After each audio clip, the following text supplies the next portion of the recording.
Almighty and eternal God, who through Jesus Christ has revealed your glory to all nations, please protect and preserve Belize, our beloved country. God of might, wisdom, and justice, please assist our Belizean government and people with your Holy Spirit of counsel and fortitude. Let your light of your divine wisdom direct their plans and endeavors so that with your help, we may attain our just objectives. With your guidance, may all our endeavors tend to peace, social justice, liberty, national happiness, the increase of industry, sobriety, and the useful knowledge. We pray, O God of mercy, for all of us, that we may be blessed in the knowledge and sanctified in the observance of your most holy law, that we may be preserved in union and in peace, which the world itself cannot give. And after enjoying the blessings of this life, please admit us, dear Lord, to that eternal reward that you have prepared for those who love you. Amen.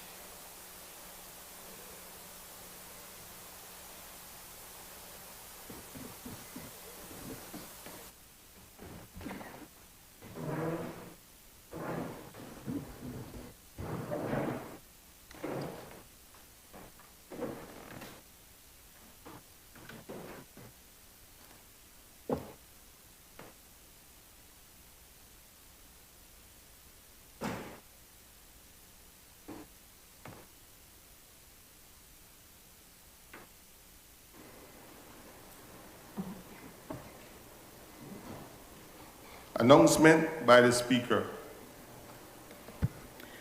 Good morning, honorable members.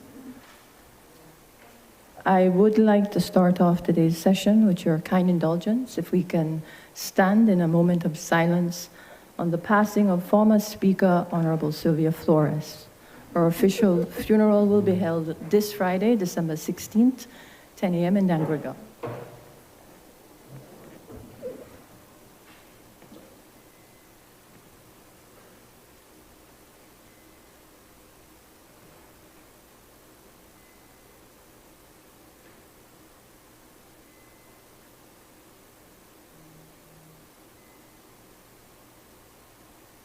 Thank you, honorable members. The Honorable Sylvia Flores passed away last week. I'd like to take a moment just to record our condolences from the National Assembly of Belize, the House of Representatives, and the staff of the National Assembly, all who have had the pleasure of working with her. Honorable Sylvia Flores, during her tenure as a parliamentarian, had many firsts. She was not only the first woman who held the chair of Speaker, but she was also the president of the Senate. And during her tenure as a parliamentarian, she served as the member for the Dangriga constituency, and she also served in the executive as Minister for National Defense, Human Development.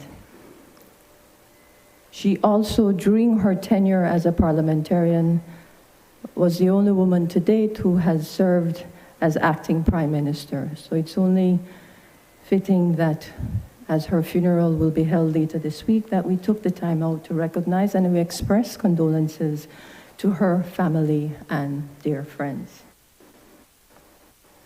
I also take the opportunity, members, just to remind members of Standing Order 42, when a member is on his feet or her feet, to kindly remain silent. This is for the benefit of the member to do the presentation, but really also for the benefit of the chair, to ensure that all is heard well. Thank you.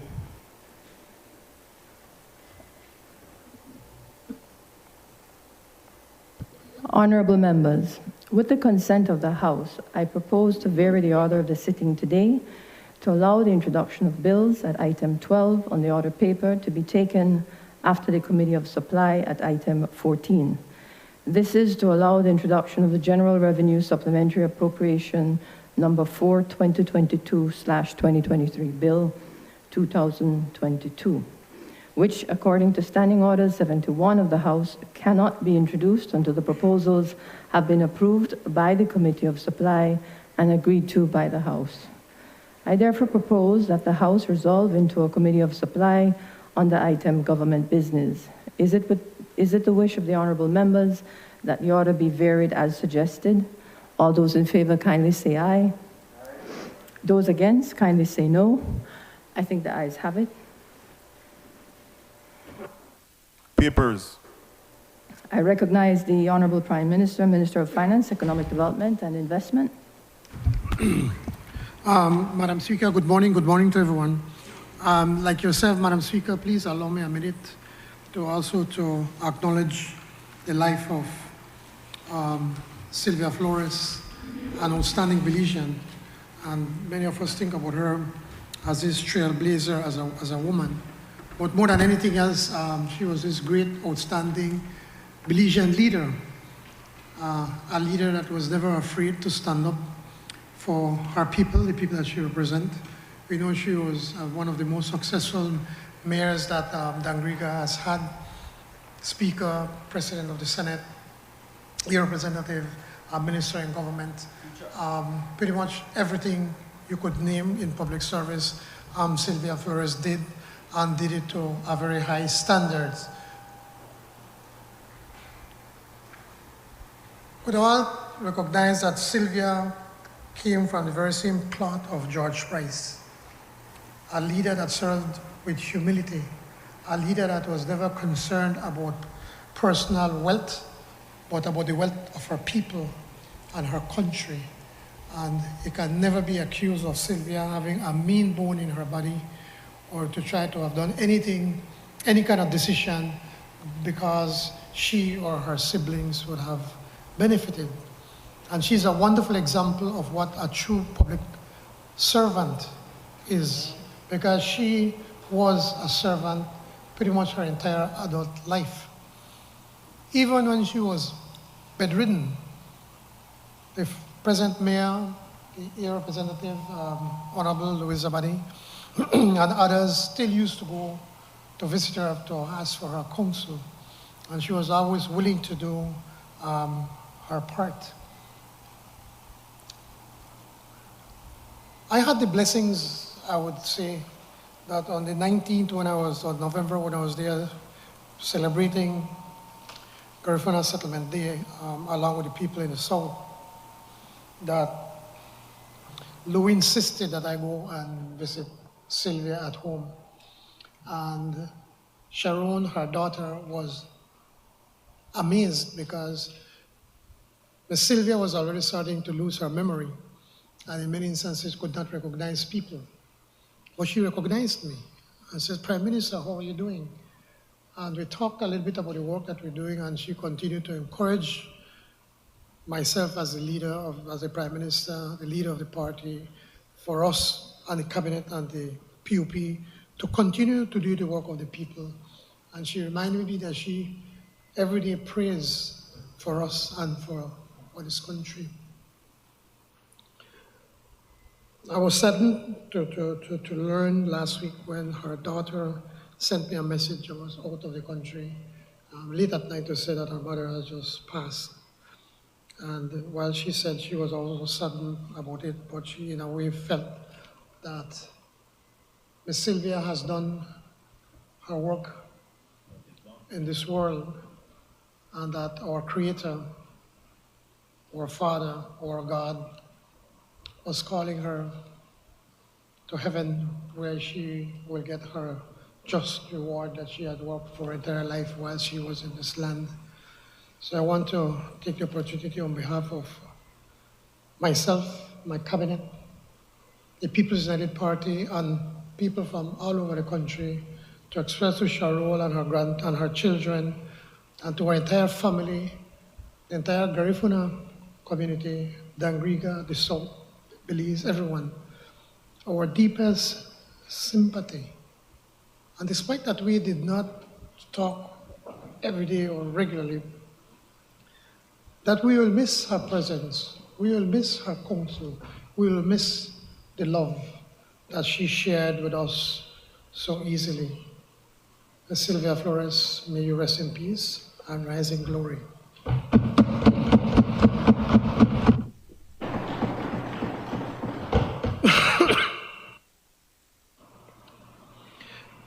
Madam Speaker, I rise to present and lay on the table sessional paper number HR 13-1/13, Social Investment Fund, audited financial statements for the year ended March 31st, 2022, and also to present sessional paper number HR 136/1/13, Supplementary Appropriation number 4, scheduled for the fiscal year 2022-2023. Madam Speaker, in accordance with Standing Order 71, I name today 12 December 2022 for the consideration of this sessional paper. Sessional paper number HR 135/1/13 is ordered to lie on the table. Sessional paper number HR 136/1/13 is referred to the Committee of Supply for examination, consideration, and report.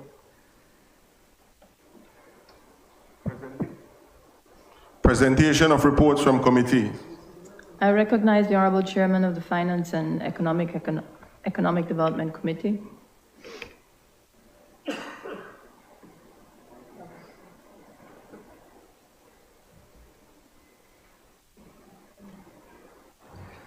Good morning, everyone. Madam Speaker, I rise to lay on the table report number HR 137/1/13, report from the Finance and Economic Development Committee on the Customs and Excise Duties Amendment Bill 2022. Honorable members, that report is ordered to lie on the table. I recognize the Honorable Chairman of the Constitution and Foreign Affairs Committee.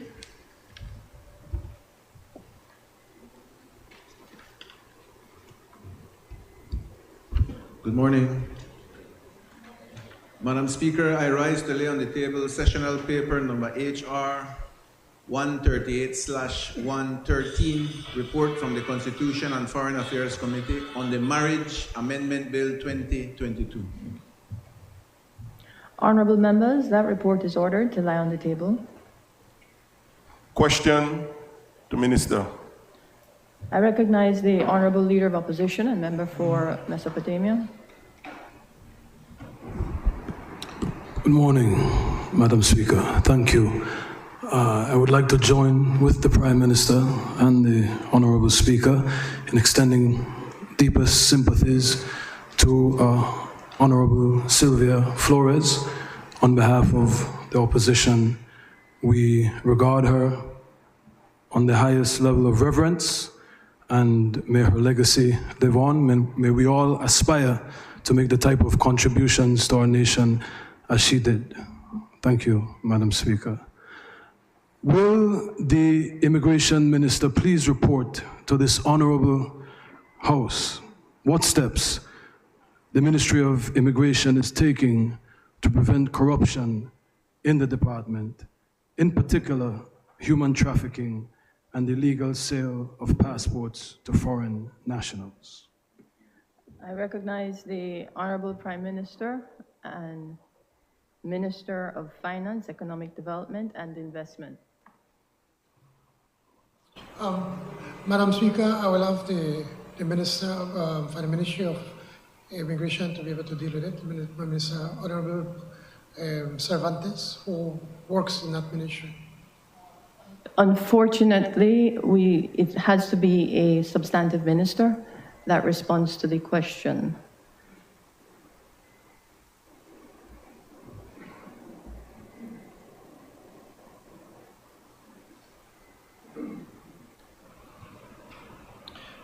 I recognize the Honorable Prime Minister and Minister of Finance, Economic Development. The response to this question, Madam Speaker, will be separated in two parts: human trafficking and the legal sales of passports. Madam Speaker, even though the Leader of the Opposition referred only to human trafficking, I will also address the matter of human smuggling. With respect to trafficking, we urge the Leader of the Opposition to read the publicly available U.S. State Department's Trafficking in Persons report. If you don't have a copy, I can send you one, but you could also look it up online, which is it's an extensive report that puts Belize on a Tier 2 category because of making significant efforts to eliminate human trafficking. Regarding human smuggling, the following are efforts being made and that will be made to address the matter of smuggling of migrants into Belize. Cabinet approved the recruitment of 50 new officers to form part of the enforcement unit in the Ministry of Immigration. They have been trained and currently going through an additional vetting process for eligibility to be a part of what we call an elite squad, to be trained in the following: A, document forgeries; B, drafting of charges; C, interviewing and investigating techniques; and D, prosecution. Discussion is ongoing with our US counterparts to assist with training. We have been actively pursuing cases of migrant smuggling into Belize and have charged more than 30 persons for transporting at least 280 migrants that have entered Belize illegally. Many migrants being smuggled are Cuban nationals, who account for 119 of those cases. On April 25th of 2022, Statutory Instrument 82 of 2022 was signed by the Minister of Immigration to reinstate a visa restriction in order to curb instances of those nationals from Venezuela, the Dominican Republic, and Ecuador that were entering via our legal ports of entry with the intention of being smuggled into Mexico through illegal crossings to try to reach the US-Mexico border. Where the need arises, the Ministry will not hesitate to impose visa restrictions on nationals of other countries, especially where there is a threat to Belize's national security and stability, as we continue to promote safe, orderly, and regular migrant practices. We continue to work with the Anti-Trafficking in Persons Unit of the Police Department and Human Development Department in interviewing persons suspected of being trafficking. On each occasion of an apprehension of irregular migrants, the ATIPS unit is called in to establish whether there is a case or whether there are elements of trafficking. The Ministry continues to collaborate with strategic stakeholders nationally and internationally to address the issue of smuggling of migrants across borders, since that is a transnational crime that is plaguing all of us. Currently, there is an ongoing multi-agency, quote, Operation Grinch, end of quote, which is geared at combating all illicit activities, including migrant smuggling, human and drug trafficking, illegal firearms, as well as contraband. Finally, we are seeking to create a post for an in-house attorney at law, to assist with legal advice and prosecution of matters relating to migrant smuggling. Regarding the supposed illegal sale of passports to foreign nationals, the steps that have been taken to prevent illegal sales of passports can be summed up in 3 terms: structural, legislative, and procedural.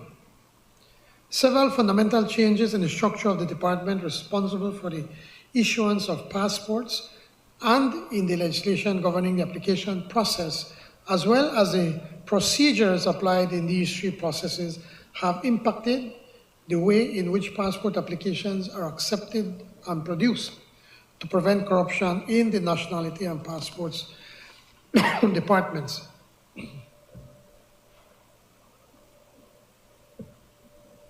The Commission of Inquiry held in 2016 exposed various weaknesses in our management system and warranted some fundamental changes in structure.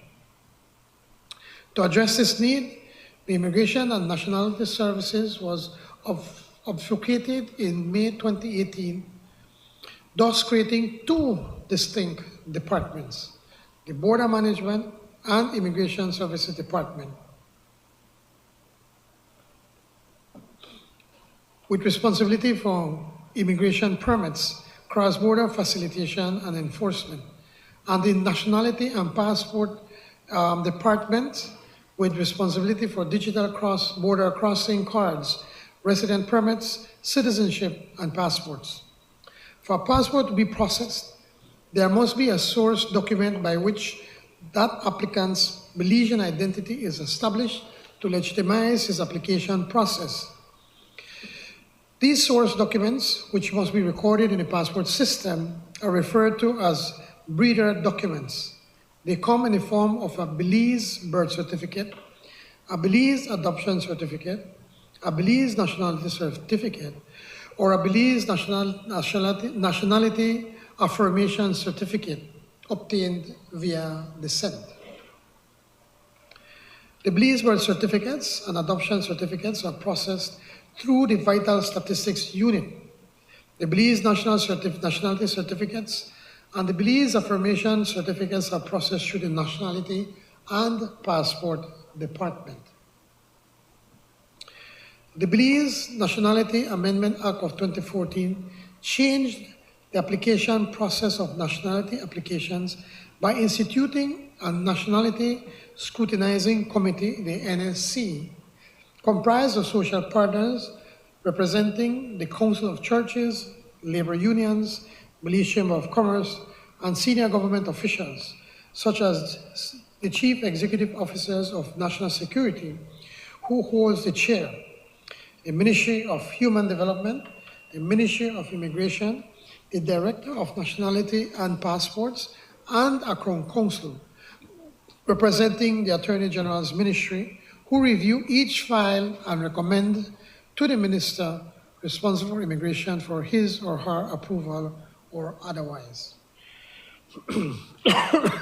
The names of applicants are published in 6 weeks, for 6 weeks in the Gazette for everyone to note before their files are tabled to the Nationality Scrutinizing Committee. Upon the granting of nationality certificates, there is a ceremony held where the applicants swear an oath of allegiance to Belize, and the nationality certificate is sealed in their presence prior to issuance. All persons must attend a swearing-in ceremony to receive their Belize nationality certificates. At the end of each period, the names of all recipients of Belizean nationality certificates are published in the Gazette. Furthermore, the Act mandates that every applicant applying under Section 10 be a permanent resident card holder for 5 years or more before applying. During the 5 years, applicants are not to remain out of Belize for 30 days consecutively or for 90 days cumulatively, except for medical reasons or work while in Belize. Internally, the Nationality and Passport Department was restructured to separate duties within units. For example, officers who accept applications are not the same ones who complete the process.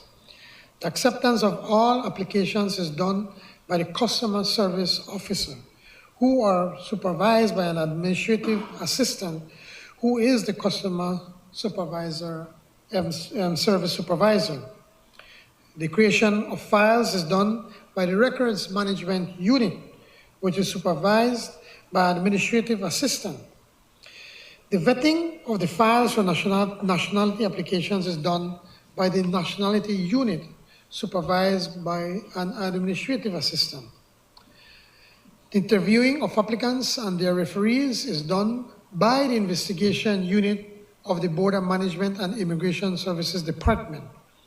We're making every effort necessary to safeguard every step in the process. To ensure the legitimacy of the breeder documents, we have a verification process that is done internally to verify birth certificates and adoption certificates where doubt exists. Contact is made with the Assistant Registrar at the Vital Statistics Unit. To verify nationality certificates, this process is done through the Records Management Unit and is endorsed by the Director of Nationality and Passports to ensure that the nationality certificate was legally issued by the department.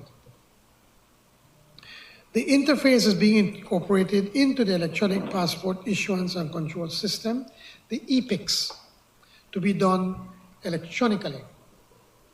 To process an application for Belize passports, the applicant must go personally to any of the nationality and passports offices in the country or to any of our missions abroad that accepts passports applications. Applicants must submit their completed application forms and the required supporting document that prove that they are Belizeans.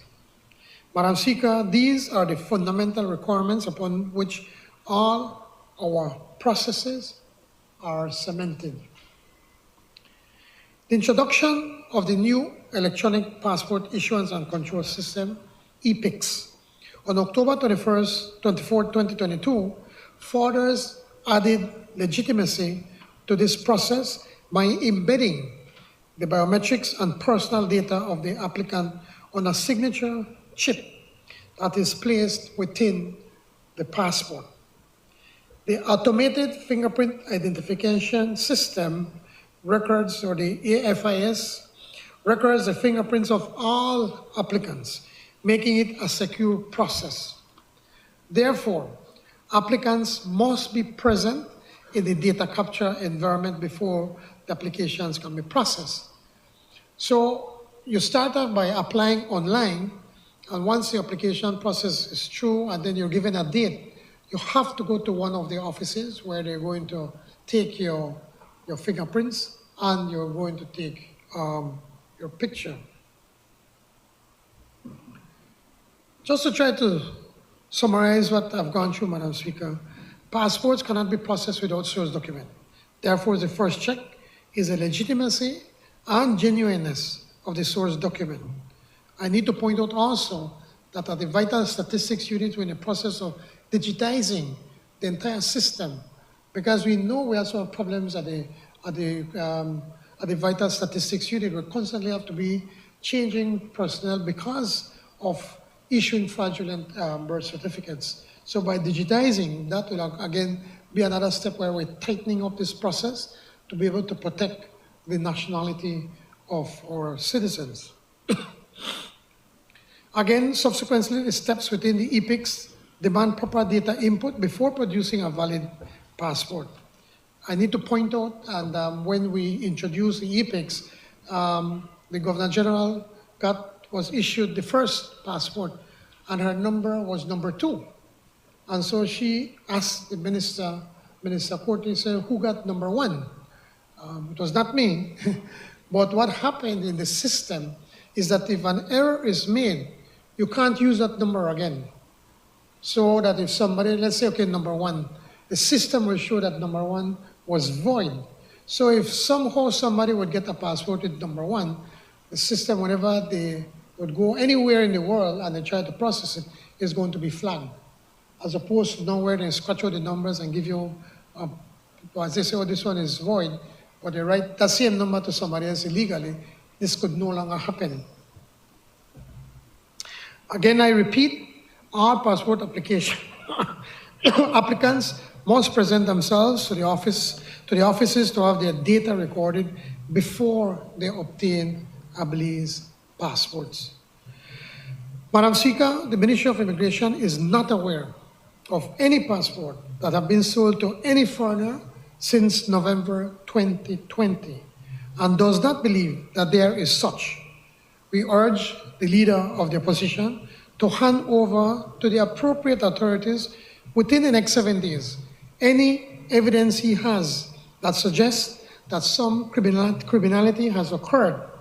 This includes any information in his possession relating to John Birchman Saldiva and Elvin Pena matters. Thank you, Madam Speaker.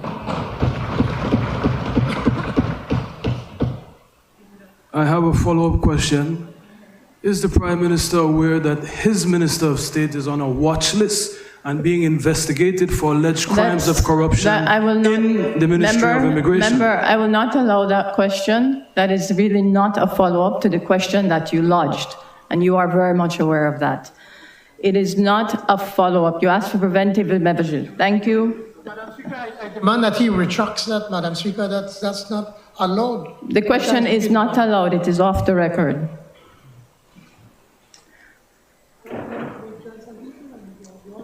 Clerk.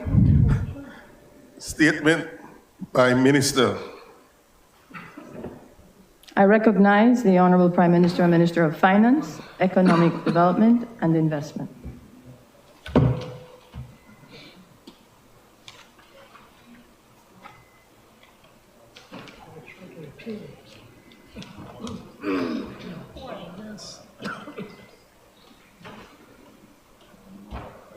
Madam Speaker, I wish to make a brief statement about the main results of the historic summit held in Caracas, Venezuela on November 25th of this year between Belize and the Bolivarian Republic of Venezuela. Belizeans are aware of the long and deep friendship shared by the peoples and governments of Belize and Venezuela, a closeness that extends back 4 decades and is rooted in Venezuela's support for Belize's sovereignty and independence. In recent times, because of the vision and generosity of the late Venezuelan President Hugo Chavez, Belizeans benefited immensely from the Petrocaribe program, which allowed a portion of imported fuel to be financed under concessionary terms. Instead of paying full price for fuel, all of which our country must import, Belize was allowed to pay half the price in cash and the other form in a long-term, low-interest loan once the world price of oil exceeds US $40 per barrel. The 19 member states of the Petrocaribe program, including Belize, benefited from hundreds of millions of barrels of Venezuelan oil and from billions of dollars in savings during the life of this most progressive initiative. The program was paused in 2016 mainly as a consequence of a geopolitical dispute between the US and Venezuela. Since 2017, because of these US sanctions on Venezuela, Belize has been unable to make payments, neither principal nor interest, toward this bilateral debt obligation. Our Venezuelan partners know, and I have reassured them again during our recent discussions, that except for the hurdle of these sanctions, Belize would have made good on every single payment that was due to Venezuela. In the meantime, Belize's Petrocaribe debts have climbed to between Belize 449 million and Belize 547 million. We're still in the process of auditing both books, our books, along with that of Venezuela. In any case, over the last 18 months or so, there have been various and intense negotiations for the past 18 months, intense negotiations, where Belize has proposed restructuring this stock of debt with the specific objective of reducing the sums outstanding. This House and all Belizeans are aware of the debt crisis this government inherited from the UDP administration. The UDP left us some $4.2 billion of public debt, representing at its peak 133% of annual GDP. 133%. Belize was among the most indebted countries on the planet. When this administration took office in November 2020, the government was borrowing $1 million a day, borrowing to pay salaries, borrowing to pay pensions, and borrowing to pay government's water, electricity, and telephone bills. When they even had money to pay the rent. It was that bad. When we took office, the threat of a default, of a debt default, and a currency devaluation loomed large. And the IMF were demanding that thousands of public officers be laid off immediately so as to reduce government spending. They were also even asking us to consider raising the GST. The cabinet and I acted decisively, and we have done so. 1 year ago, you will recall, after lengthy negotiations, I announced the much heralded super bond discount buyout, paying off creditors at 51 cents on the dollar, saving Belize some over US $300 million, and redirecting portions of the scheduled debt payments to marine conservation under the Blue Bond for Conservation program. My administration has streamlined our fiscal accounts. We've reduced domestic borrowing and reduced domestic costs. For instance, we paid off, when we got into government, the UDP had an overdraft of almost $100 million in central bank. We have paid that off. Madam Speaker, we don't have an overdraft and paying these high interest rates. We focus on collecting legitimate revenues and taxes. And in 2 short years, we have transformed the public finances and the public debt. I am therefore especially pleased to announce today yet another decisive step in our campaign to reverse the fiscal and debt crisis left us by the United Democratic Party government. Belize and Venezuela, President Maduro and I, on behalf of Venezuela and Belize, have agreed on restructuring the terms for Petrocaribe debts, which will reduce the amount Belize owes under Petrocaribe by anywhere between Belize $267 million and $327 million.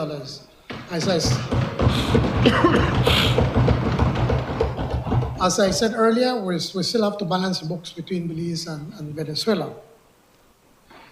Belize debt to GDP will therefore fall by another 6 to 7 percentage points.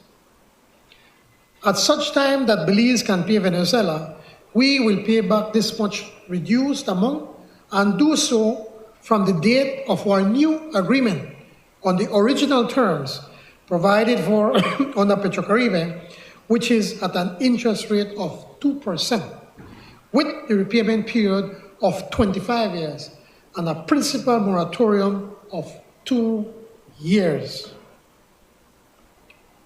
We renegotiated everything and even give us a new start date.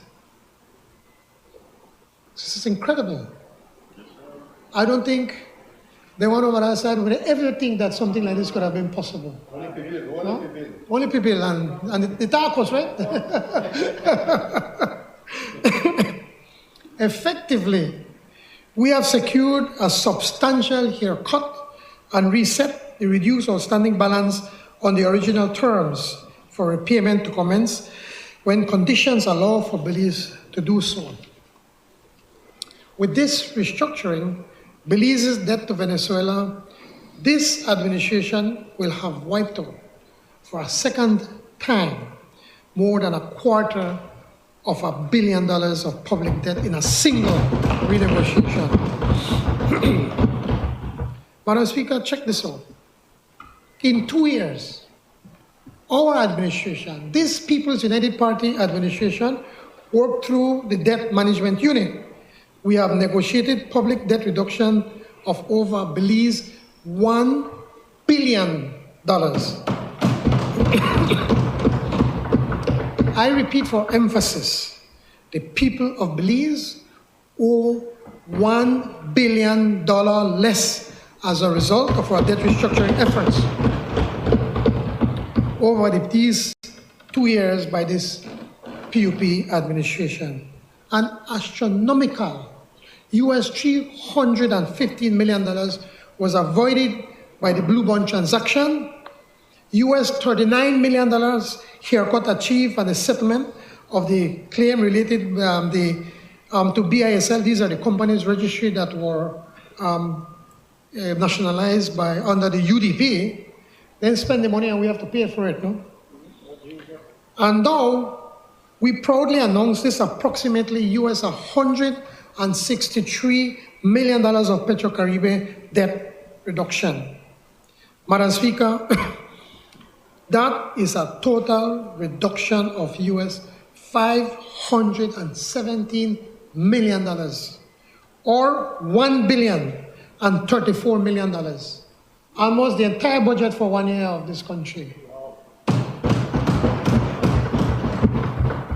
And all of this is in US dollars.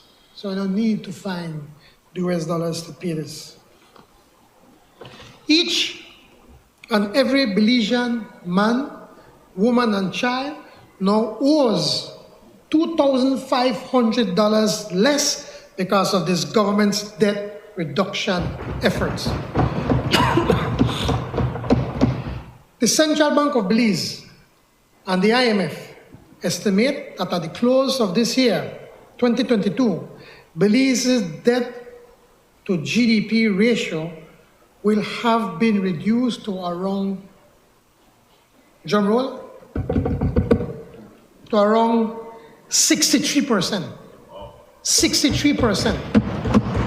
You could clap, you could clap. This is less than half of where it stood when we took office 2 years ago. Standing Order 42, members. There is no other country in the world that can lay claim to this kind of historic debt turnaround. None. None.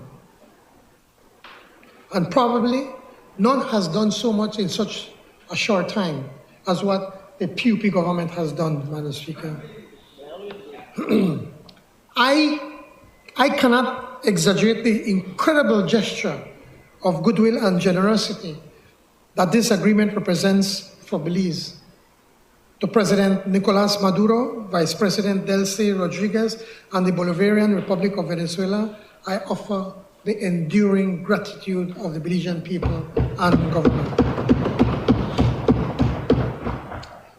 Even in this uncertain moment, when Venezuela faces its own formidable challenges, they are going through a very difficult time because of the sanctions from the Americans. Its government, President Maduro and his government, in the spirit of cooperation, solidarity, and compassion, is providing massive relief that will allow us to advance the recovery from Hurricane Lisa while fortifying our public finances.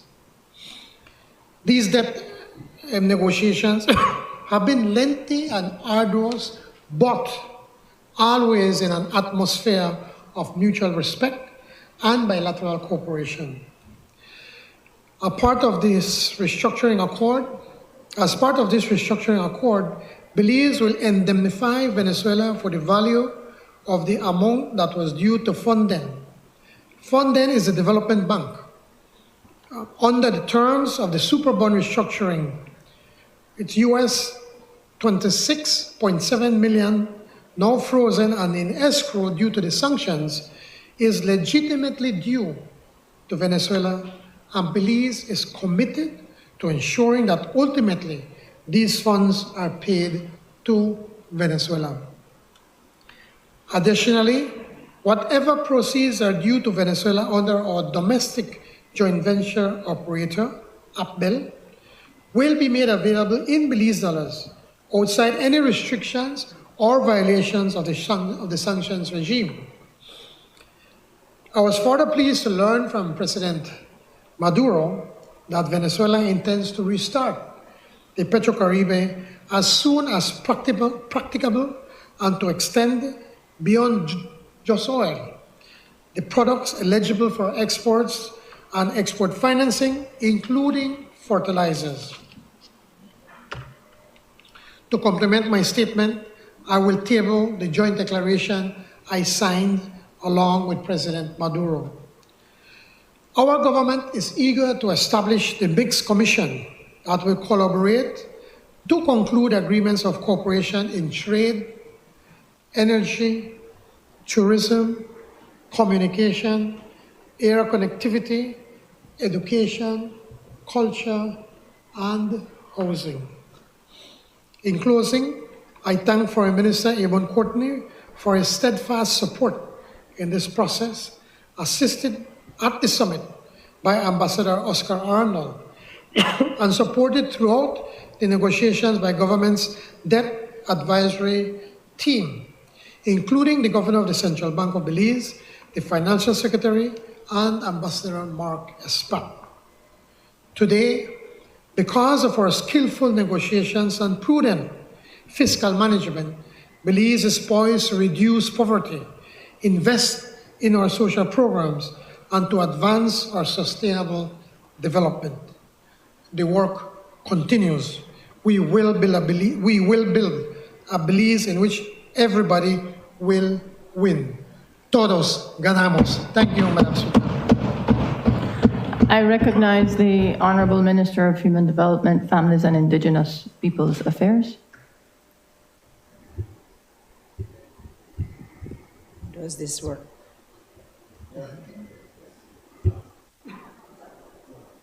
No, yes. Yes. Good morning, Madam Speaker. Thank you very much. I wish to greet all colleagues in this honorable House, and I wish to make a brief statement about some of the important events that we have had in the past month. I wish to start, Madam Speaker, with Disabilities Week, which we celebrated about a week and a half, maybe 2 weeks ago. And I wish to say to this honorable House, Madam Speaker, that we are very happy at the attention that is being given now to persons who are differently abled, to the attention that we must pay to all persons with any form of disability, and the important work, not only of our ministry's disability desk led by Marshall Nunes, but also all of our partners, whether in the Ministry of Education, whether in our non-governmental organizations such as BAPDA, and also our Ambassador for Diaspora Relations, everyone who is working to make sure that we give the proper attention to persons with some form of disability or special need, Madam Speaker. My recent surgery reminded me that even this Honorable National Assembly does not have an elevator, nor is there any sort of disability or wheelchair access. It is something, Madam Speaker, not only because of myself, but I became keenly aware due to that occurrence, keenly aware that as a country, we must, in our buildings and public spaces, and private spaces as well, have disability access. I wish to put that on the table this morning, Madam Speaker. And then to say, Madam Speaker, that we were so extremely proud of Miss Maria Cal of Palotti High School, who is visually impaired herself. How she did us so proud at the Youth Parliament in standing up and speaking about this very issue of disability access and the importance that our country must give to it. She was one of the youth parliamentarians, and I pause to congratulate the youth parliamentarians who did us so very proud in the Youth Parliament 2 weeks ago. Madam Speaker, I believe that this country is in good hands with the future parliamentarians because of how well they did at the Youth Parliament. We thank everyone that was concerned, the National Commission for Families and Children staff, our UNICEF, Education, Labor, all our partners for the resounding success of the Youth Parliament, but to congratulate once again, in particular, Ms. Maria Kam. I think she really deserves our gratitude of putting that issue on the table. Madam Speaker, the 16 days of activism, an important time of the year, has now concluded, starting on the 25th of November with the International Day to End Violence Against Women and Girls, and ending, of course, on the day of the Universal Declaration of Human Rights. Of course, during that time, we also had World HIV/AIDS Day. And you know, Madam Speaker, I believe that in this world, we can get rid of HIV and AIDS by 2030.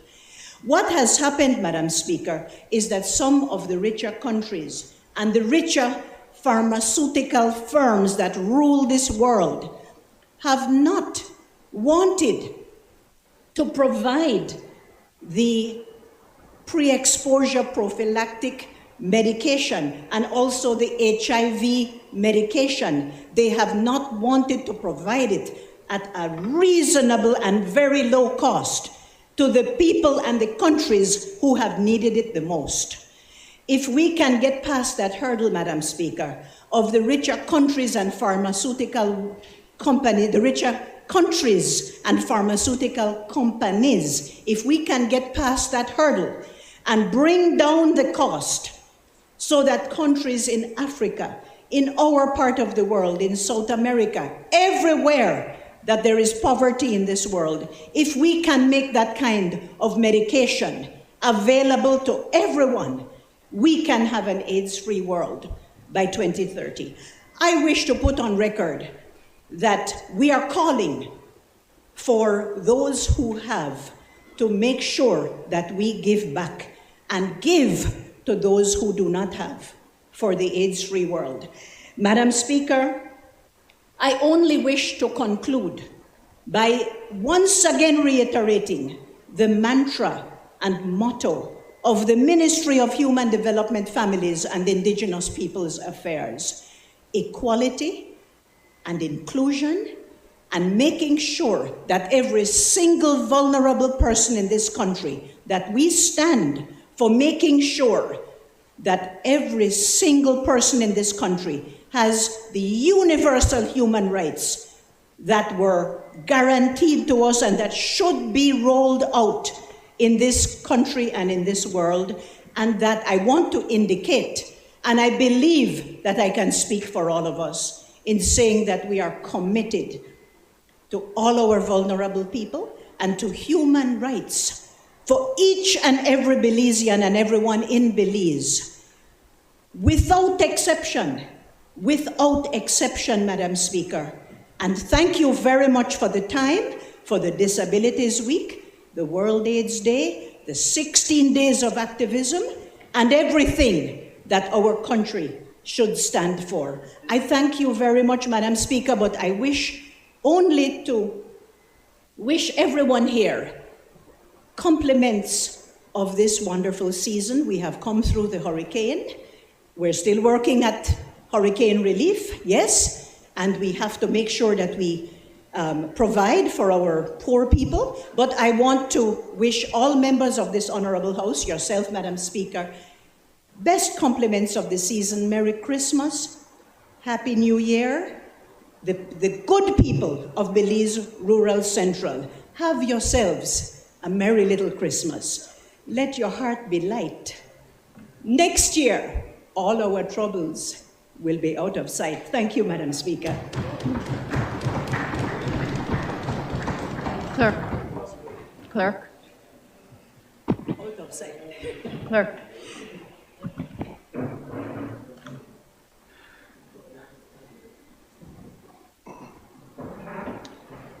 Public Business, Government Business, Committee of Supply. Honorable members, the House will now resolve into a Committee of Supply under the chairmanship of the Honorable Prime Minister, Minister of Finance, Economic Development and Investment. In accordance with Standing Order 65, the deliberations of this committee shall not take place in public. I must therefore ask the visitors in the galleries to leave. They may, of course, return after the Committee of Supply has concluded its business.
Motions. I recognize the Honorable Prime Minister, Minister of Finance, Economic Development and Investment. Madam Speaker, this is a supplementary appropriation number 4, scheduled for fiscal year 2022-2023, motion 2022. Madam Speaker, I move that the Committee of Supply has met and approved the proposal set out in the sessional paper number HR 136-1-13, supplementary appropriation number 4, scheduled for fiscal year 2022-2023. I now seek the indulgence of this honorable House to agree with the proposals approved by the Committee of Supply. Honorable members, the question is, be it resolved that this Honorable House agrees with the proposals approved by the Committee of Supply for supplementary appropriation number 4 scheduled for fiscal year 2022-2023, motion 2022. All those in favor kindly say aye. Aye. Those against kindly say no. I think the ayes have it. I recognize the Honorable Prime Minister, Minister of Finance, Economic Development and Investment. Madam Speaker, this is the Caribbean Development Bank and Development Finance Corporation, DFC, loan agreement, a project to support the financing of tertiary education in Belize for US $6 million loan and guarantee motion 2022. Madam Speaker, I move whereas Section 15.1 of the DFC Act, Chapter 279 of the Substantive Laws of Belize, Revised Edition 2020, provides that the Development Finance Corporation may, with the approval of the Minister of Finance, and subject to the principles of sound fiscal management, borrow sums domestically or internationally for meeting any of its obligations or discharging any of its functions. And whereas Section 3 of Section 15 of the Act, of the said Act, further provides that in consideration of the resultant contingent liability on the balance sheet of the government, the DFC must obtain the approval of the National Assembly to increase its amount of foreign debt. And whereas subsequent 4 of Section 15 of the said Act, as amended by the Act number 6 of 2020, further provides that any agreement contracted or other instrument affecting any borrowing or loan to the corporation of or above the equivalent of $5 million shall only be validly entered into pursuant to a resolution of the National Assembly authorizing the DFC to raise the loan or to borrow the money. And whereas the Caribbean Development Bank has offered financing of up to $6 million to the DFC, the borrower, with the government of Belize as guarantor, for a dedicated line of credit for education consisting of CDB's special funds resources and ordinary capital resources to facilitate the financing of DFC's student loan program. The loan agreement was approved by the CDB Board of Directors on the 22nd September of 2022. Key terms and conditions of the loan agreement are as follows: an amount equivalent to $7 million or $3.5 million from the OCR, the Ordinary Capital Resources, and $5 million or $2.5 from the SFR, which is the Special Funds Resources. Repayment term, 68 equal or approximately equal and consecutive quarterly installment commencing 5 years after the date of the loan agreement. The interest rate variable at the OCR portion disbursed and outstanding from time to time, and a fixed rate of 0.75% per annum on the SFR portion disbursed and outstanding from time to time. The payment frequency, as I mentioned, is going to be quarterly. The commitment fee is 0.25% per annum on any amount of the OCR portion on disbursed from time to time. Such fee will accrue from the 60th day of the date of this loan agreement and shall be payable quarterly. The implementation and administration, the project in accordance with the bank's student loan scheme guidelines, and maintain procedures acceptable to the bank for processing and making subloans.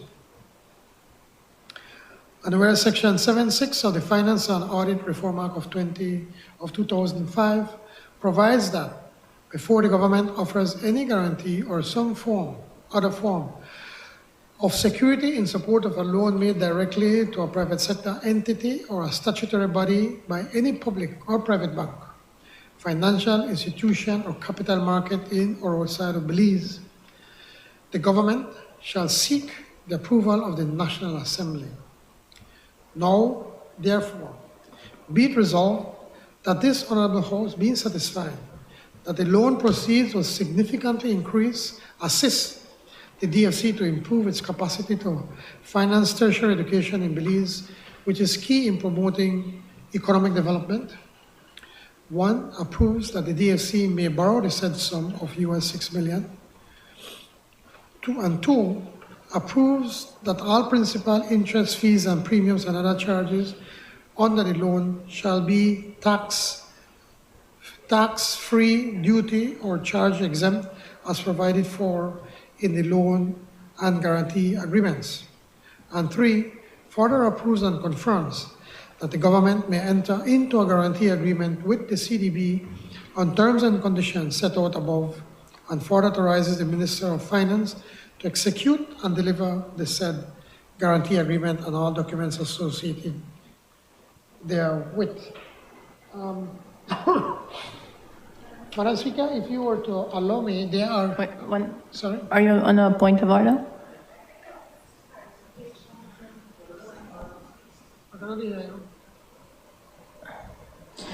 The clarification in terms of the loan amount is US 6 million US dollars, right?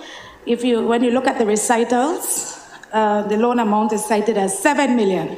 So I think that might just be an error. It says, 7.5 Belize dollars. I think the clarification has been sought, yeah? Yeah. Madam Speaker, today we have two loan and guarantee motions being tabled before this Honorable House, both in support of securing additional financial resources for the Development Finance Corporation in concessionary terms. Now, I just spoke about the ready recitals on the CDB, so let me give a little bit on that. The CDB loan is a loan and guarantee motion that secures US $6 million at the indicated line of credit for the CDB for education to the DFC to support access to tertiary education in Belize. This administration firmly believes that education, including higher level education, is critical to the economic development of Belize. The DFC has been one of the few financial institutions in this country that has consistently granted education loans to Belizeans over the many years. This proposed loan from the CDB is intended to enhance this offering more robustly. In this regard, with a view to keeping the cost of funding low, this US $6 million loan will include concessional special fund resources so that even in a high interest rate environment for a CDB, on a blended basis, the interest cost of DFC will be roughly 3.5% per annum, and repayment will be over a period of 17 years per annum, following a 5-year grace period. So, Madam Speaker, I therefore ask, and I look forward to the unanimous support of all members of this Honorable House for the provision of the requisite sovereign guarantees by the Government of Belize and the due entry into these loan facilities by the DFC. Thank you very much, Madam Speaker. I recognize the Leader of Opposition, member from Mesopotamia. Thank you, Madam Speaker. Madam Speaker, I have gone on record in this honorable House to speak of the importance of our students, in particular, those at the tertiary level, having access to education.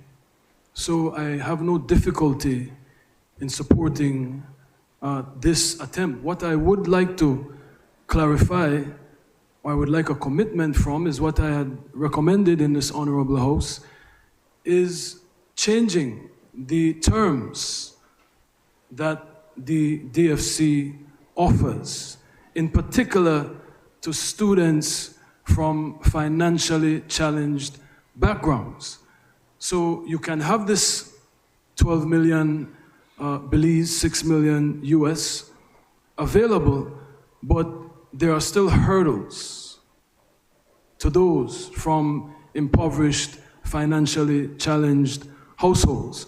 So I don't know what the Prime Minister or the Minister of Education, who has agreed that my suggestion is not unreasonable, I don't know what they will do to address this, because you can have that 7 million there, but equal access is not guaranteed. Yes, there are some people who come from maybe middle class, upper class homes, and they can go to the bank and get the loan, but what about someone on the south side or someone in the rural areas who don't have anyone to co-sign, who don't have any collateral, and on paper cannot demonstrate the ability to repay? So I would very much appreciate some type of commitment into looking at having the DFC make exceptions or some type of accommodations for those who can qualify as financially challenged persons. Before I conclude, Madam Speaker, I would just like to point out to the Belizean people that there has not been a House meeting where a loan motion was not presented. And this administration criticized the UDP government and said that we were borrowing and borrowing and borrowing and saddling Belizeans with debt. And they're doing the exact same thing, because regardless of the member from Cayo South questioning my comprehension abilities, it is very practical, very practical. The old saying is you never have to go that technical to understand what is happening here. You have these debt relief arrangements, and then you spend the money. Loan motions as much as you, whoever wrote that for you, try to eloquently describe the facility and the percentage of interest, etc., etc. It's a debt.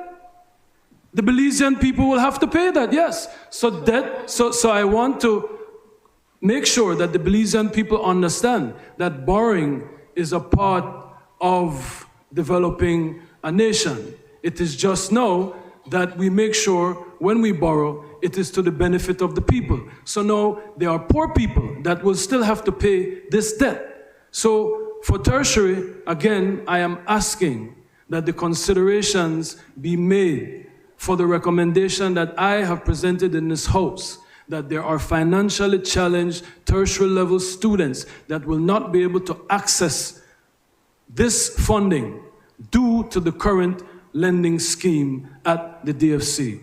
Thank you, Madam Speaker. I recognize the member for Freetown. Thank you, Madam Speaker. I rise in full support of this motion. And I certainly wish to place on record, on behalf of the Ministry of Education, our absolute gratitude to the Ministry of Finance, the Prime Minister, the Ministry of Finance, the Caribbean Development Bank, CDB, and of course the Development Finance Corporation. You know, very early on in our administration, we had a very robust discussion with the DFC. The Prime Minister brought the DFC to Cabinet, and we had a very engaging discussion about our government's priorities and the direction, the sense of direction we wanted the DFC to take. And high on that agenda, and one of our top priorities, of course, was education. How can we provide more opportunities for education? How can we ensure that through DFC's respective portfolios and windows, financing windows, that they would be able to provide more low-cost access to financing for our students at different levels, but obviously a specific focus on higher education, in this case, tertiary education. So that led to a series of discussions over several months. And I'm very, very happy to see that a lot of that has materialized. This is a direct reflection of our Belize Education Sector Plan 2021 to 2025, in which we establish clear priorities and we establish a working relationship with the DFC to ensure that there is targeted funding for these areas. So it's a very, very important initiative. You know, and I want to make the point as well that it's not just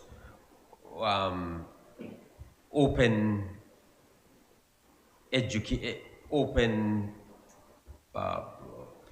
financing, if you like. It's targeted financing so that the DFC, working along with the Ministry of Education, understands that there are priority areas for development, for the economic development of Belize, for the national development of Belize.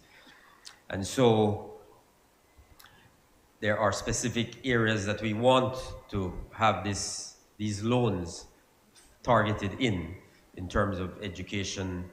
For example, engineering is a critical area, agriculture is a critical area. How do we ensure that more of our students have access to educational opportunities in agriculture, in engineering, in areas that are in IT as well, areas that are relevant to the future growth and development of Belize's economy. The point that the leader of the opposition has made, and he has made it before, as I have said before, it's obviously a reasonable point, and it's something that obviously we're working all the time to try to address that issue. The DFC obviously is constrained in its ability to target that specific population that you're talking about, because this is a loan, they have to repay that loan. So there are obviously certain requirements that they have to fulfill. So we have to work as a part of our overall plan to address that targeted group that you're talking about. That's one of the reasons we established as a government very early on from 2021, the fiscal year, we established the Rural Education Grant Fund to target vulnerable populations, where underserved sectors, as we call them, where we know that there are families who cannot go to any financial institution, DFC or otherwise, to access financing for their children's education. So that is the kind of thing we have to expand. We're working on that. As you know, on the south side of Belize City, which you represent, we have targeted plans. We have the Education Upliftment Project, Together We Rise, which is aimed at targeting these vulnerable communities, making sure that students who go to, in this case, 4 government high schools, we call them the GEMS, Gwen Lizarraga, Excelsior, Maud Williams, Sadie Vernon. Those students pay absolutely no fees. We provide them with full support, uniforms, feeding program, a comprehensive program. It's just a start, so there's a lot more to do. There's a lot more to do. But I want to assure the Belizean people, and I want to assure this National Assembly that we are working on those issues. We work along with CDB, with DFC. We're working with other partners to try to find and access. CABE is one of them. We're working on to access financing for education-specific projects. So there's a lot of work to do.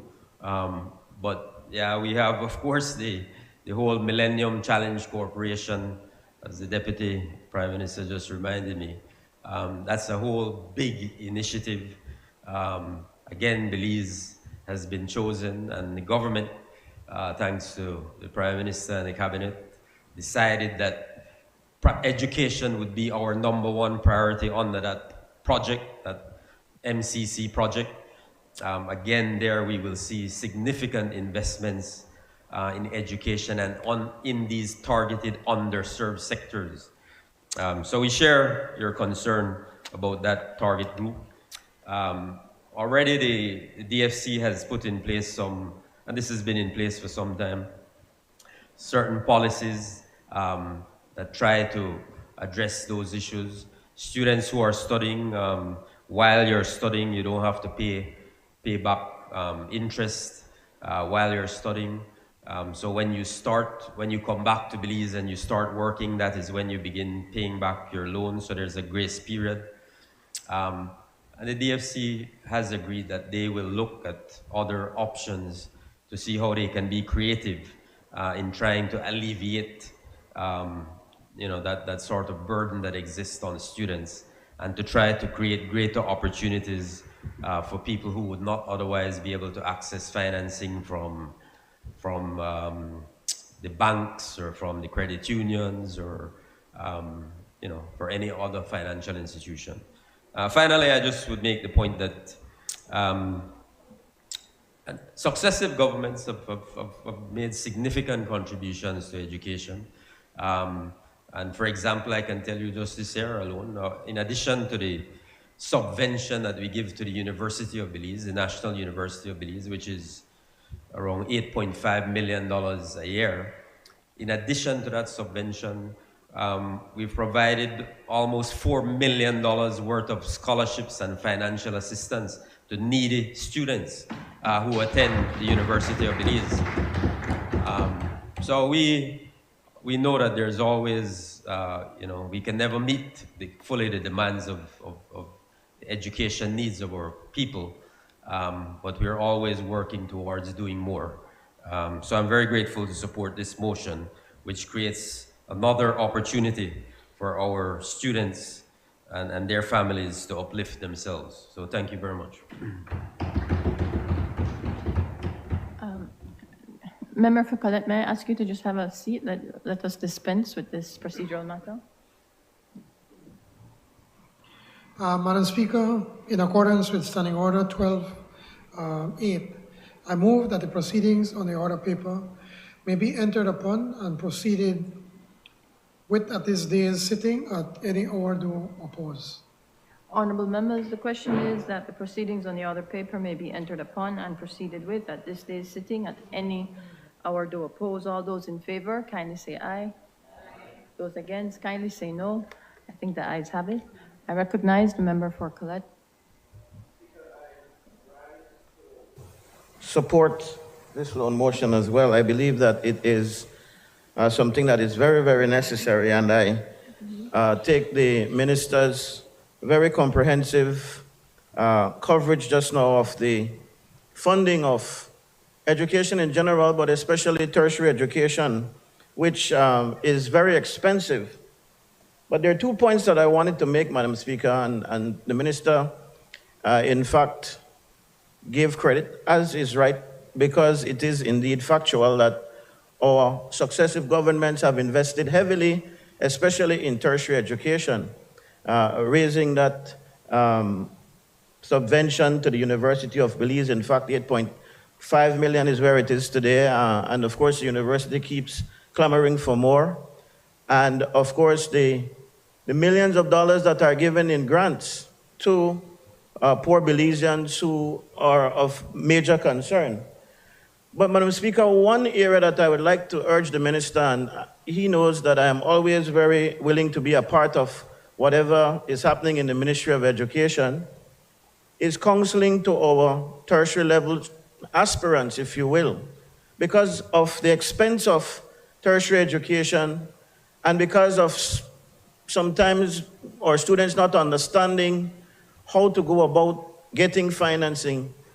Just to be clear, Madam Speaker, let me make an example. I was approached by a constituent of mine just this week who has been given a scholarship or a partial scholarship to go to an American university somewhere, maybe a Jesuit school or something, wants to do criminal justice. Now that student is all excited because they've given her an opportunity as she sees it, a partial scholarship, maybe $10,000, I don't remember the specifics, but then if you really look at what it costs at that university, it might be $150,000. So this student now is all excited. I got accepted. I got a grant. So can you help me? And I see my colleagues who are former ministers of education as well, like Cordell, because this is the reality. People get excited. Oh, I get this opportunity now to go to a school, and they miss the boat, so to speak, because they don't understand. And then they rely on the DFC, they rely on the Ministry of Education through the same kind of grant resources that the minister spoke about just now to fill the gap. And then it kind of creates a situation where we think that we're not helping our students.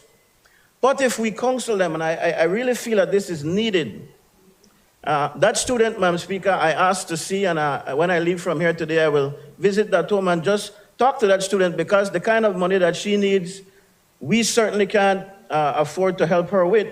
But the truth is that if she would consider, and this is the other point that I'm making in this presentation, if we make the programs affordable and available here in Belize, and if those students understand that they can access these programs at an affordable rate right here at home, don't saddle yourself with those big loans to get an associate degree or a bachelor's degree. In fact, you should save those loans, in my view, for when you really get up to masters, or because the truth is, once you have aspirations to go further, it doesn't really matter what your associate is in, sometimes what your bachelor's is in. So you could go to UB, you could go to Galen on the local front, and you can get that first degree, and then you can advance yourself to graduate studies later on, where you can go and borrow the big bucks. And by that time, you would have already been working a bit, or you're in a better position to access the kind of funds from the DFC. So again, Madam Speaker, I make these contributions simply to say, I think we need to be supportive of our tertiary level aspirants or tertiary students. That is very, very important. Another thing that the minister said that I believe in fully is making sure that we support our younger students from the, well, early childhood, of course, but even primary school. If they don't go to preschool, if they don't go to primary school, if they don't go to high school, there'll be nobody to go to tertiary. That's factual. So we have to support them. And so, Madam Speaker, I support the efforts of the DFC. In fact, this is something that I feel is a good use of the DFC funds.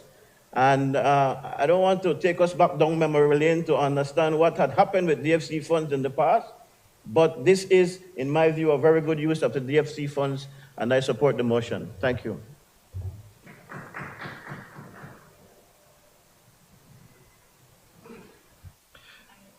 Somebody else?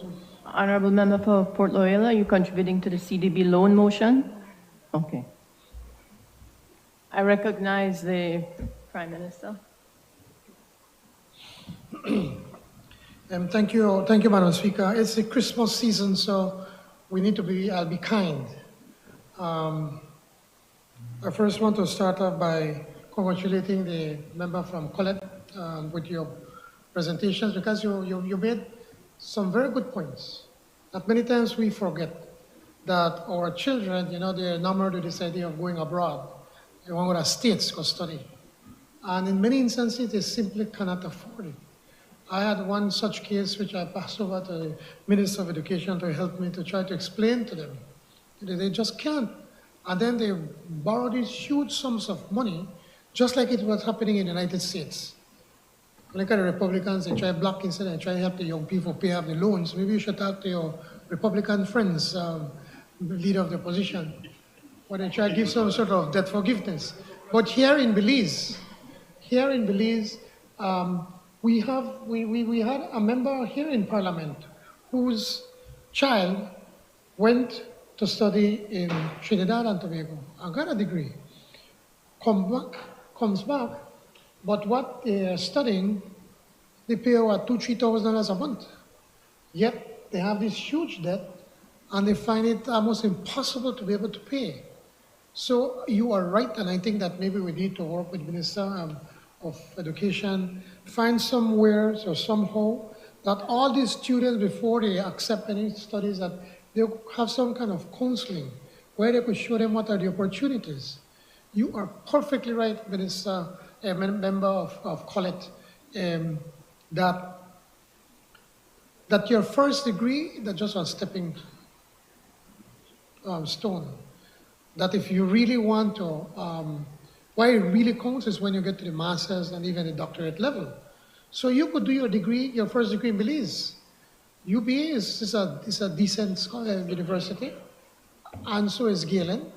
So you could do that here, start to work, save money, look at options out there and scholarships that are available, and then to be able to then follow your dreams, to be able to get where you want to. So I really subscribe to what you're saying, and maybe the sixth forms need to be encouraged to be able to have counselors or financial counselors that can sit down with these students and tell them, listen, look at, don't get excited because you're getting a 50% tuition scholarship. because yet you still have to find another 90,000 US. How are you going to pay that? You are going to borrow, and then when you come back, the job that you get, PPO $3,000, you would not be able to afford that. So I'm very happy for you to mention that. On the issue of the MCC project, on the Millennium Challenge Corporation, we were awarded a compact, and we immediately agreed with the Minister of Education pointed out to us that our biggest challenge, or the way to be able to get out of poverty and to address most of the issues of this country, is through education. And that is why when we met with the MCC, they wanted to go through a long, drawn-out process in trying to identify what are the areas that we need and all of this. And we told them we know what are our challenges. We know what is it that we want to do. It is listed in Plan Belize. And so we said our priority is number one, education. And then secondly, we spoke about energy. So we've agreed that we're expecting that 80% of this grant money, and we expect it's going to be a few $100 million of this grant money, 80% is going to be invested in education. Just one more thing, Madam Speaker. To the leader of the opposition, we're saying that we're borrowing. You kind of contradict yourself. You're against borrowing, and after you say you have to borrow. Yes, governments have to borrow. Our concern was the reckless borrowing back then. Wait, hold on. Listen, I'm being nice. The debt to GDP was continuously going up and up and up, that it was at 133% of GDP. Today, with what we have done, we have reduced it to approximately 63%. That gives you what you call a fiscal space. Let me explain to you. You want to understand what is a fiscal space? It allows the government the ability to be able to borrow, to continue, to invest where it is needed. And so that is every loan that we do in this house. It is because it is for investments that are desperately needed in this country. The DFC, this $6 million US loan, is one such example. Honorable Member Van Colette mentioned about let's not go into what happened back then to the DFC. Yes, a lot of it went wrong, but we went from one extreme to the next extreme, whereby the government shackled the hands of the DFC, and the DFC was unable to perform. They were unable to be able to make the loans where it's needed. In agriculture, where it is, there's a lot of risk when you do loans in agriculture, or even loans in education, because in many instances, many of these students would not meet the criteria that is expected under the DFC by laws to borrow. Only those that have excess collateral could have done that. So we came to the House and made some changes. It was not changes recommended by the cabinet. It was changes recommended by the former CEO, Mrs. Ewan, as you all know, unfortunately was sick. And and her management, and then went to the DFC board of directors, and then they sent those recommendations to us. We came to the House, and fortunately, you all accepted, all of us, accepted these changes, and now this is now letting the shackles loose a little bit. We don't want to go back then to before, but we have to give them a little bit more of room to be able to maneuver and to be able to be a true development bank in this country. So, Madam Speaker, that said, I want to thank everybody for the support of this loan motion. Honorable members, that motion is referred to the Finance and Economic Development Committee for examination, consideration, and report. I recognize the Honorable Prime Minister, Minister of Finance, Economic Development, and Investment. Madam Speaker, as I know, it's a straightforward loan, so I'm seeking the indulgence of the Honorable House to have this motion be taken through all its stages this day. Honorable members, the question is that this motion be taken through all the stages this day. All those in favor kindly say aye. Aye. Those against, kindly say no. I think the ayes have it. I recognize the Honorable Prime Minister and Minister of Finance, Economic Development and Investment. Madam Speaker, if you allow my indulgence not to be able to have to go through the entire document which is in front of you, but this is the International Cooperation and Development Fund, Taiwan, the ICDF Taiwan Loan and Grant Agreement with the Development Finance Corporation to support the sustainability of MSMEs in Belize for US $5 million loan, grant and guarantee loan motion 2022.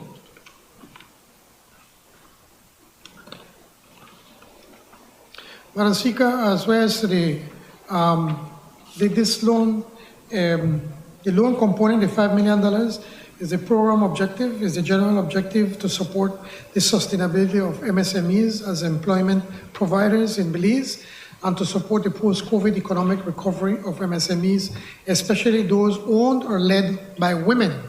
This is a special loan that we're targeting women on MSME through the access to production-oriented finance. The loan administrator, the IDB, will administer the loan for 0.5% commitment fee in accordance with this agreement. The commitment period is roughly 3 years from the date of the agreement to the 31st of December 2025. Interest rate is fixed at 2%. The commitment fee is 0.75% on the dispersed amount. And the repayment period is for 20 years following 5 years of grace period. And we have semi-payment. The payment frequency is semi-annual.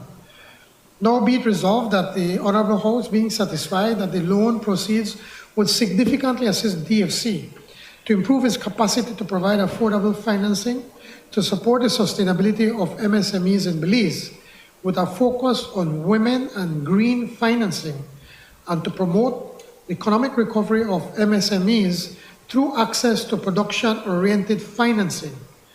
1, approves that DFC may borrow the said sum of US $5 million from the ICDF Taiwan on the terms and conditions set out above and further authorizes the Board of Directors of the DFC to execute and deliver the loan and grant agreement and other associated documents. And 2, approves that all principal, interest, fees, premiums, and other charges under the loan shall be tax, fee, duty, or charge exempt as provided for in the loan and grant and guarantee agreements. And 3, further approves and confirms that the government may enter into a guarantee agreement with the ICDF Taiwan on terms and conditions substantially as set out above, and further authorizes the Minister of Finance to execute and deliver the said guarantee agreement and all documented associated therewith. This motion has the recommendation of the Cabinet. Madam Speaker, when it comes to this loan, it is a $5 million US loan coupled with a US $500,000 grant from the Republic of China, Taiwan's International Cooperation and Development Fund, or the ICDF.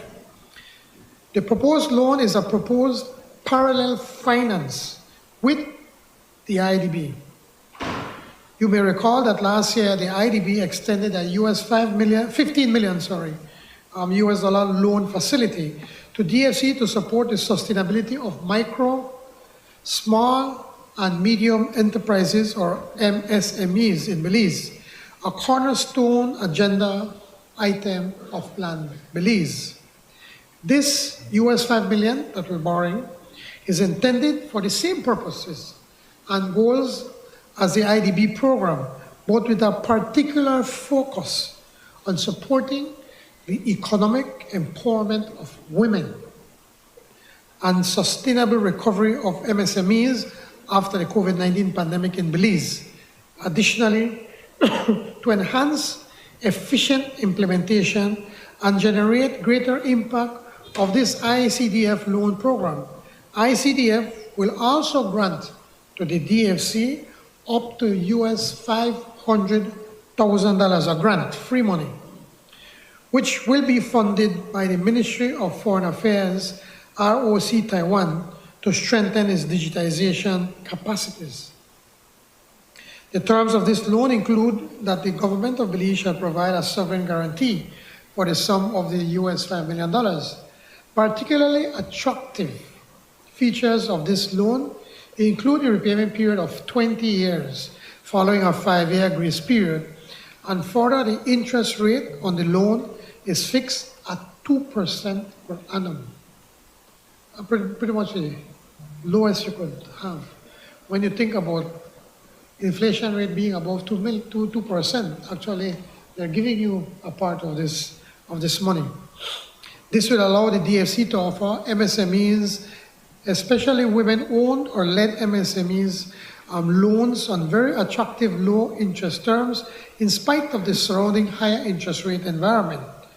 By enabling timely access to affordable finance to MSMEs, our administration looks forward confidently to a sustainable and inclusive development of our country with women empowered in the process.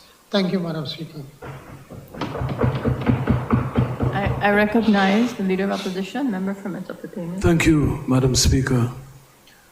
Madam Speaker, again, another loan, and it must be recorded, the hypocrisy of the Briceño administration, the PUP administration, who I think you have confused the UDP Borough administration with when you were Deputy Prime Minister and the Saeed Musa administration. Yes, hang your head, you should hang your head in shame, because that is when the runaway spending from borrowing money took place. That is when, as my colleague from Collett mentioned, he didn't want to venture down history of the DFC going bankrupt. So it is not the UDP that was borrowing money and not using it appropriately. I don't think borrowing money for COVID-19, I'll get into your supplementary appropriation where you're still borrowing money for COVID and COVID done. But the point is that the hypocrisy of the PUP has to be recorded for the country to see, Madam Speaker. Everything with them, when they do it, it's okay. When the PUP borrow, nothing wrong with borrow, that's how you develop the nation. When the UDP did it, and we certainly developed this nation like never before, no, that was your father, sir. That was your father when the Bear Stearns $500 million went missing. So that needs to be recorded. So again, Madam Speaker, we appreciate these efforts to develop the nation, but we have to make clear the hypocrisy of the PUP, who did not agree with borrowing any at all, but are now borrowing more than $1 million a day to fund their development. The other point I would like to make before closing, Madam Speaker, is, again, access. It is very well that you have the program for the small businesses, but access is key for the rural areas and for those vulnerable communities, even in the towns and cities, to make sure that those vulnerable citizens get to participate in this, and it's not just the area representatives, friends and cronies that get to benefit from this investment. So it is something that has been complained to me by colleagues that they can't get access. So I would ask that you do more to make sure that there's an awareness campaign, to make sure in the rural areas, in other areas where vulnerable citizens are, that they know that these programs are available, and you do everything to get them to be able to participate and benefit from this loan that they will have to pay back. Thank you, Madam Speaker. I recognize the Honorable Prime Minister.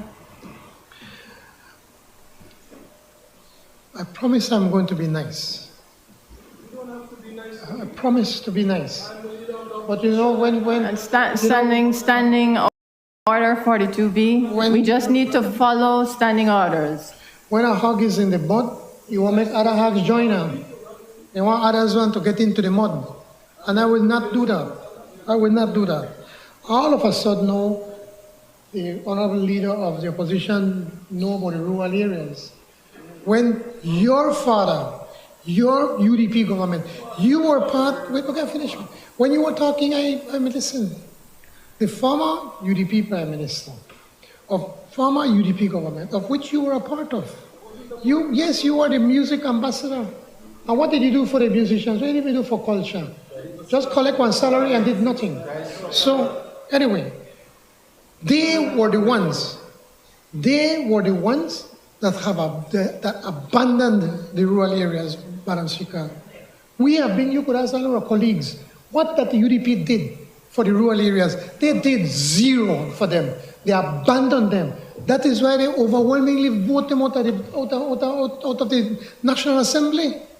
Because they abandoned the rural areas, they abandoned agriculture.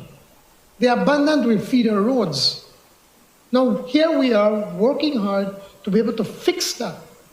We don't come every host meeting to say, oh, the UDP don't know for the rural areas. No, you are talking about, oh, the rural. All of a sudden you remember the rural after what? How long were you? You were from 2009? You were there, you were in cabinet sometimes, because you don't have cabinet meetings. So please, man, no, that is hypocrisy. That is hypocrisy.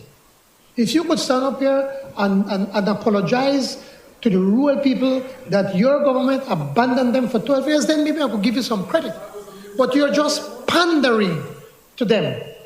Here we have a government that is actually working to improve the lives of all our people, the rural especially, but even in the city, we continue to invest in the city. So how dare you? Member, 1 second, member for Mesopotamia.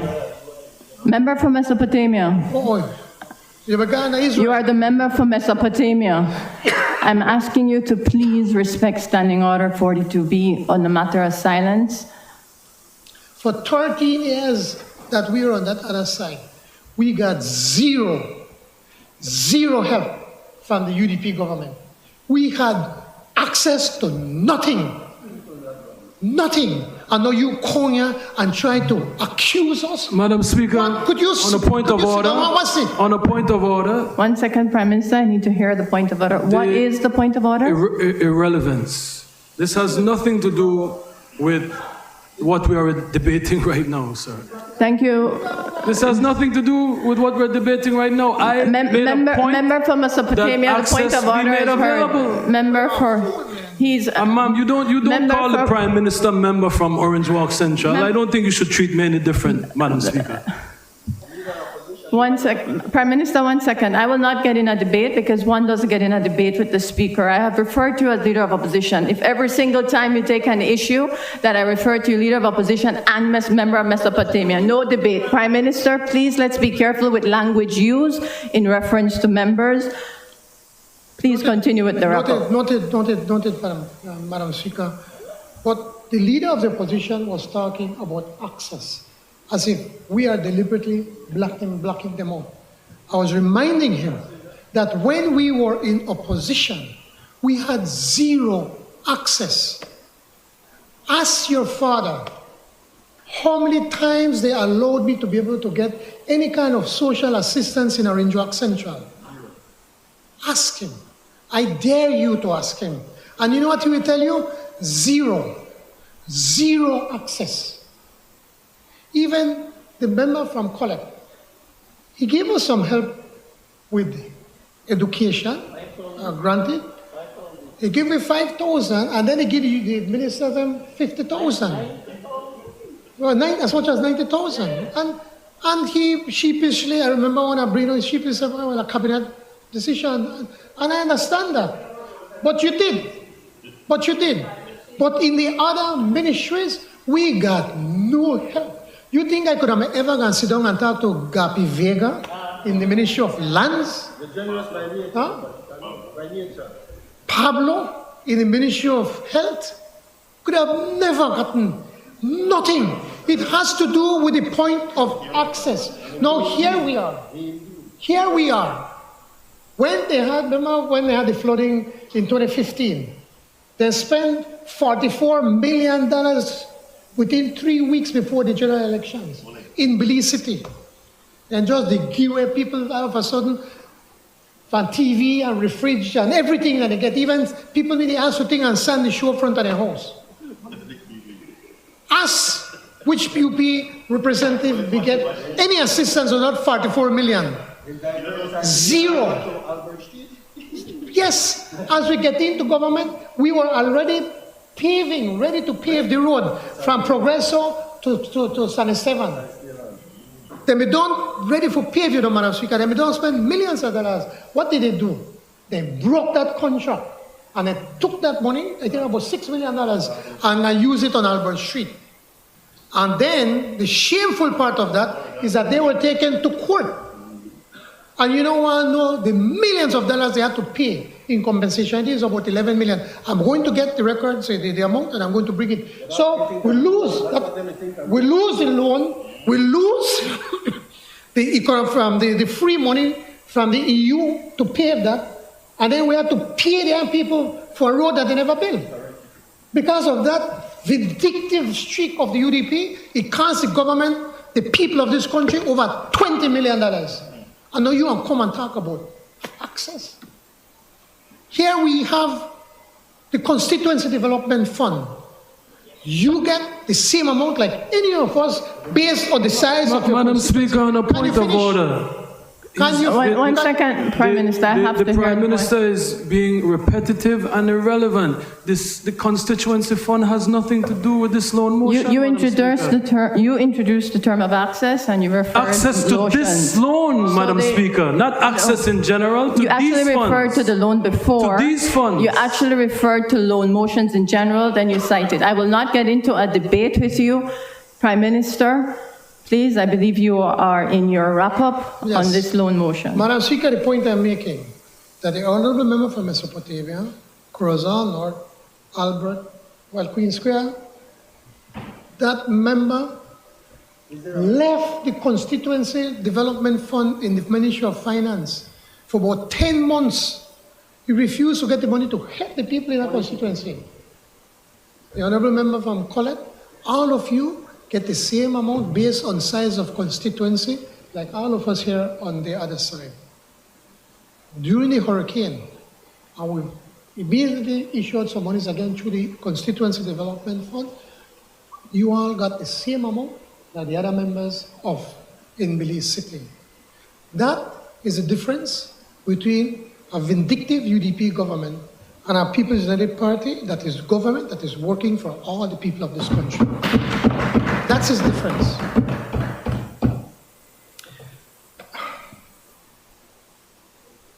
That would be nice. All I could ask you is to support this motion. Madam Speaker, I'm asking everyone to support this loan motion. Thank you. I recognize honourable members. That motion is referred to the Finance and Economic Development Committee for examination, consideration and report. I recognize the Honourable Prime Minister and Minister of Finance, Economic Development and Investment. Madam Speaker, I seek the indulgence of this Honourable House to have the motion be taken through all its stages this day. Honourable members, the question is that the motion be taken through all its stages this day. All those in favour kindly say aye. Aye. Those against kindly say no. I think the ayes have it. Introduction of bills. I recognize the Honourable Prime Minister and Minister of Finance, Economic Development and Investment.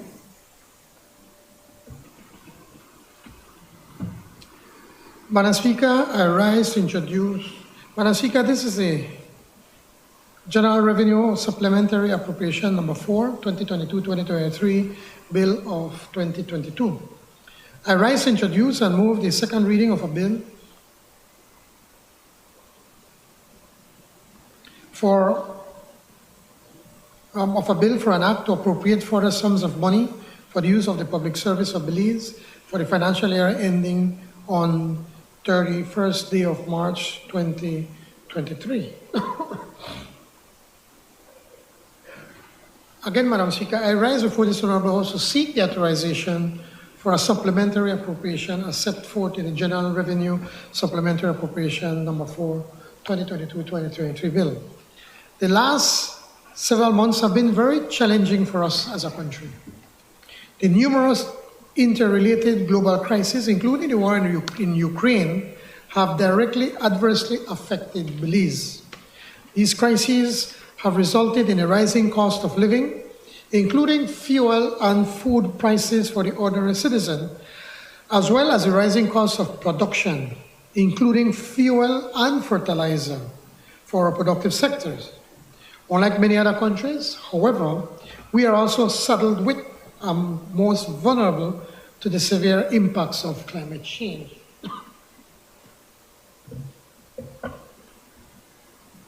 Back in August, when we were here before this Honorable House to seek authorization for supplementary appropriations, largely for the severe flooding that wreaked havoc on our road infrastructure, mostly in Belize, Orange Walk, and Procedural districts. Over the last couple of months, many of us have personally experienced and witnessed partial or total loss of our homes and businesses as a result of Hurricanes Julia and Lisa, especially in the Belize district, but also in parts of the Cayo district as well. In the rural areas, madam, the rural areas. The road infrastructure, once again, has been significantly damaged by these extreme climate events. The preliminary estimates of these losses approach $100 million. These include continued and mounting losses that the people of Belize continue to suffer on an ever more frequent basis, not only significant why Belize is rated one of the highest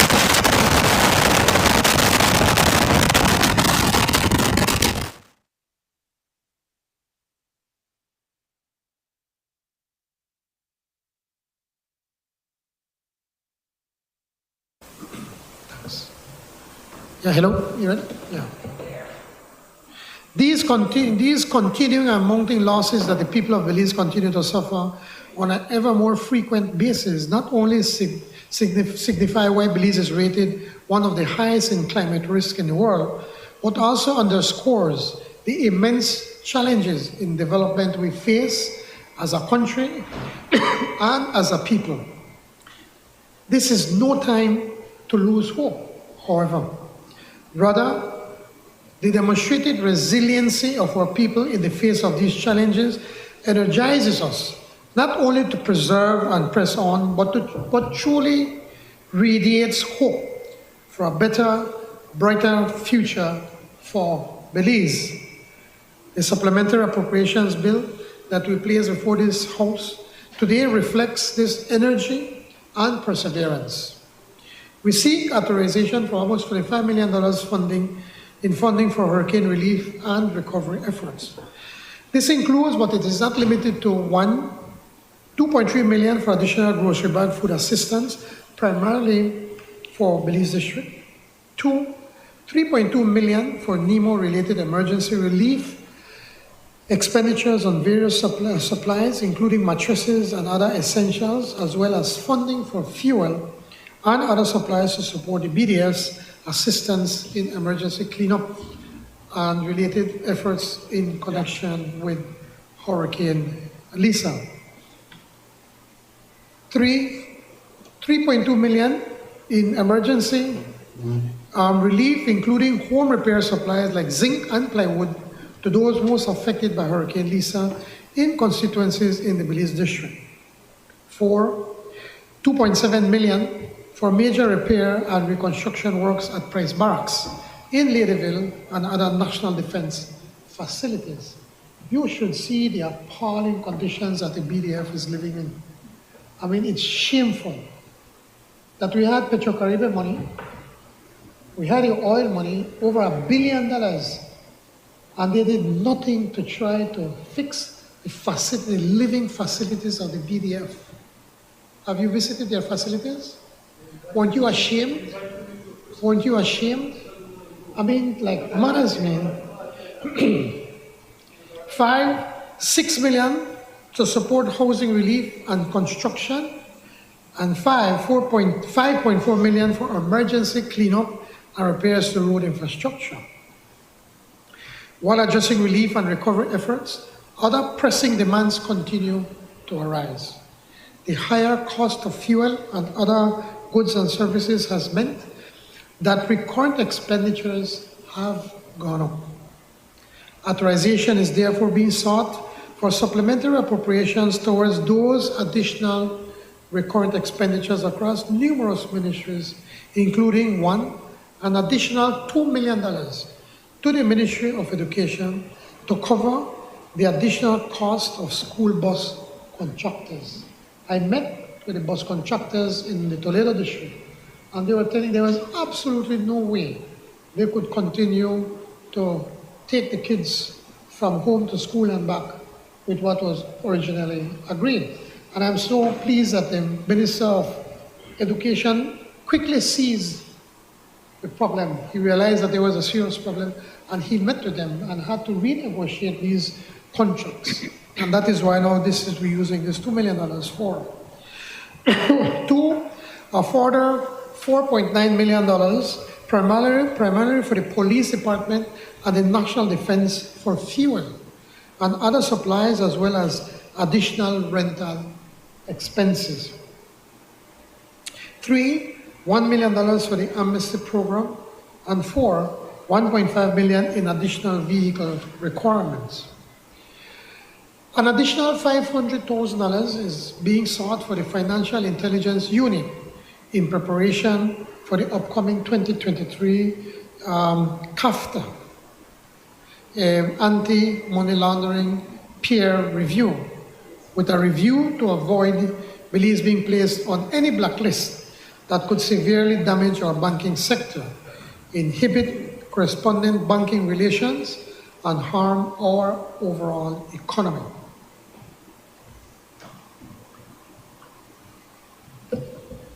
Over the past couple of years, the municipalities have been under much distress, initially because of the economic fallout from the pandemic, but also with the continuing barrage of costly events like Hurricanes Julia and Lisa. It was certainly heartwarming to witness the outpouring of support by many across this country to those most affected by the hurricane, especially in Belize City. In visiting the south side, I heard so many stories that made me feel proud as a Belizean. How people were out there under the rain and during the hurricane, helping people to shelter, bringing them into their homes.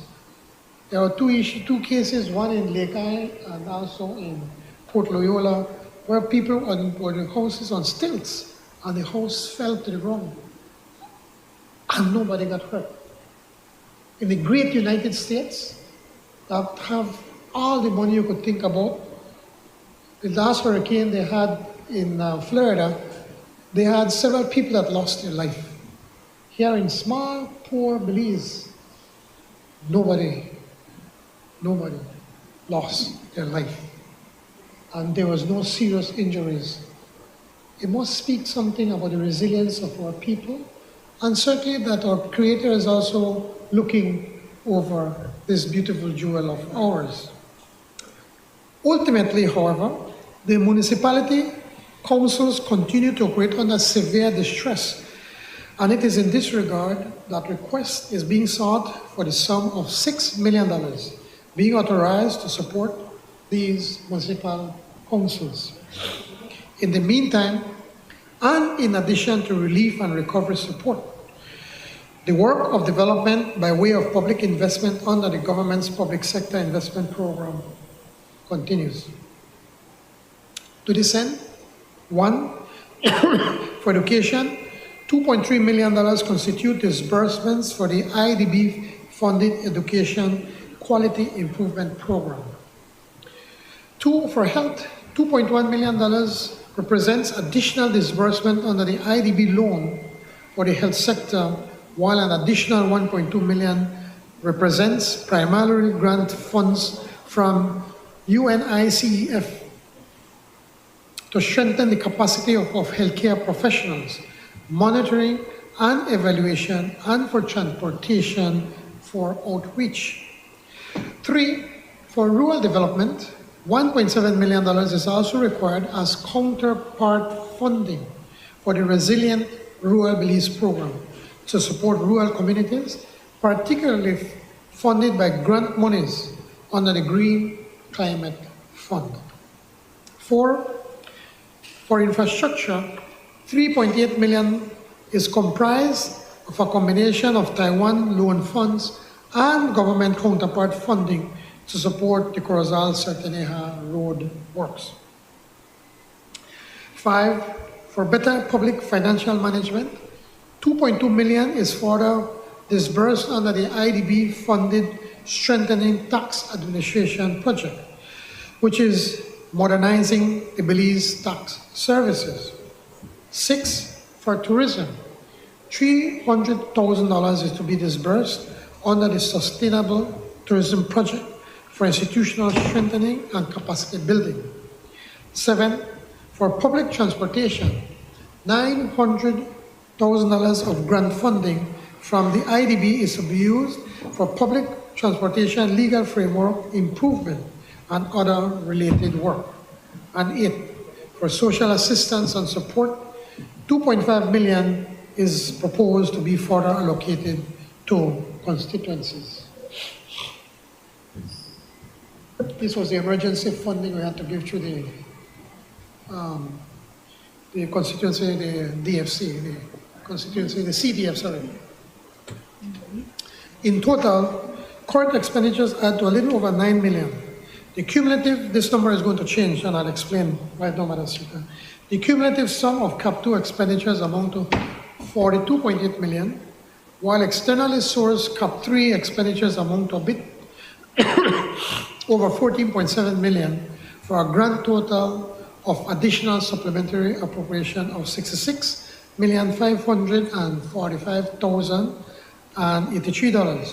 We will need to add another $4 million to this, which I'm going to mention quickly. Madam Speaker, yesterday we had an emergency meeting with the Minister of Health and the CEO of the Carl Hushner Municipal Hospital, KHMH, Mrs. Chandra Cancino, who made a compelling argument for emergency funding for KHMH. After a long discussion, we agreed to provide another $4 million to help them with their recurrent expenditures. The minister, during the debate, will give us a detailed explanation. Madam Speaker, I think it's important for us, our government, I'm sure both sides would agree with me, to register our gratitude to the 700 plus employees of KHMH for their dedication and commitment to provide quality healthcare to our citizens. But I also need to add, I also want to thank all our healthcare workers who remain committed to this day, even after the stresses of working during the COVID-19 crisis. Many of these doctors and nurses to this day have not gone on holiday because of the work that they have been doing. A grateful nation thanks all of you. Madam Speaker, I look forward to the support of this Honorable House for the new enactment of this bill. Thank you. Sylvia, Leader of the Opposition. Thank you, Madam Speaker. Madam Speaker, it was certainly anticipated that we would come to this Honorable House and seek funding for the natural disaster Hurricane Lisa. But what it appears in this supplementary is that the Hurricane Lisa is being used as an opportunity to fleece the national coffers. When you go through this supplementary, Madam Speaker, this has to be the worst administration in as far as budget and planning, which is a very important part of the Ministry of Finance. And that is what I used to think. But I pay attention. I may not be as smart as the member from Cayo South. I'm not an intellect like him. But I pay attention. And what I have realized, Madam Speaker, is it's not bad budgeting. It is that the bogus budget, as I rightfully deemed it, that was presented in this honorable house was just that.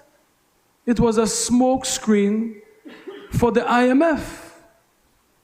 They wanted to present a budget that appealed to the IMF, so as he always does, that's why you could come with these written speeches all you want, and they can sound as eloquent as you would like them to sound, but the reality is the reality. The bottom line is the bottom line.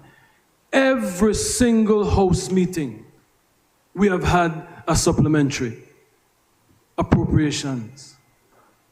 And that is because I surmise that that was the plan all along. Let's put a bogus budget before the people so that we can check the boxes for the IMF, and then we'll go and get the money. But I'm sure when they speak, they'll say, oh, well, unlike Prime Minister Barrow, at least we're coming to the house to ask for the permission. That doesn't make it any better. What were you doing? What were you doing? What were you doing? I'll get to you shortly. I'll get to Ministry of Infrastructure shortly. But what were you doing when you were planning this budget? How is it that for Cap 3 and Cap 2, you did not anticipate these costs? How? Please explain it to me, since I don't understand. You have, Madam Speaker, you have lines here, such as rents and lease in the Ministry of Finance. Nothing there in the approved estimates. Now you want $500,000. What's the emergency? What was the unanticipated urgent issue that came up that you need that? You're spending about $3 million on new vehicles. I see you have a new white 2024 or 2023 Land Cruiser out there that costs $500,000. That is, I don't know if you paid for it or that is a part of this supplementary. Making yourself a fool. Well, I am asking. No. Sit down. What is your point of order? Members. What is your point of order? Wait. Leader of Opposition. 1 second. Leader of Opposition. Leader of Opposition. You're I not am standing? speaking. I don't need to stand, sir. Kindly sit. Okay. 1 second. Members. There's a reason why I asked specifically in the announcement to be reminded of Standing Order 42B. I kindly ask for you to indulge me, the Speaker, by respecting that. Every member has an opportunity to contribute to the debate. Take the notes and contribute to the debate when you stand on your feet. When you stand on your feet, please make the point of order so that I can at least hear your point of order, ask the other member to sit, to allow me that opportunity. Is there a point of order? May I hear the point of order? My point of order is that the leader of the opposition making false accusations in this National Assembly. And the point is, when he's talking about a vehicle that I'm driving, the government of Belize has not bought me a vehicle. I've been using my personal vehicles from the day I was elected. Thank you for the clarification So on for on the question or accusation therefore. Mr. No, Prime Madam, I Minister. just want to finish. For him to come and to give any kind of suggestion that I am using the people's money to buy myself a vehicle, it's a lie. So before you make those things, you and I talk, when you are asking me to help you with additional funding for your people, Okay, you never call. No, but members, I just want to make we're beyond the point of order. it's important to make the point. Madam Speaker, Prime Minister, please indulge me. On the wrap-up, you can make that additional point. Member for Mesopotamia, Leader of Opposition, if you're going to lodge a question, you know the procedure to lodge the question. Okay, if I may ask, it's important for what I'm pointing out, that this gentleman maliciously tries to make these accusations, when he Madam could have... Speaker, on a point of order, no, he's accusing me of malice. I Yes, asked a I am. question. No, the point A is... point of order, you're when you and I imputing talk- improper motives. But you are imputing proper motive. When I Can I be allowed to finish? Madam no, Prime Minister. I insist, Madam Speaker. Prime Minister, I asked what was the point of order. You've told me about the Madam vehicle. Speaker, that I'm trying to make the point that this gentleman... I am a member for Mesopotamia. Neither are you. Can you? I am listening to his Listen to what I'm saying. The point I'm trying to make, Madam Speaker, that he... member. 1 second. Member for Mesopotamia. I have asked you on more than one occasion. You don't question my conduct. You allow me to do what I need to do. If you continue, I will ask you to please excuse yourself. I do not need help from other members. Please, Standing Order 42B. It's very clear. You stood on another point of order. I would like to hear the point of It will order take me- in silence. 60 seconds. The point I was making, that if he really wanted to find out the times that he calls me and texts me, he could have asked me, why I see a new vehicle, so what, government pay for it? And I could have answered it. But you come right there and try to create... What, the point of improper order, motive. Prime Minister? That is the point of order, Madam Speaker, that he comes Is the here imputing and of- speak on things that he does not know and makes allegations that are 100% false, and he knows it.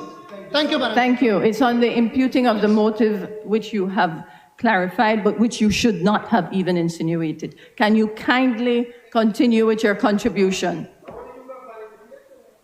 I don't have it. Members, Standing Order 42, or else today will be a day where I'm asking people to excuse themselves. On both sides.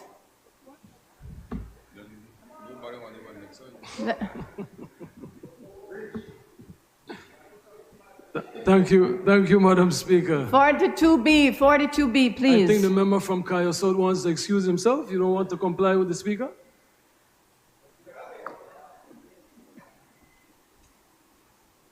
Thank you, Madam Speaker. And thanks for the clarification, Prime Minister. I hope that you will clarify why there was a need to spend the $3 million on new vehicles. $3 million you have in the office of the Prime Minister.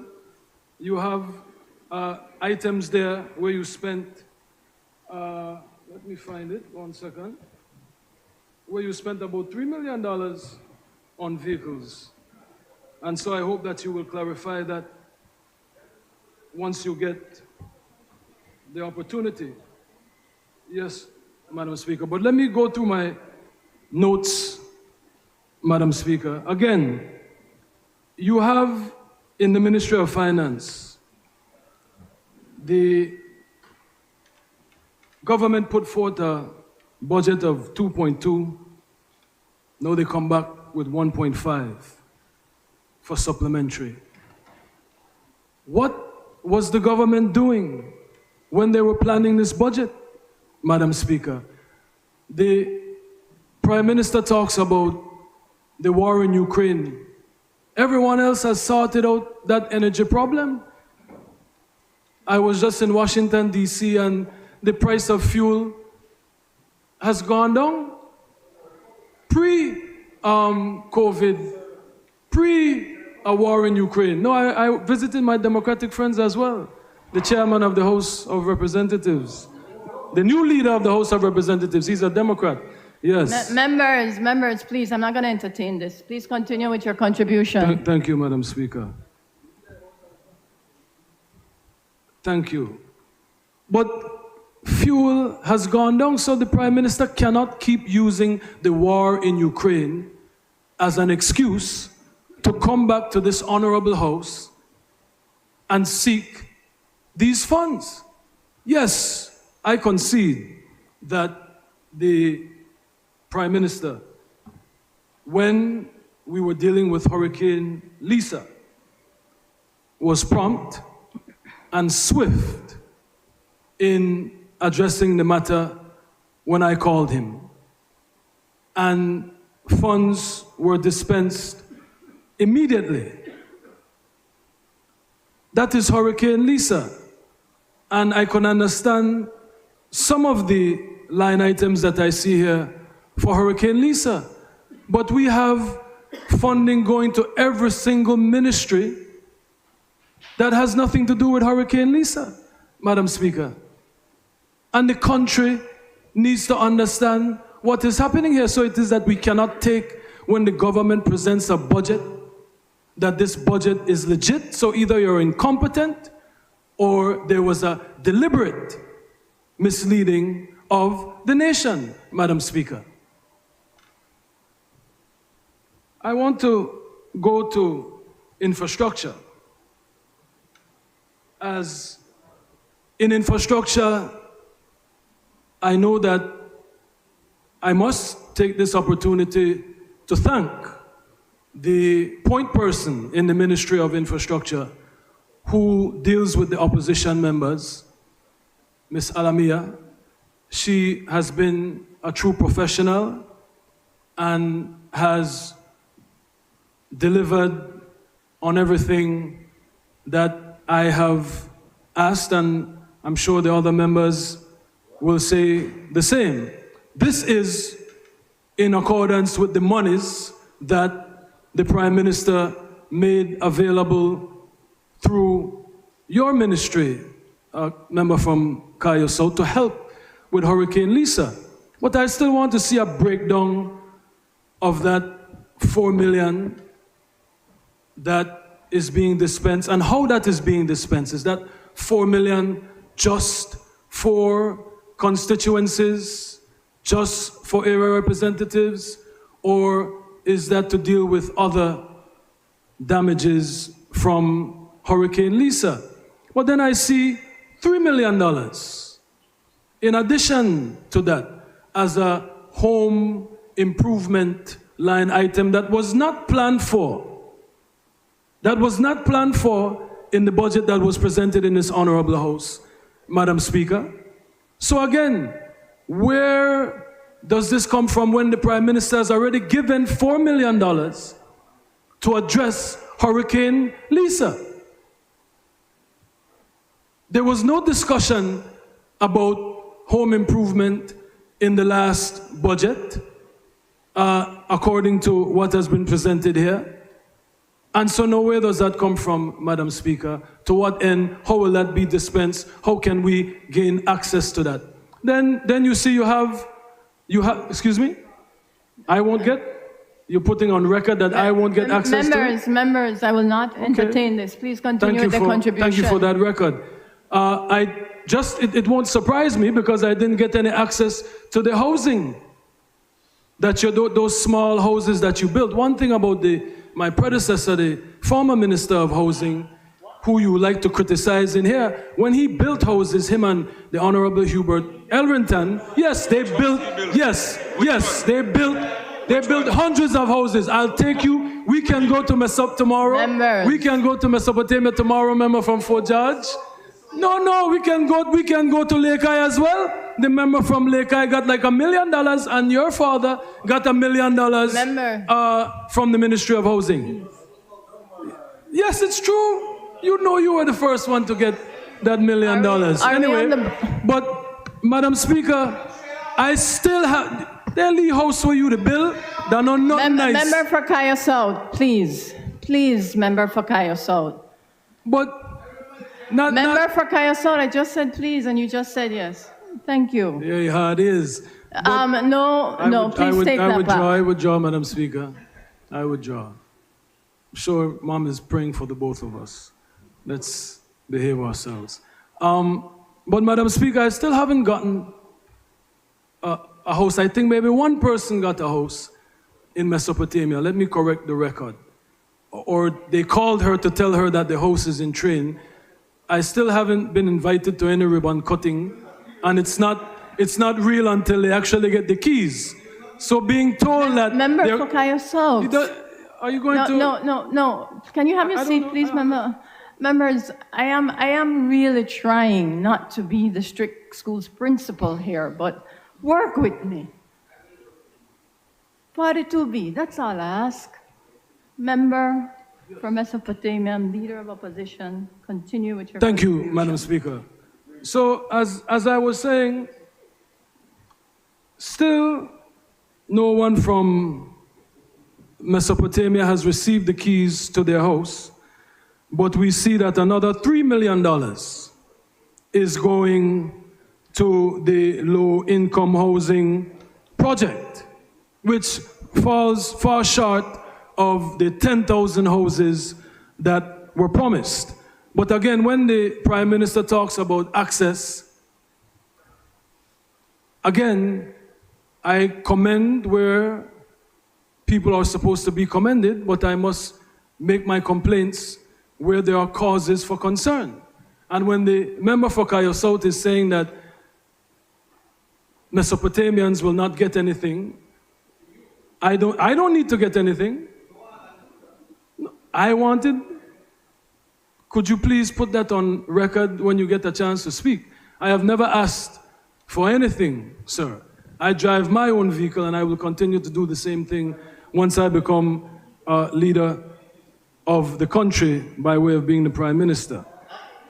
But, Madam Speaker, again, the Sarteneja project, that was paid for by the Taiwanese, right? And whatever Belize was supposed to contribute, let's argue that Belize was supposed to contribute, there was no approved estimate for Sarteneja in CAP 2. And now we have 1.5 million, and you'll have even more in CAP 3. So again, Madam Speaker, the people of Belize have to see this for what it is, which is an attempt to fleece the national coffers. When you bring supplementary appropriations bills to the House, it is to be based on spending that could not have been anticipated. How is it that the Budget and Planning Unit, the Prime Minister, his Minister of Finance, did not anticipate, these ministries did not anticipate the spending? And again, if the taxes are performing so well and the economy is recovered so well, which is why now you're grabbing these monies, why not give the public servants their increments, Madam Speaker? But let me go now to the Ministry of Health. I certainly agree with the $4 million grant that has been given to KHMH. Heaven knows that our public health system is in shambles. There's a new coalition of medical service providers that have been complaining that they have no supplies, they have nothing, yet we have come to this honorable House on numerous occasions. 42, sir. You're the party whip, you're the House whip, you're supposed to know your rules, member from Fort George. But the government has come to this honorable House on numerous occasions, Madam Speaker, asking for money for the Ministry of Health. Yet the stakeholders in the public healthcare system are telling you otherwise. So that's why when the member from Kayo South wants to talk about who can comprehend and who can't comprehend, nothing that you say here registers until I see the actions. Because what you say in this honorable House, for the most part, with a few exceptions, never comes to reality, Madam Speaker. And that takes me now to the supplementary for health. When we were going through the COVID-19 pandemic, every day on the news, on all of the media platforms, you would have an accounting of who has COVID, how many cases, what we're down to. You don't have that anymore. The COVID era is behind us. Yet, again, these are not supplementary estimates for monies that were already committed, and so they are following through. These are new costs that they're coming up with for COVID. you have 172,000 for COVID-19. What does that mean? 234,000 for COVID-19. $2 million, Madam Speaker, to support the healthcare sector to contain and control and mitigate the effects of COVID-19. But that has passed us. Who are you fooling? I hope that the Minister of Health will give satisfactory explanations to these monies that they're asking for. But I don't know what could be satisfactory when they plan the budget. We're only about 90 days away from a new budget, and none of these costs were anticipated, Madam Speaker. Again, either it is incompetence or it was the government misleading the public to satisfy the IMF, Madam Speaker. Let me go now to the Prime Minister's office when I was talking about the cost that they had there for cause. But before I go there, I heard the member from Belize Rural Central, Madam Speaker, talk about grocery bags. I know that the member from Alberts, I know that I myself have contacted the Minister of Human Development and asked about these grocery bags that the member from Caribbean Shores had brought to our attention in the Honorable House. And he said that it wasn't enough what they were getting. And I agree with that. But I was pleased to know that he was getting, and I was hoping, as the Prime Minister says, everything is equal access, that the constituencies would get. So I know that, sorry, the Caribbean Shores constituents were getting, not the Minister of Home Affairs. But I know that the member from Collett reached out on behalf of her constituents. I know that I have reached out on behalf of my constituents, and not even the common courtesy or professionalism to answer myself. I don't know, have you gotten a response, member from Alberts? So I am pleased to hear that in addition to the Constituency Development Fund, for which we are grateful, in addition to the Hurricane Lisa relief that has been directed to the Ministry of Infrastructure, of which we are grateful. But I might add, I did contact, I don't know if it's you, member from Port Loyola, or someone controls your page, because I've been getting complaints in Port Loyola and in other constituencies where people are being discriminated against because of their political affiliation. So while the Prime Minister is right in saying that he has given equally, from what I know, to all area representatives, and I am grateful on behalf of the people of Mesopotamia that I was able to help them promptly. And I help everybody in Mesopotamia. And I had made a plea that all of my colleagues help everyone with the resources that you have. But I don't know if that is happening, Madam Speaker. And in the case of the grocery bags that we again heard mention of, it should be that if the area representatives are not involved, when we send people to human development, they should be able to procure that necessary assistance. And that is not the case, Madam Speaker. As a test, before I assist someone, I say, okay, you need groceries, please go to Regent Street and request assistance from the Ministry of Human Development. I don't need to call the minister.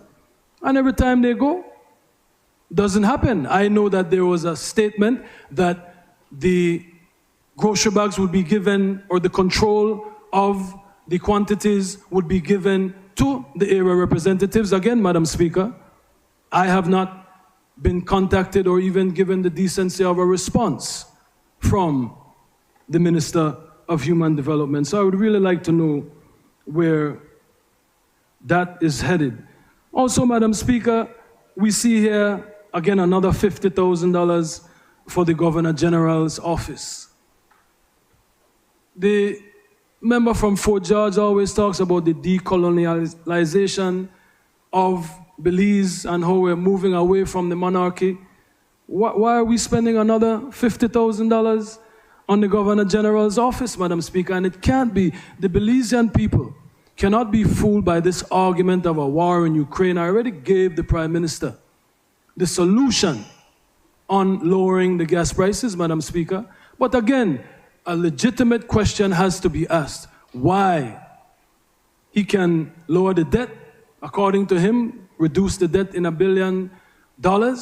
Why can't we lower the gas prices? Is it because he himself owns gas prices, Madam Speaker? Member from Mesopotamia. It's a legitimate question. No, you're imputing a motive. I'm asking a question. No, you're asked the question before I ask you kindly to be careful of those insinuations that you're making. It will not be placed on record. Guided, Madam Speaker. So here I am. Purchase of vehicles, Ministry of Finance, for those of you who couldn't find it. They initially, in the budget estimates, had $2.145 million. Another $1 million. For who? For what? People can't even afford gas. The government should be encouraging people to carpool since energy is so unbearable. Why are you purchasing more vehicles that will cost more fuel? Another $210,000. That's $1,316 for those of you that want to follow. Another $299,000 for purchase of vehicle, Madam Speaker. And we see here that we have the Hurricane Rehabilitation Fund 755. I'd like to know what that is and how we can access that in the opposition.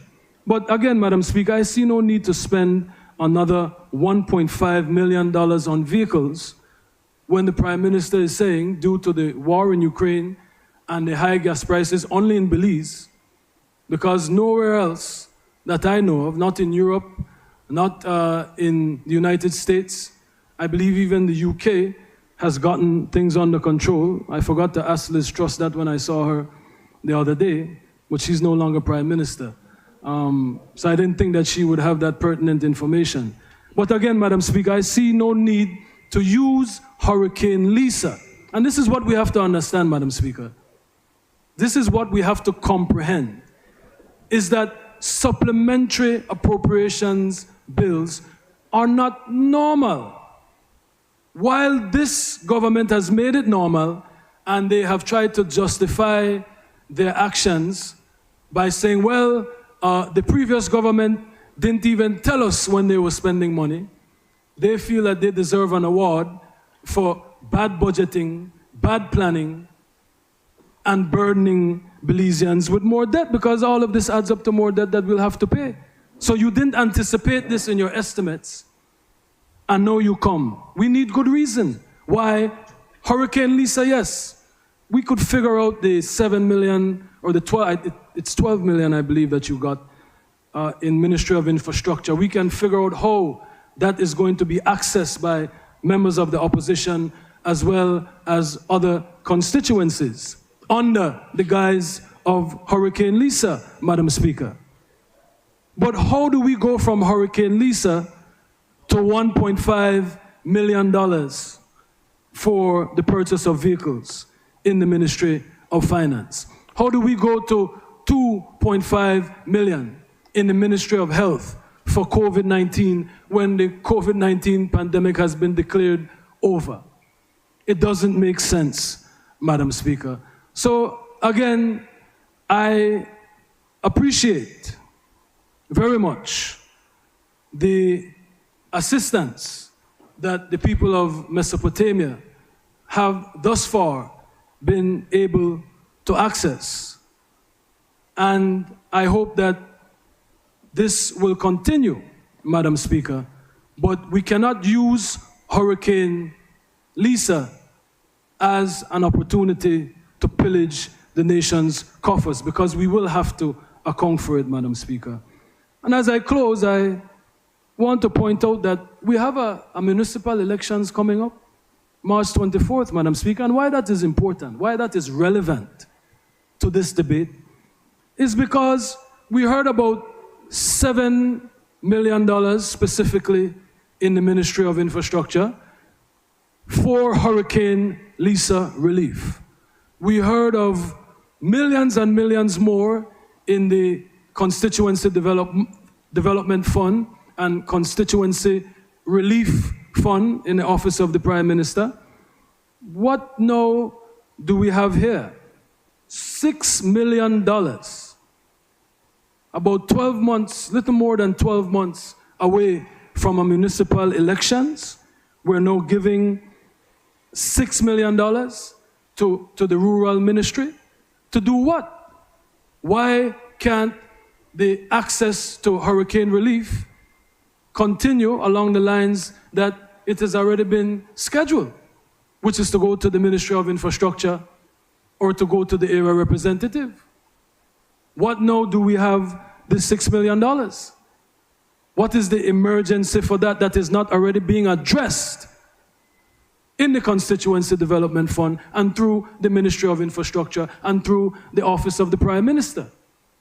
So these are all things that the Belizean people need to consider, Madam Speaker. Coming to the House with a supplementary every House meeting is not normal. It is either rank incompetence as far as budget and planning, Madam Speaker, or it is an attempt to grab the nation's coffers, to spend recklessly, to be a train that is about to come off of its tracks. I am sure that this day will be recorded. When the UDP forms the next government, and I am standing over there, we will have to rescue this government. We will have to rescue this government's deeds when we form the next government because of bad spending. I quote the Prime Minister. These are a time where you don't necessarily need eloquent descriptions of realities. This is bad spending, Madam Speaker. Thank you very much. I recognize the member for Cayo South. Hello. Good afternoon, Madam Speaker. God, I pray to the Lord that what the member from Mesop just said of being over here and standing in that chair, I pray to the Lord it never happens for the sake of Belize. I'm one step away. God save his soul. Madam Speaker, it's Christmas time. I need to be positive and not negative.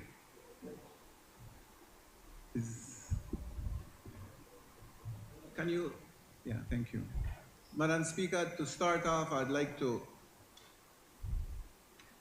give a huge thank you to all the 300 and odd staff members that the Ministry of Infrastructure Development and Housing has. And why I would like to say thank you to them, Madam Speaker. They have been working day and night.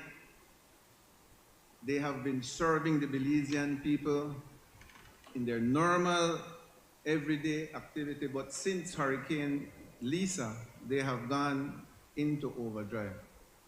They have been the ones responsible for the hurricane relief in the city of Belize and rural Belize. I can't say enough thank you to all the engineers, the staff members, the project managers, the laborers, the carpenters, the people that do the procurement, everybody. And I would like to tell them publicly, thank you. Your minister and your government is so proud of you.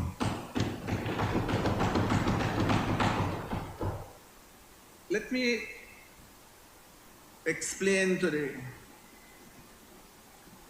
the member from Mesop. I think I can call you member from Mesop, not true? I don't want to go to the other one. I'll leave it as member to Mesop. That should be enough for me. And Cap 2, Madam Speaker, you're looking at the Corozal Sarteneja upgrading of 1.5 million. That is government's contribution to the arrangement that was made for Taiwan. Whenever you get a loan from somebody, it is important that government puts their counterpart, and this is basically that. So there is no rocket science to that, member from MESOP. The difference is that we come to the House of Representatives to do the work legally. We ask permission to borrow the money, and then we ask permission to spend it. It is why we had taken his father to court, because they were not doing that for so many years, for his information. The second one is 679, which is home improvement grants and loans. When Hurricane Lisa hit us, the cabinet gave us approval for relief. Right now we're serving, and we have served over 1,000 applicants in the Belize district, mostly in the city, but also in rural Belize. So that $3 million is to cover the relief. And the member from METOP is aware that we have been transparent and we have been accountable in how these materials reach the applicants. Why? Because any material that goes to the MESOP division is signed by the area rep or his representative, and is also signed by the recipient that receives the material. We have documentation of this, Madam Speaker. So every single person that received the over 1,000 applicants that have received this relief, we have documentation that they have received it. For your information, member from MESOP. Then you have the 2034, which is the low-income housing project for the other $3 million. This is the second phase of the Hurricane Iris. We broke it down into two categories. One was called relief, and the second one is called recovery.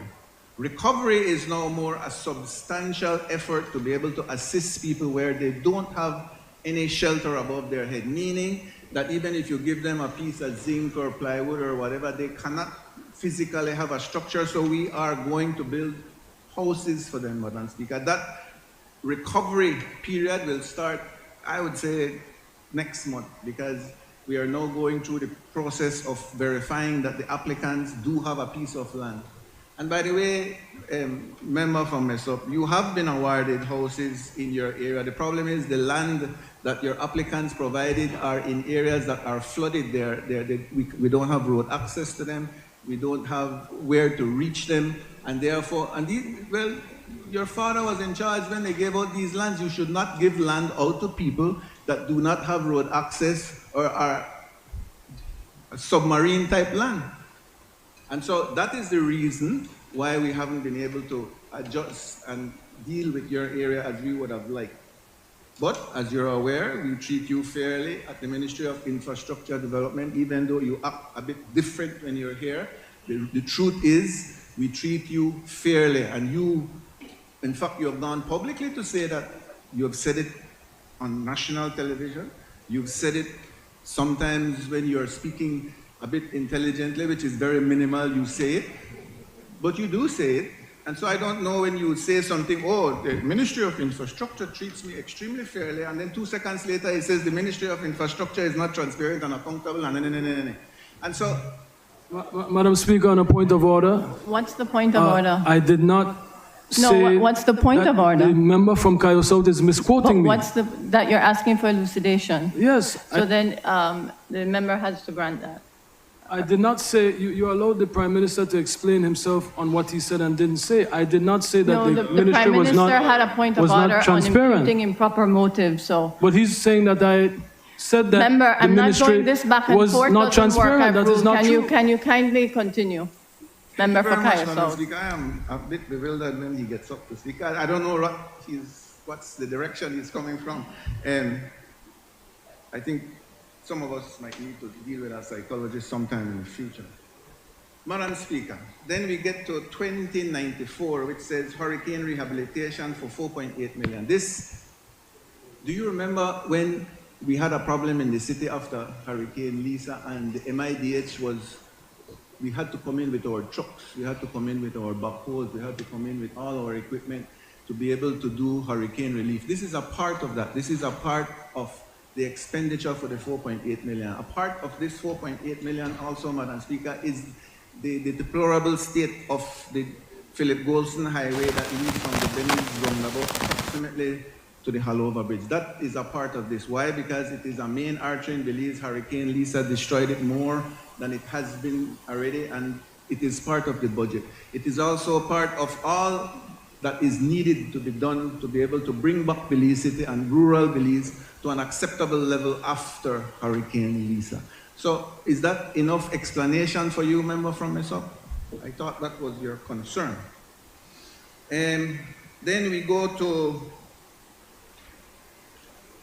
Capital 3, Madam Speaker, which is 1571, which says 2.33 million for the Sarteneja upgrading. That is just coming to the House, explaining to the House that we have to make this payment, and we are asking permission from the House to be able to do it. This is part of the loan that has, well, it came from your previous government and from the Taiwanese government. Cap 2 is the Belize's contribution towards the loan. Cap 3 is the loan itself that comes from the Taiwanese government. You was what? That's why it's here now. Madam Speaker, as I said, it's Christmas. I had a long list of niceties that I wanted to mention with the honorable member, but it's Christmas. And I would like to, because it's Christmas, if you give me an opportunity, Madam Speaker, just to, and I don't know if I'll get another opportunity, just to say thank you to the entire nation, and that stood with us, that had patience with us, that understood us when we were going through Hurricane Lisa's problems. I think the government of Belize acted honorably and with efficiency to be able to try to assist the people that were affected by the hurricane. I would also like to thank the residents of Cayo South that gave up me the opportunity to go to Belize City with all our resources and put all of my attention in that time of need to the Belize City constituents. And now I am telling them I am back now to be able to give you the love that you all deserve, because you gave me an opportunity to focus on the brethren and the sisters in the city that needed our assistance. And lastly, Madam Speaker, I'd like the country of Belize to join me in prayer. My mom is in the last days of her life. I just came from visiting her, and I don't know how long she will be with us, but I am praying that she stays with us for a little bit longer, at least for Christmas. Thank you very much. Okay. I recognize the member for Orange Walk, East. Thank you, Madam Speaker. Madam Speaker, I also want to rise to offer my full support to this supplementary appropriation number 4 for the fiscal year 2022-2023.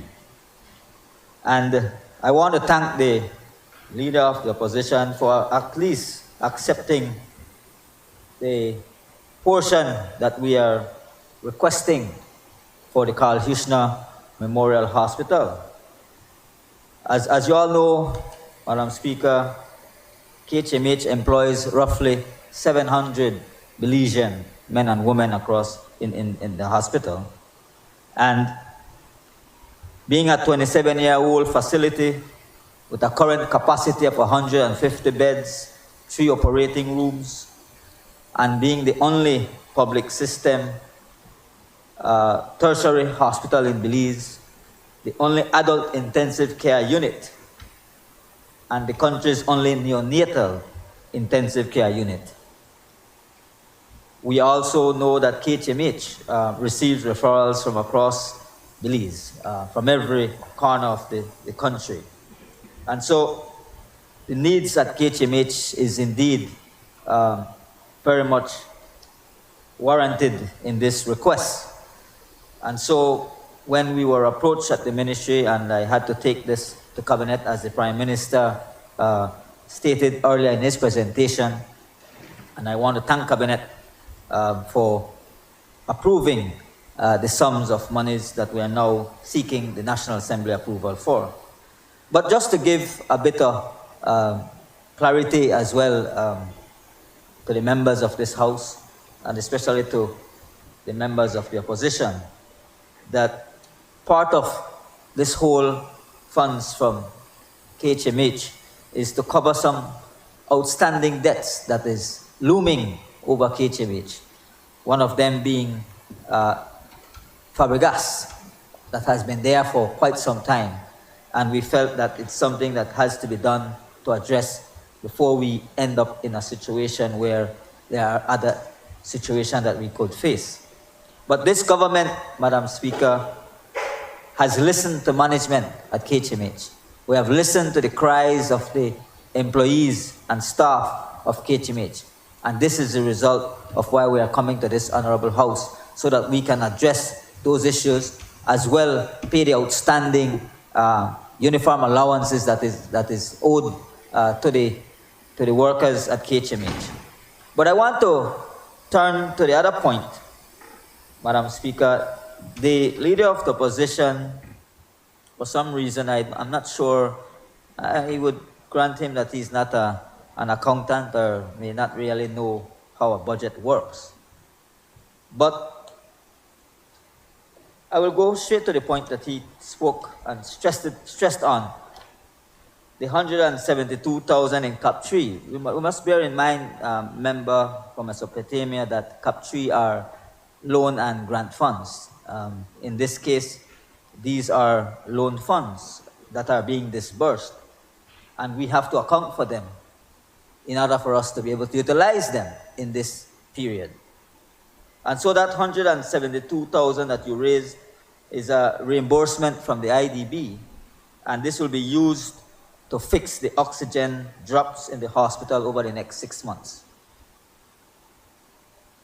The $2.097 million that you stated COVID, but let me just remind you though that COVID is not behind us. COVID is still ravaging across the world. While in Belize, we have been able to manage the numbers, we must bear in mind that COVID is still here, and we have to cope with the effects of COVID. COVID has had some serious effects on the provision of services across the country. And so these programs that are set out in these loan funds highlights what we're trying to achieve over the next few months. The 2.097 million member from Mesopotamia is money from the World Bank under a loan that was already approved to enhance human capacity, human resource capacity, and to provide other health activities within the region, within our country. And so this is really will be used again to assist with the human resource, as I mentioned, procurement of other medical equipment that is badly needed, and of course to ensure that we could continue to mitigate the effects of COVID. Bear in mind that this government, under the Ministry of Health and Wellness, has recently as well had new community health workers across the country, where we have gotten in every district new health workers. We are constantly out there ensuring that we enhance the human capacity at the ministry. So these are what these funds are being used for. So I just wanted to make sure you got the clarity on the point you raised, member. As you know, as I said, CAP 3 are funds from external sources, and we have to account for them in the fiscal space that we have. And in this case, we are utilizing these funds before the end of March and going in. So we have to get the approval from the National Assembly to utilize them. I hope that clarified his concerns. Thanks.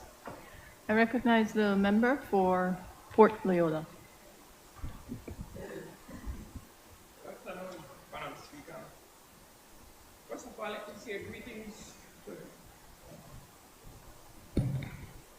Good afternoon, Madam Speaker.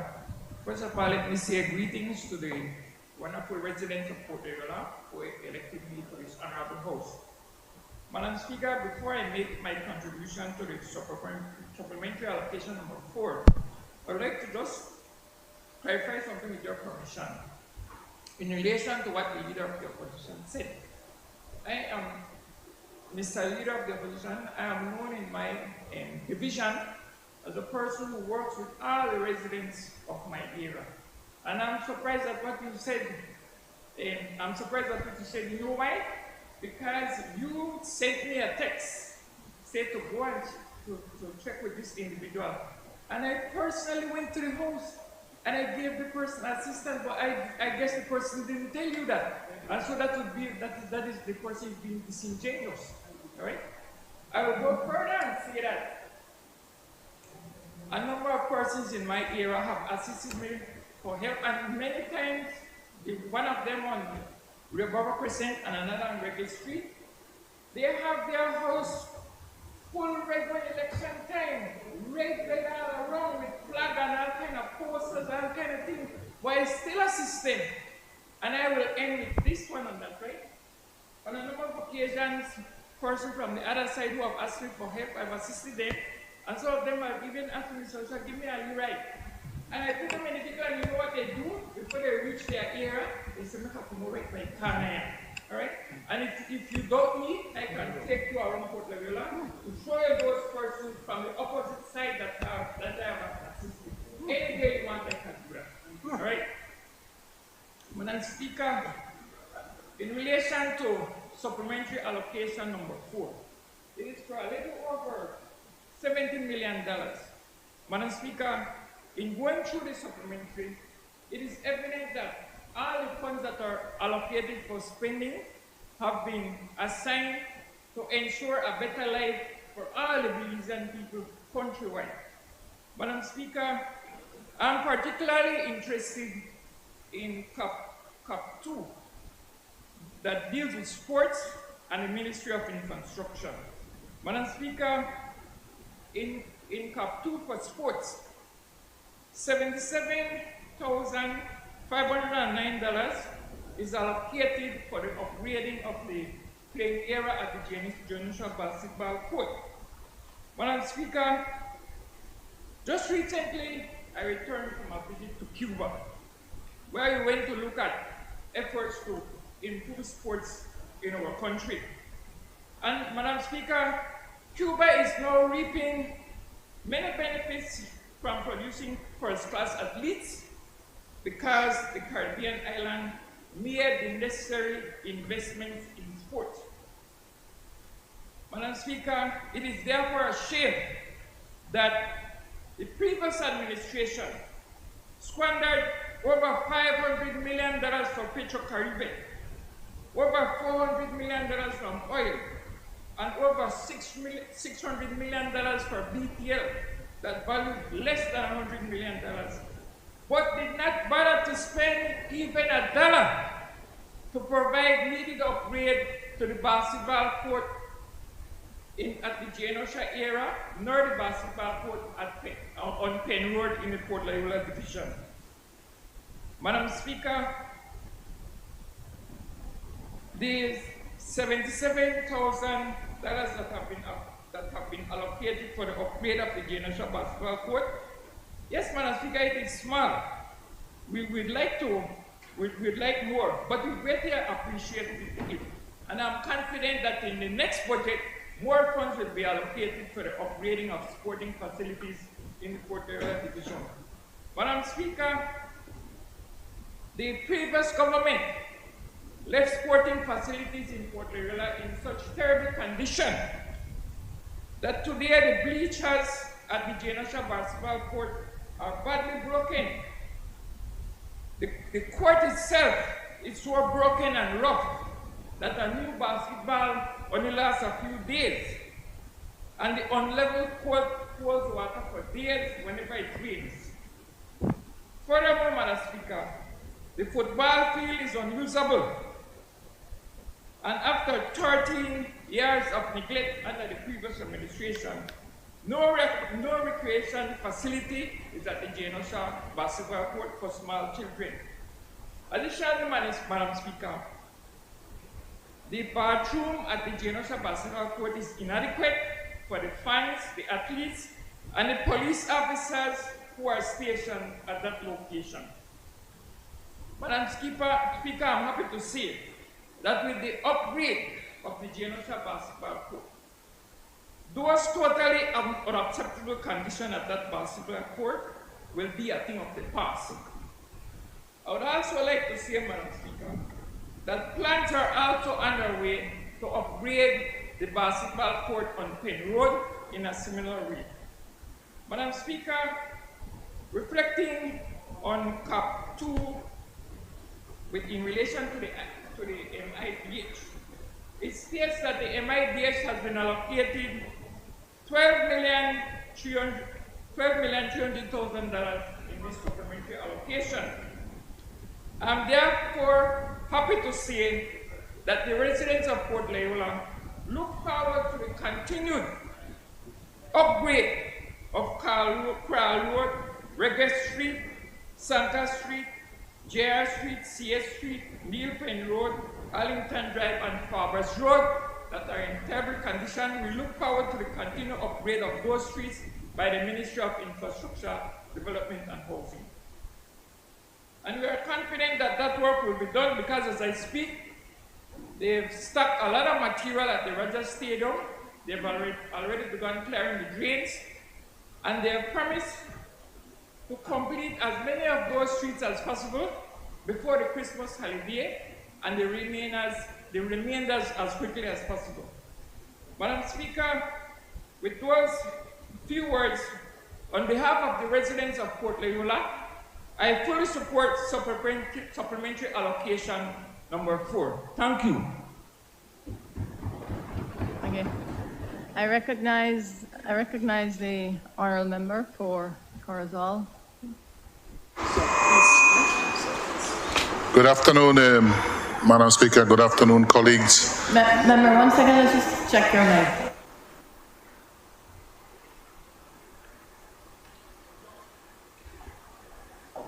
Good afternoon, Madam Speaker and colleagues. Good afternoon, everybody. I just want to highlight a few things in particular for the supplementary budget, and the main one I want to refer to is line item 32 in Cap 3, where they're going to be using $2.2 million for the repairs of Price Barracks, Madam Speaker. One of the reasons why we urgently need these resources is because the Price Barracks under the previous government was completely abandoned. A lot of the buildings, they are not usable. So much so, Madam Speaker, that during the hurricane, if the Minister of State, member for Belmopan and myself did not take to fix some ablutions on the Price Barracks, our soldiers would have been in problems because that is where, in the middle of the storm, a good amount of them had to go and seek refuge.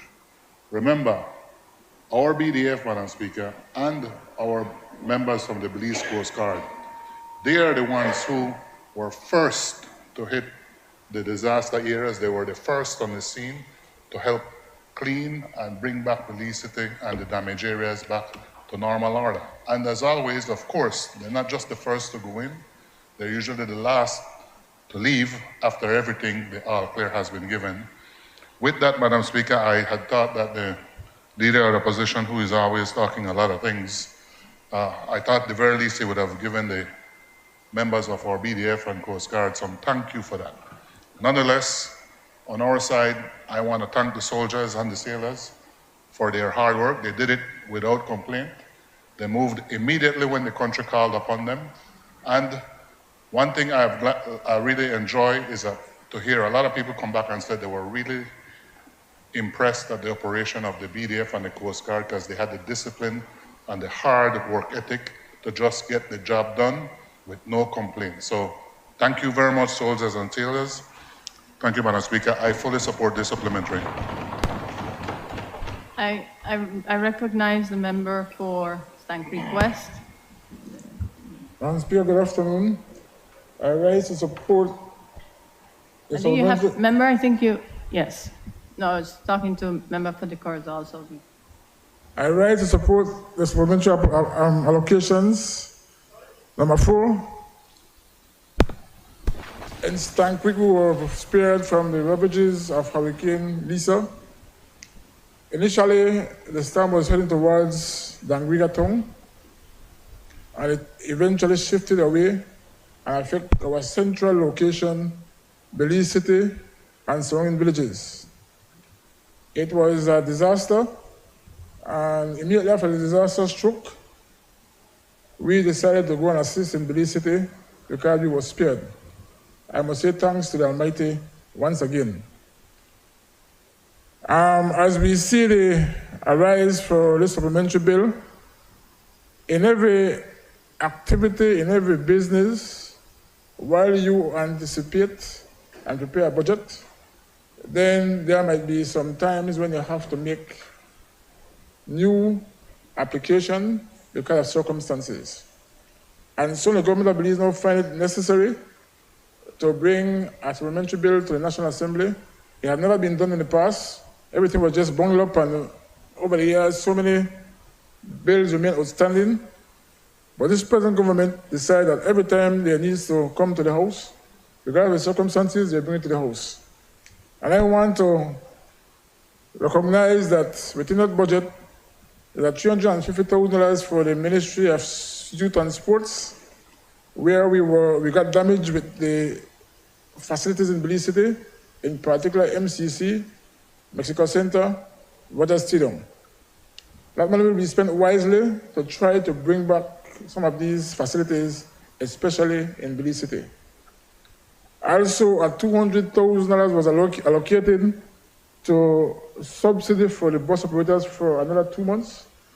It may not be enough, but we recognize the importance of transportation in this country. And when the operator asked me to request another $200,000 or more from Cabinet, I went on a bargain and were able to get an assistance of $200,000 to assist them up until December. It is not likely that it will continue. We are a very small country with a limited budget, and we realize that subsidy needs to give to education and other areas of our society. But over the years, over the months, myself and the bus operators have maintained a very cordial relationship. I try to meet with them as often as I can to discuss our issue. As our study is completed to upgrade transportation in this country, we had a consultant in last week, and we all come to understand and conclusion that we must improve our industry. So even the operators are fully on board, and we are hopeful that by the end of December we'll start to see some transformation of better buses in the country of Belize. As the study was winding up, we were forward with a trip to Korea, about 9 of us from the Ministry of Transportation, and we went to study their industry likewise in Korea. And I must say, it is one of the best in the world, with a country of 55 million people. If we can adopt half of what is done in Korea, we can see an improved transportation system in this country. And on our return, we were able to sign an agreement that one Belizean could go to Korea to do a doctorate degree in transportation. So right now that is being advertised, and there will be one successful Belizean who will be able to go to Korea to do a doctorate in transportation. It will be the first for the country of Belize. Also, we were able to negotiate that from the Ministry of Sport, that one Belizean can go to Korea every year to do a master's degree in any sports-related activities. So with that said, Madam Speaker, I support this supplementary strongly.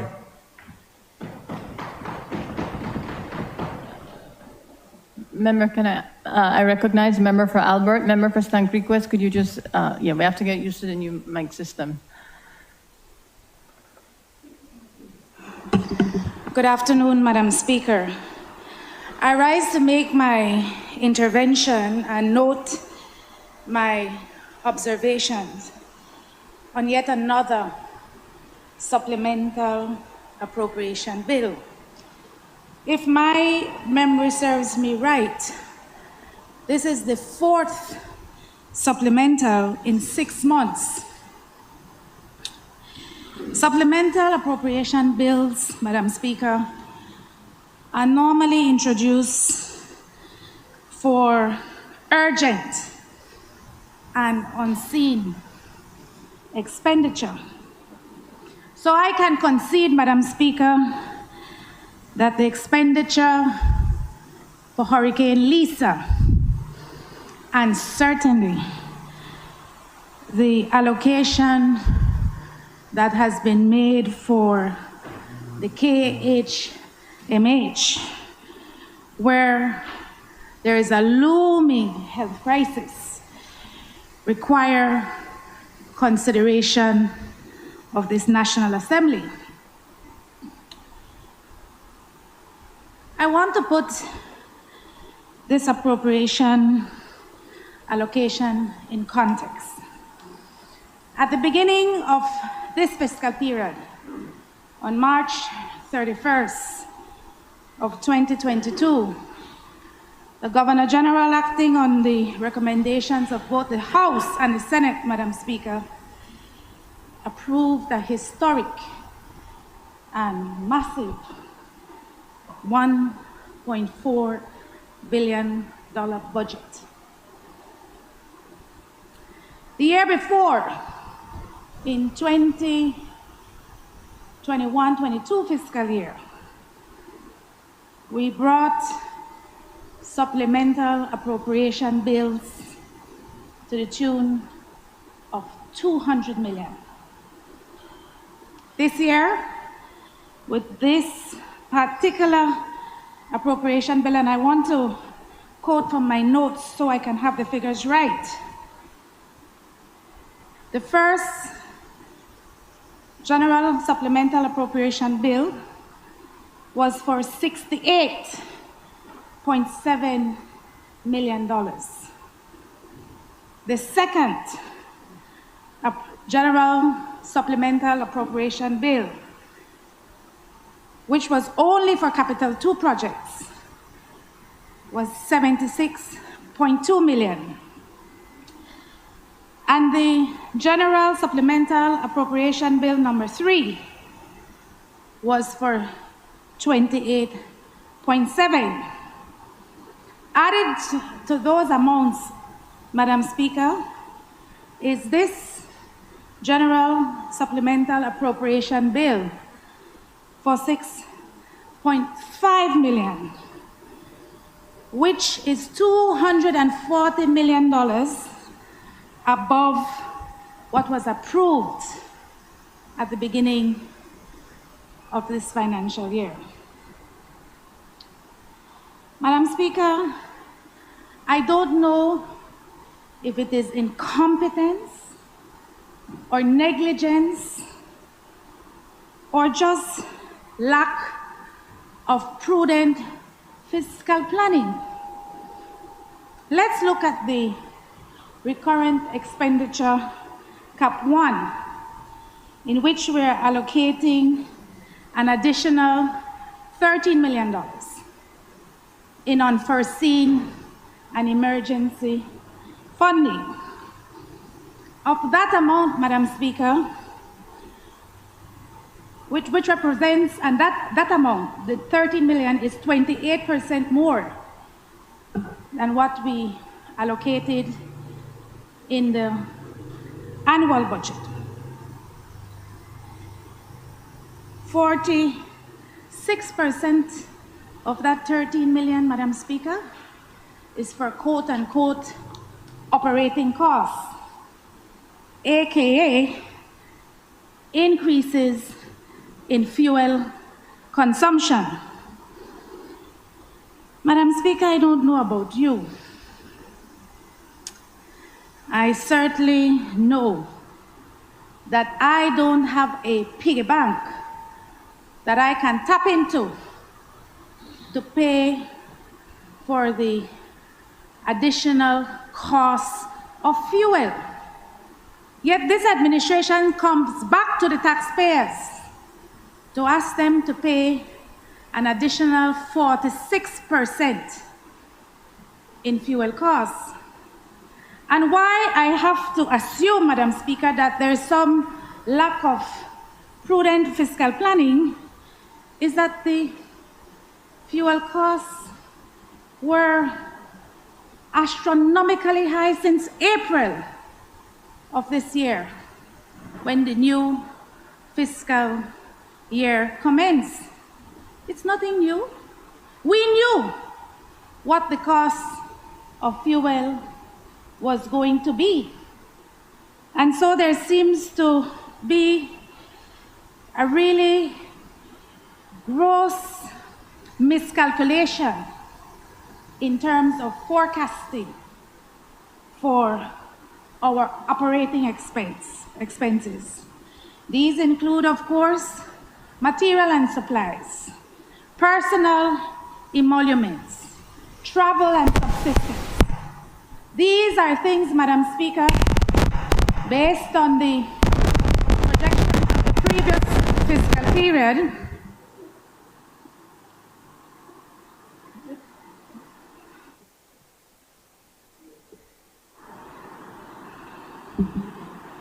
based on the experience from the fiscal period, having full knowledge of what the cost of operating our ministries to be, that we should never have to come back to this house for an additional $13 million in recurring expenditure.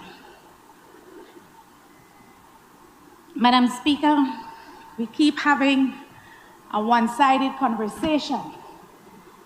We talk about expenditure, but what is missing in this dialogue is the issue of revenue. In my household, Madam Speaker, and I am sure in yours, we can't spend what we don't have. And so I would like to hear how we're doing on the revenue generation side of things.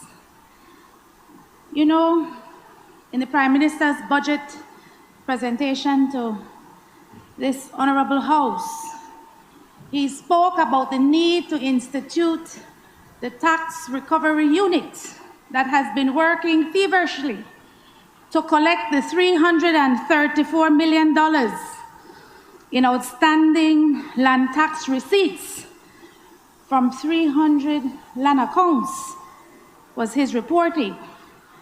How much of that amount, Madam Speaker, has been placed in the Consolidated Revenue Fund?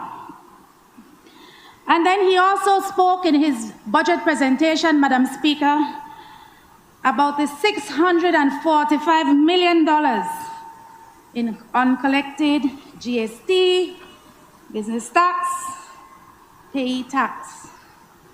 It would be helpful, Madam Speaker, when we come to this House to saddle the taxpayers with another $6.5 million in expenditure, that we have an understanding of how much of that amount has now been collected. And then, Madam Speaker, there are primary revenue centers for the government. For example, customs and excise. How are we doing in terms of what was projected as revenue to be collected from these revenue centers for government, and how much we have actually collected? You see, Madam Speaker, I think that would make the conversation more balanced and help us to be in a better position to support additional expenditure on the backs of the taxpayer. Madam Speaker, this general supplementary appropriation bill must take into consideration where the Belizean people find ourselves. Many households, Madam Speaker, are pushing to the margins of poverty.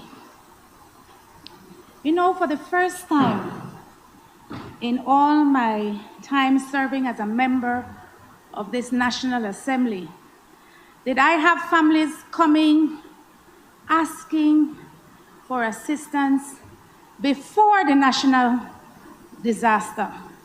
We always get that request after the national disaster. But this time, the timing of the hurricane at the end of the month, families found it very hard. There was no flex in their budget to be able to meet some of their basic human needs prior to the hurricane making landfall in Belize City. I think, Madam Speaker, greater attention and greater resources must be considered for the social protection programs that are necessary for the many vulnerable families living on the margins. Madam Speaker, in 2018, the census report suggested we had a 52% poverty rate. And at the Prime Minister's own admission, Madam Speaker, in one of his interviews with the local press, he admitted that we might be pushing at 60% in terms of poverty.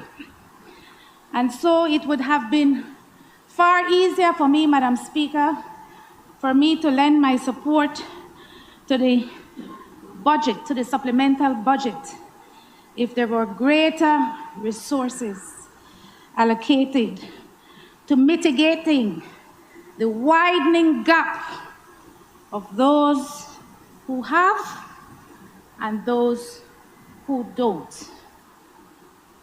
Those families, Madam Speaker, that continue to be pushed to the margins. Madam Speaker, in terms of the CAP 2 budgeted items, there is $42 million that we are now asking the Belizean people to provide for projects. That, Madam Speaker, is, if my math is correct, is a 112% increase over what was budgeted at the beginning of this fiscal year. 112. Which leads me to the conclusion that we have thrown away this concept of program budgeting, which has been utilized in the past, where we look at the priorities of the people, we look at the priorities of the government, and we budget accordingly. But I will have to agree with the member from MESOP, the leader of the opposition, when one has to surmise whether or not the budget at the beginning of this fiscal year was prepared to pander to the indicators of the IMF. Budget surplus, for example, Madam Speaker. These things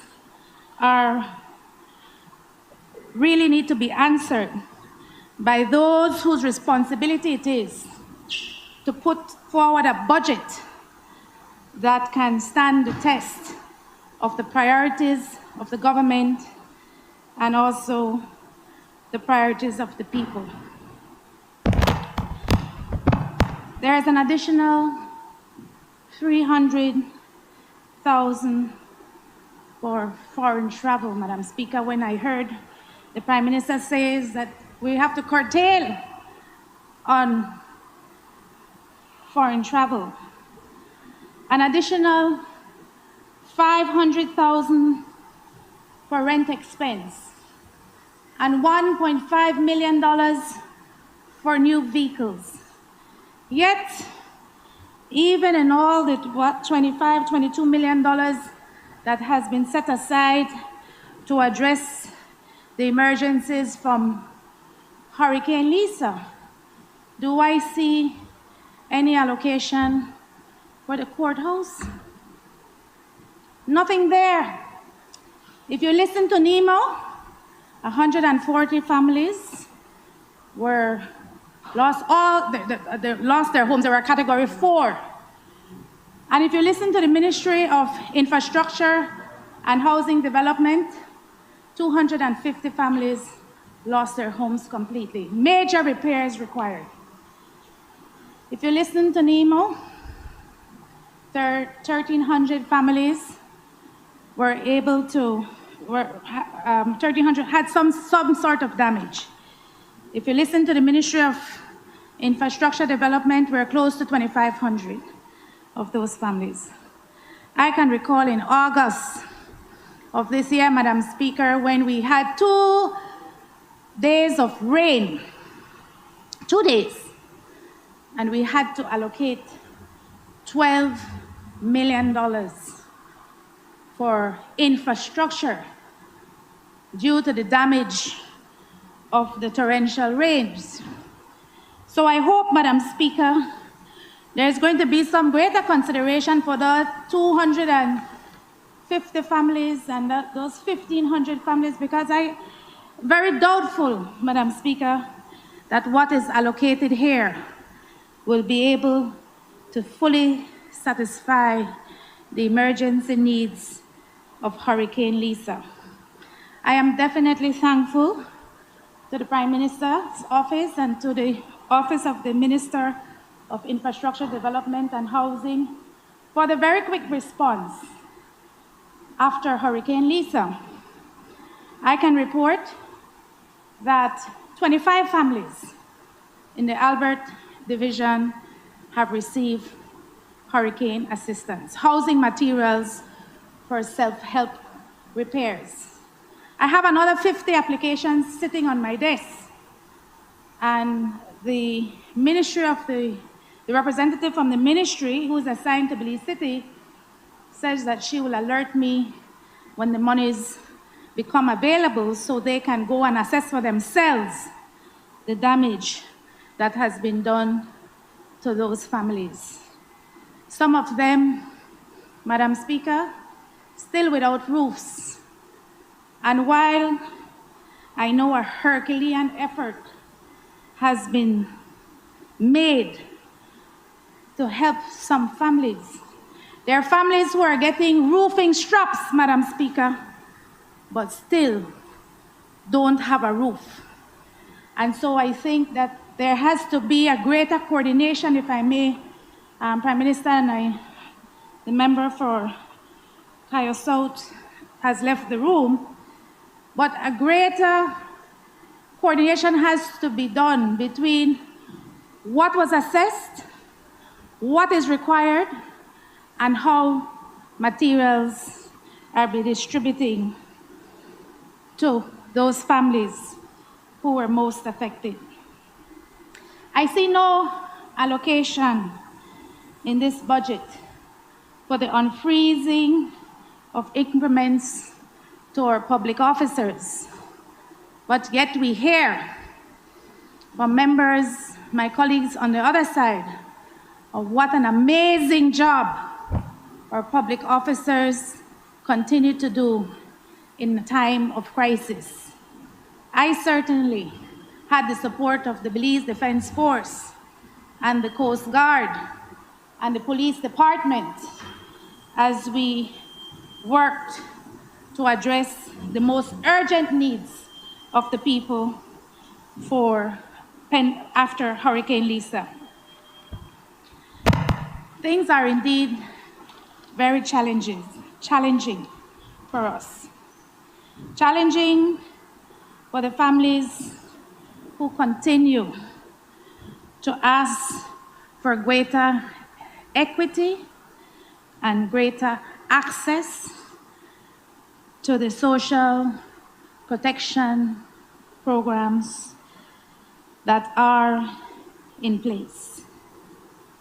So, Madam Speaker, while I do appreciate that a greater effort is being made to address the dire situation at KHMH, we're losing lives and young children are losing limbs. And while I can appreciate, Madam Speaker, that there was an initial quick response to Hurricane Lisa. I would like to ask this government administration to kindly, when the next appropriation supplemental bill will be brought to this House, because I suspect there'll be one prior to the end of this fiscal year, if the trend persists, that there will be more emphasis placed on providing the social protection that is required for families living on the margin. I thank you, Madam Speaker. The member for Toledo West. Member for Albert, may I just ask you to, with the new mic system, right? Thank you very much, Madam Speaker. Madam Speaker, I rise to give my full support to Supplementary Appropriation Bill number 4 that is before us. And I want to start off, Madam Speaker, by saying I want to respond to the leader of the opposition. He kept saying how hypocritical we are on this side of the House, when in fact, he was the one who was being hypocritical, because on the one side, he was saying that he does not support, supplementary budgets. And on the other side, he says, well, I understand how important it is for the Carl Hughes not to be getting that kind of support that they need. So where does he stand? You either support or you don't support. Madam Speaker, for us on this side of the government, we are very responsible. And we certainly take into account the points that were, mentioned in terms of, program, budgeting, planning, and so on. But we have to be realistic. We have no control over storms or natural disasters. And a lot of these,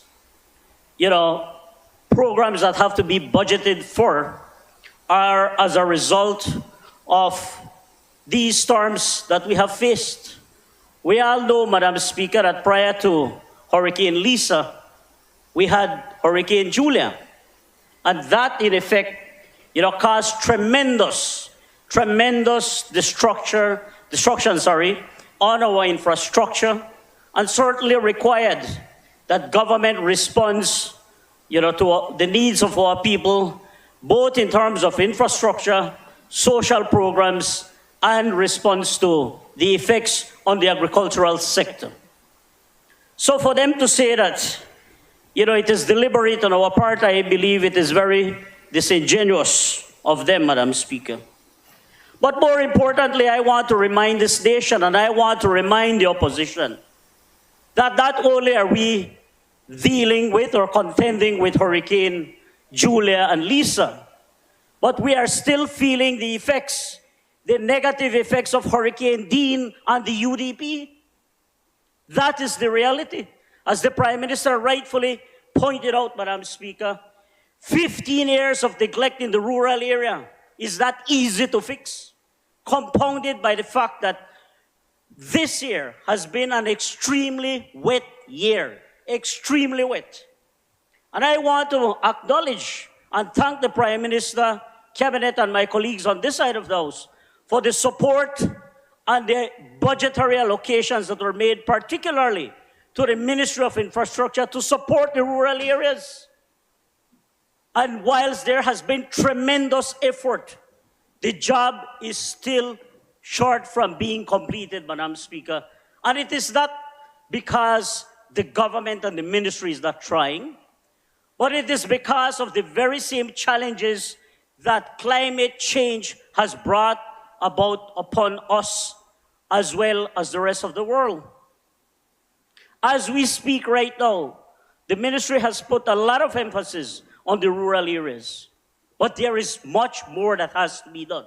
Now, you might argue, why is it that you didn't forecast those things? How can you forecast when you are going to have natural disasters and the challenges associated with those things? That is very difficult. So I think that they are being unreasonable, Madam Speaker.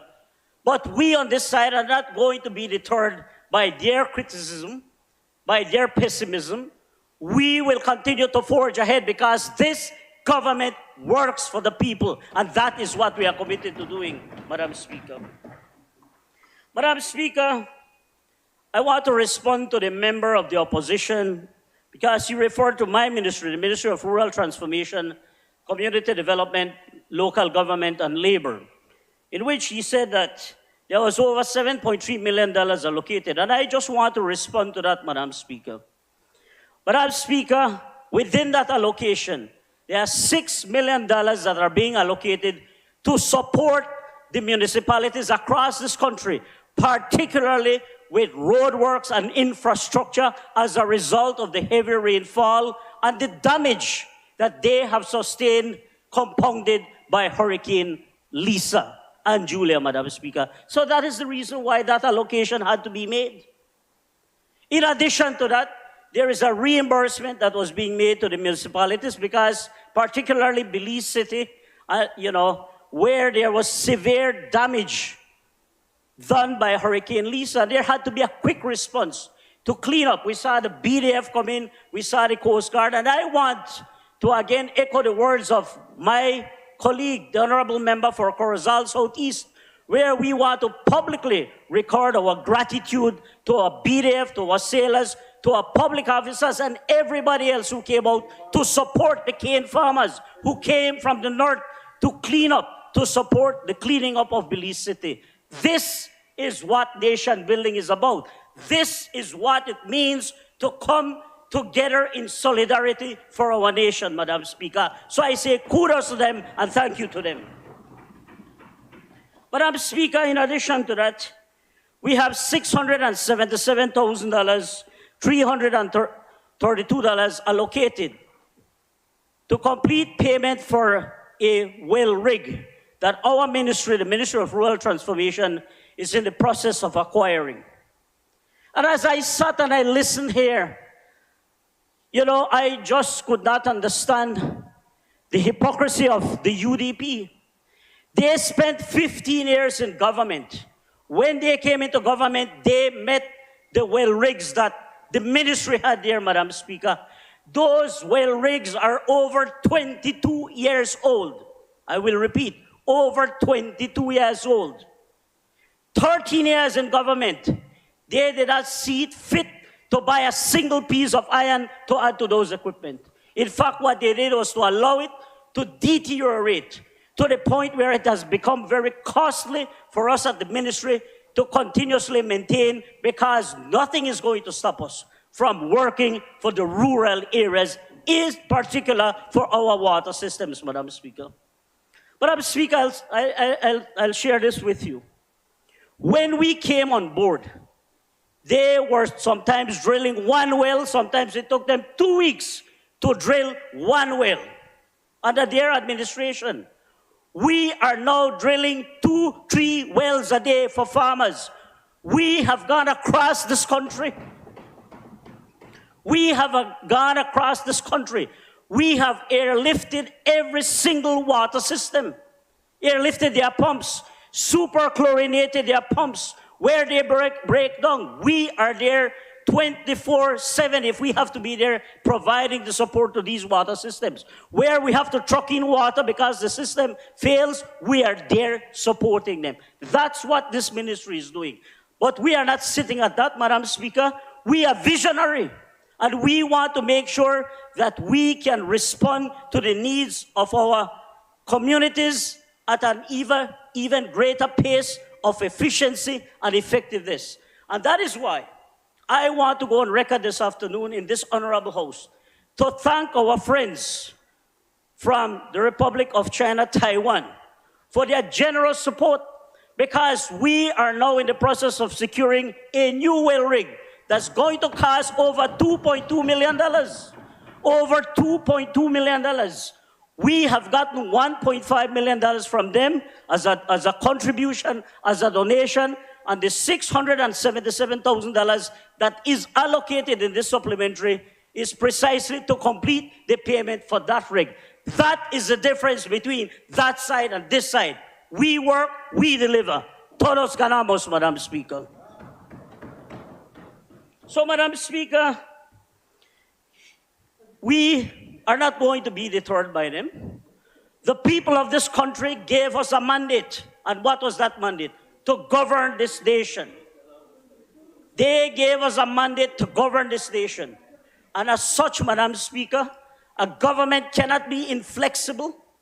A government cannot be inflexible. The government is the people. And as such, if the people has certain needs that we have to meet, then we must respond to those needs. And that is what we are doing in this supplementary budget, Madam Speaker. You know, earlier I heard my friend and colleague, the Honorable Minister of Education, the member for Freetown, speak about all the effort that is being put into the Southside schools to provide free education. But it does not stop there. We have seen under this budget tremendous support being allocated for the Rural Education Fund. And Minister, I want to thank you because Minister has ensured that he supports each and every one of us, including the opposition. Including the opposition. Because we are serious about delivering quality education to our children. And if we want to build this nation, then we must ensure that our development priorities are aligned, Madam Speaker, and as such, our education programs must be aligned to our national development goals. And that is what this government has set out to achieve. So, Madam Speaker, I wholeheartedly support this supplementary because I know that we are doing the right thing to ensure that we deliver quality services, that we improve the lives of Belizeans across this country. I thank you.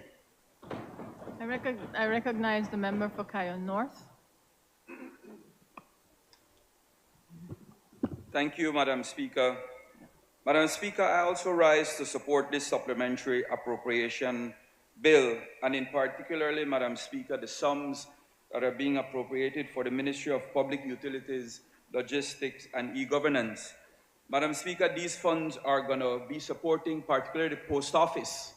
And I want to assure this House and the general public that we are working to improve the services of the post office, to make it more relevant to the Belizean public, and to make the services that they offer more efficient and expanded. Madam Speaker, every time we come to this House, I hear the opposition complain about these supplementary allocations. However, Madam Speaker, let me remind them that the budget is only a forecasting exercise. Our economy is not static. The needs of our people are not static, Madam Speaker. And as a responsive government, we have an obligation to take action, and that is what we're doing today. But unlike them, Madam Speaker, who had to be taken to the court for over $100 million in illegal or misspent sums, we are doing it the correct way. We are bringing it to the House. We are bringing it to the Belizean public, Madam Speaker. They can sit there. They have the luxury to say, we can't spend what we don't have. We on this side, we do not have that luxury. We were voted to act and to provide the services that the people of this country demand, and that is what we are doing. Madam Speaker, and I am proud to say in this House today that unlike what the leader of the opposition has said, we are taking care of the people in our rural communities.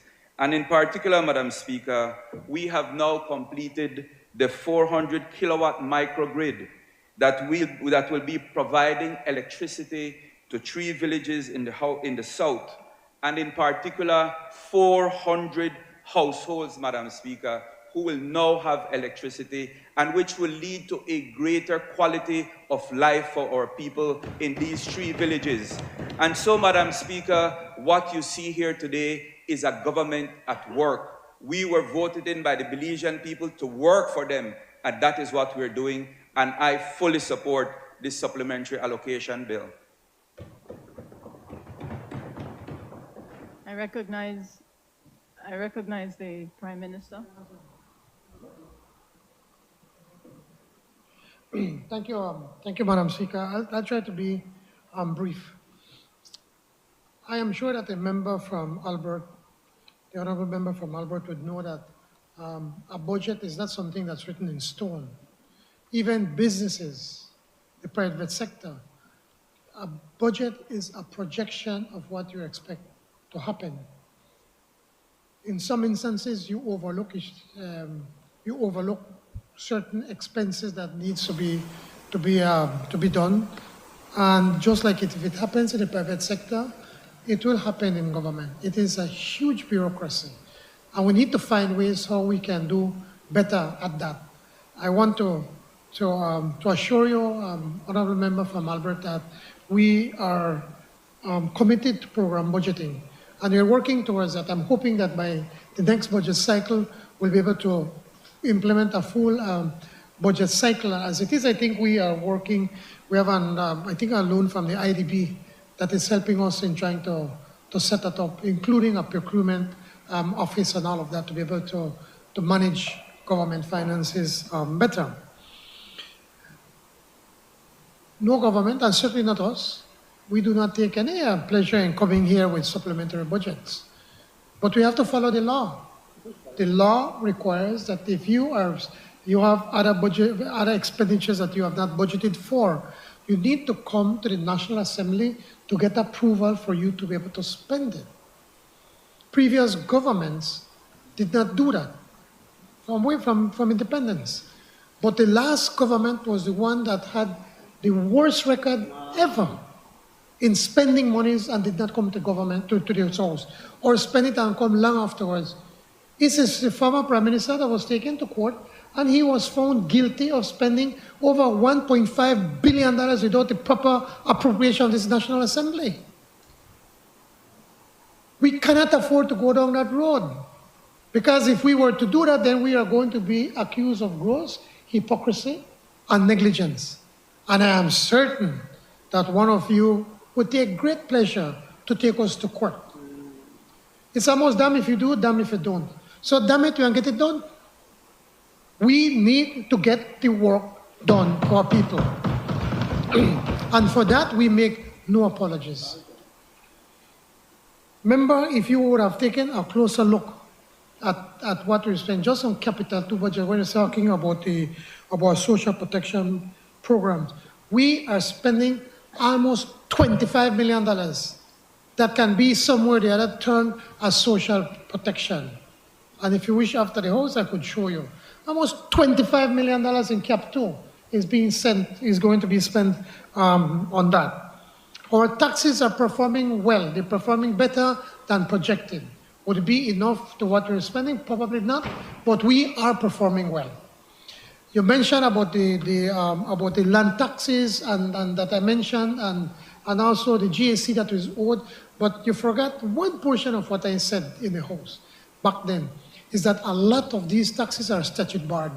We can't collect them. After 7 years, a debt, if you make no effort to try to collect it, is statute barred. So most of that money we are unable to collect.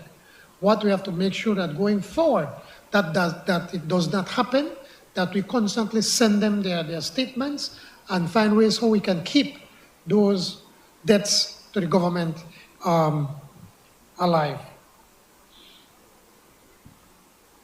On the issue you mentioned about this foreign traveling, yes, it is a concern. And I have already made a point in Cabinet that we are curtailing all traveling from most everybody, except if they could get their funding for them to travel. But even that is getting out of control. That I am to mention in Cabinet tomorrow is that even those that still get their funding, there's still an opportunity cost to the government when they're traveling all the time. And so I will be telling them, no, you are only going to travel if it is absolutely necessary.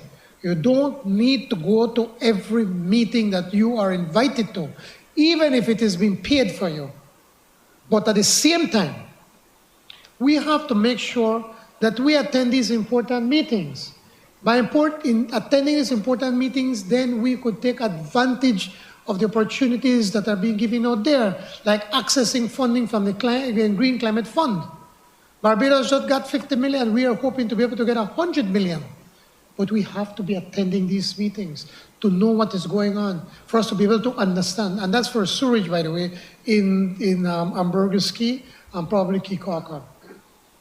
But if we don't attend those meetings, we will not know what's going to happen. So we could say we are sitting here and say, oh, we save money on traveling, but when you look at what we're losing in return, it's a tremendous cost to the people of this country. So we have to find that balance. We need to find that balance, and your criticism is taken.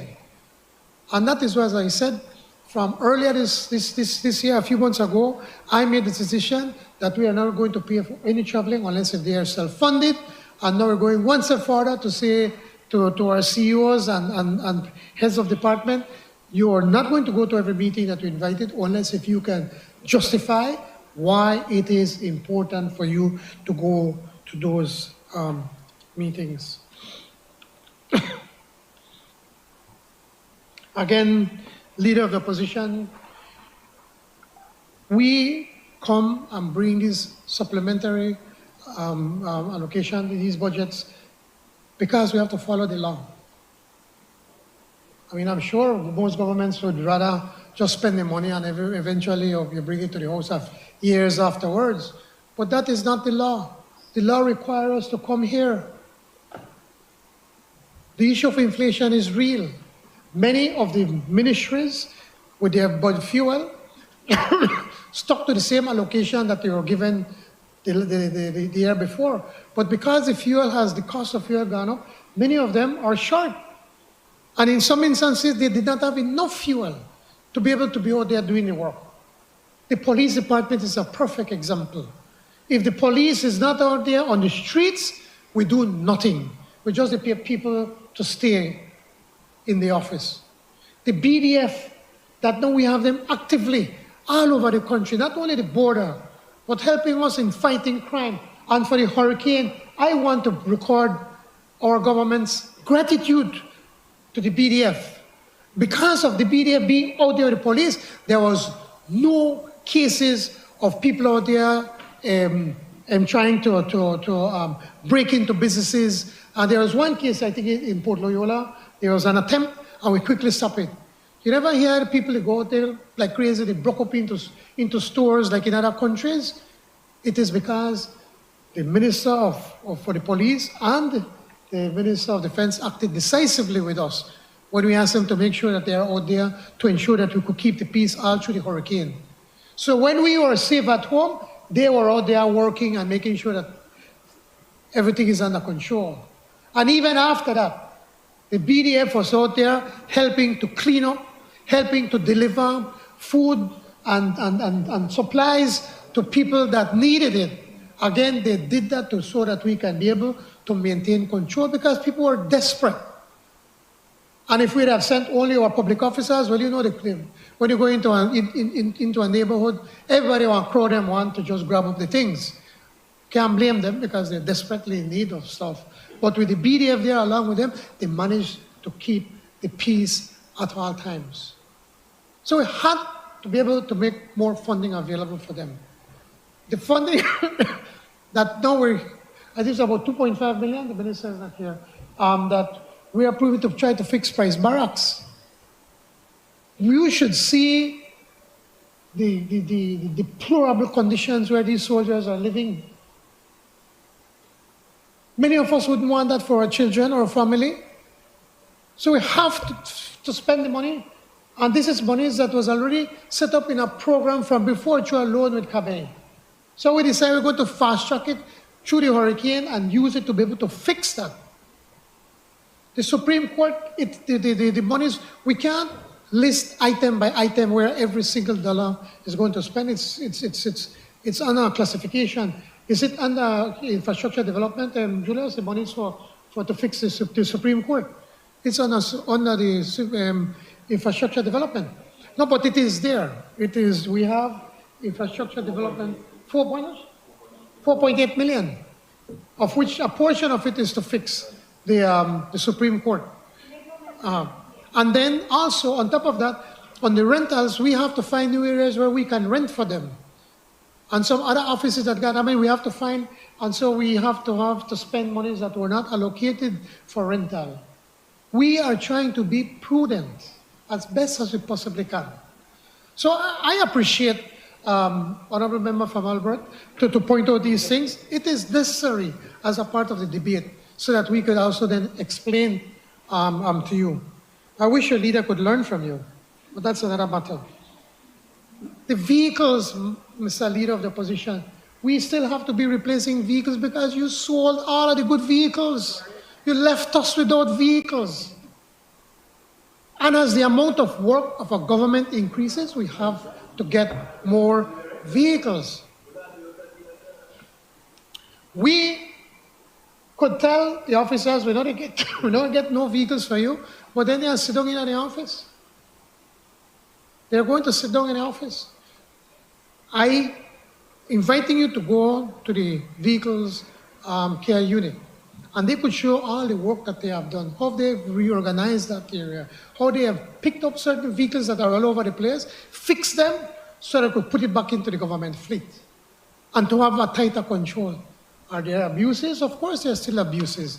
And we need to find more better ways in how we could do that. Maybe we could start to think about putting tracking devices in each of these vehicles so we know where they're traveling. No vehicle going to see it. No, not even during a hurricane. So, lady, gentlemen, we can, and I appreciate to have a healthy debate. That's what we come to do here. We don't come to fight. We don't come to hurl insults to one another. We come here to be able to discuss the issues as adults as to what we are expected to do. So I commend the member from Albert in making some of these points, and they're valid points.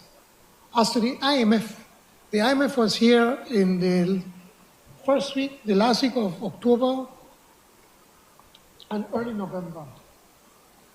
And I went to the last meeting when they were wrapping up on a Friday at the central bank. And they gave this government a glowing report. If you wish, I could send you a copy of it. Belize has gotten a report, a glowing report that this country have not seen in more than 30 years. 30 years. The governor of the central bank was telling us he has been in these meetings for 19 years since he's been working at central bank, he said, and he has never seen that the IMF would give us such kind of report. I'm sorry? I think I did, but yeah, probably we do. So I will send it to you all for you all to take a look at. And I told them, I waited for the opportunity to tell them, I said, you never thought that we would do what we intended to do back when you came to visit us the first time. And they agreed, yes, we did not think you would have the political fortitude to do what you did. And that's what we have done. Are we out of the woods yet? No, we're not. Things could still go away at any moment. Hurricane Lisa is a perfect example that we could do everything that we can correctly, make all the right investments, and it just takes one hurricane to blow it all away. If Hurricane Lisa should have hit down south, bananas would have lost bananas and would have lost citrus. Two industries that are struggling and that this government is working with them to try to rescue those two industries. In a way, you could say, we kind of lucky down south that it did not affect those industries. This is how lucky we are. That this hurricane, even when it come up north, you could have hit San Pedro and Kikaka, two of the premier destinations in tourism. And it missed it. And it hit Belize City, unfortunately. And make it worse that it hurt the most vulnerable of our population, the poor people. And my heart goes out for them. I walk out to them. When was the last time the previous Prime Minister been walking at the mud with their people and try to visit them and try to do something to help them and to hear their cries? I was out there, even though, I'm not talking about you, please, I'm not talking about you. Even though, some people in Belize City want to accuse me that I don't care because I'm from country, either from bush, either from Marinjoa. I walked in there with these people and saw their needs. And that is why we decided we have to try to get funding to you all as quickly as we possibly can. Because people can't wait, and people are desperate. And we have continued to work to try to do as best as we possibly can. So, Madam Speaker, I want to thank everybody that has participated in this debate, and I appreciate constructive criticisms. We are not perfect. We are far from perfect. But there's one thing we cannot be accused, is that we are not trying to do our best to serve the people of this country. Thank you, Madam Speaker. The question. Honourable members, the question is that the bill for an act to appropriate further sums of money for the use of the public service of Belize for the financial year ending on the 31st day of March 2023 be read a first and second time. All those in favor kindly say aye. Aye. Those against kindly say no. I think the ayes have it. I recognize, Bill for an act to appropriate further sums of money for the use of the public service of Belize for the financial year ending on the 31st day of March 2023. I recognize the Honourable Prime Minister and Minister of Finance, Economic Development and Investment. Madam Speaker, I rise to introduce a bill for an act to extend the prescribed age of a person to hold office as Auditor General or to act as Auditor General and to provide for matters connected therewith or incidental to. Madam Speaker, or Madam Sir, I'm sorry. You move too fast for me, Mr. Speaker. This is a straightforward amendment that we have. Under the law, the Auditor General cannot be over the age of 60. Presently, we are in the process of, we've been giving an extension to, the previous Auditor General retired, and we've been trying to see how we can work on how we can develop the people within the department to be able to hold over as the Auditor General. But we have not succeeded as that as yet, and that is why we felt it was important to offer another contract to the previous Auditor General. So basically what we're doing, it says right here that the Auditor General shall vacate office upon the age of 60 or any other age that the National Assembly prescribed. So what we're doing, we are amending that to be able to move that under Section 109 under the Belize Constitution, that they may be able to hold office until that person attains the age of 65. But at the same time, we are making sure that the Auditor General can get its pension at the age of 60. You don't have to wait till it's 65. So basically, Mr. Speaker, this is simply what we're attempting to do with this bill. Honorable members, that bill is referred to the Constitution and Foreign Affairs Committee for examination, consideration, and report. Bill for an act to extend the prescribed age of a person to hold office as Auditor General or to act as Auditor General and to provide for matters connected therewith or incidental thereto. I recognize the Honorable Prime Minister.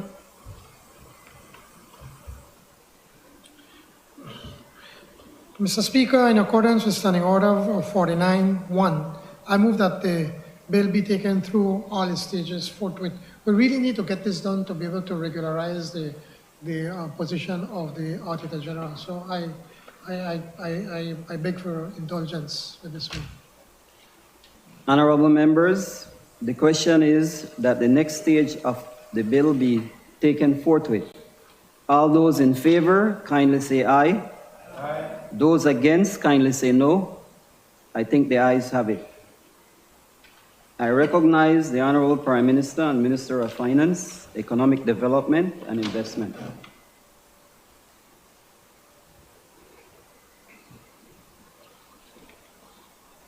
Mr. Speaker, I rise to introduce a bill for an act to repeal and replace the Financial Services Commission Act, Chapter 272 of the Substantive Laws of Belize, Revised Edition 2020, to strengthen a regulatory and supervisory framework for financial services and to provide for matters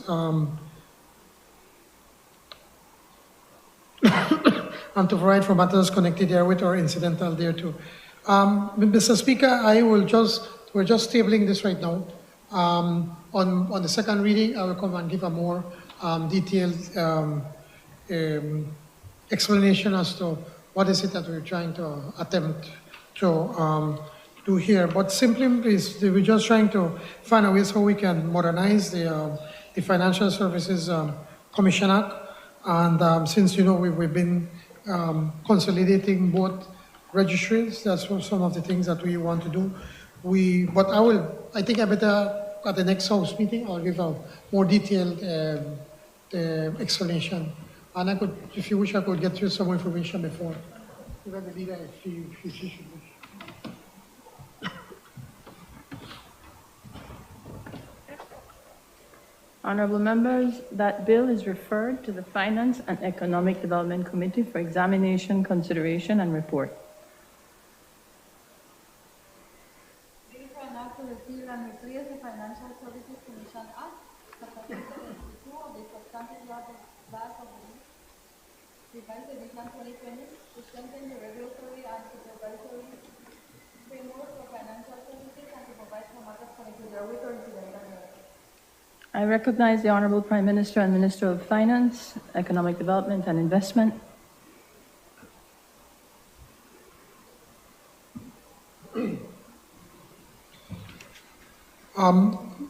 Madam Speaker, this is the Credit Reporting Bill of 2022.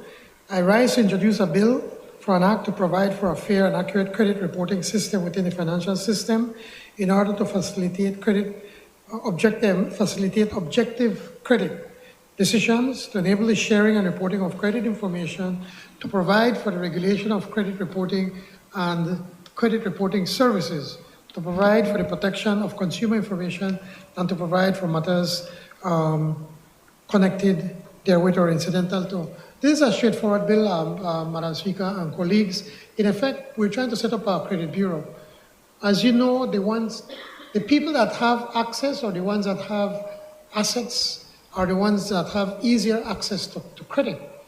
And in many instances, especially or poorer folks, because they do not have big bank accounts, they do not have these big bank accounts, whenever they get credit, they charge them a lot of interest because there's no reporting system where a business can log in and say, okay, John Bresenio, the good creditor, or Tracy, or any one of us.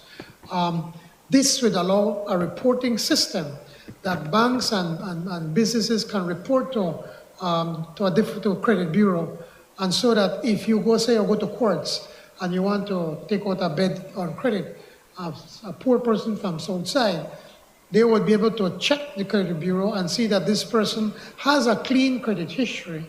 And if you have good credit, then they would give them lower interest rates.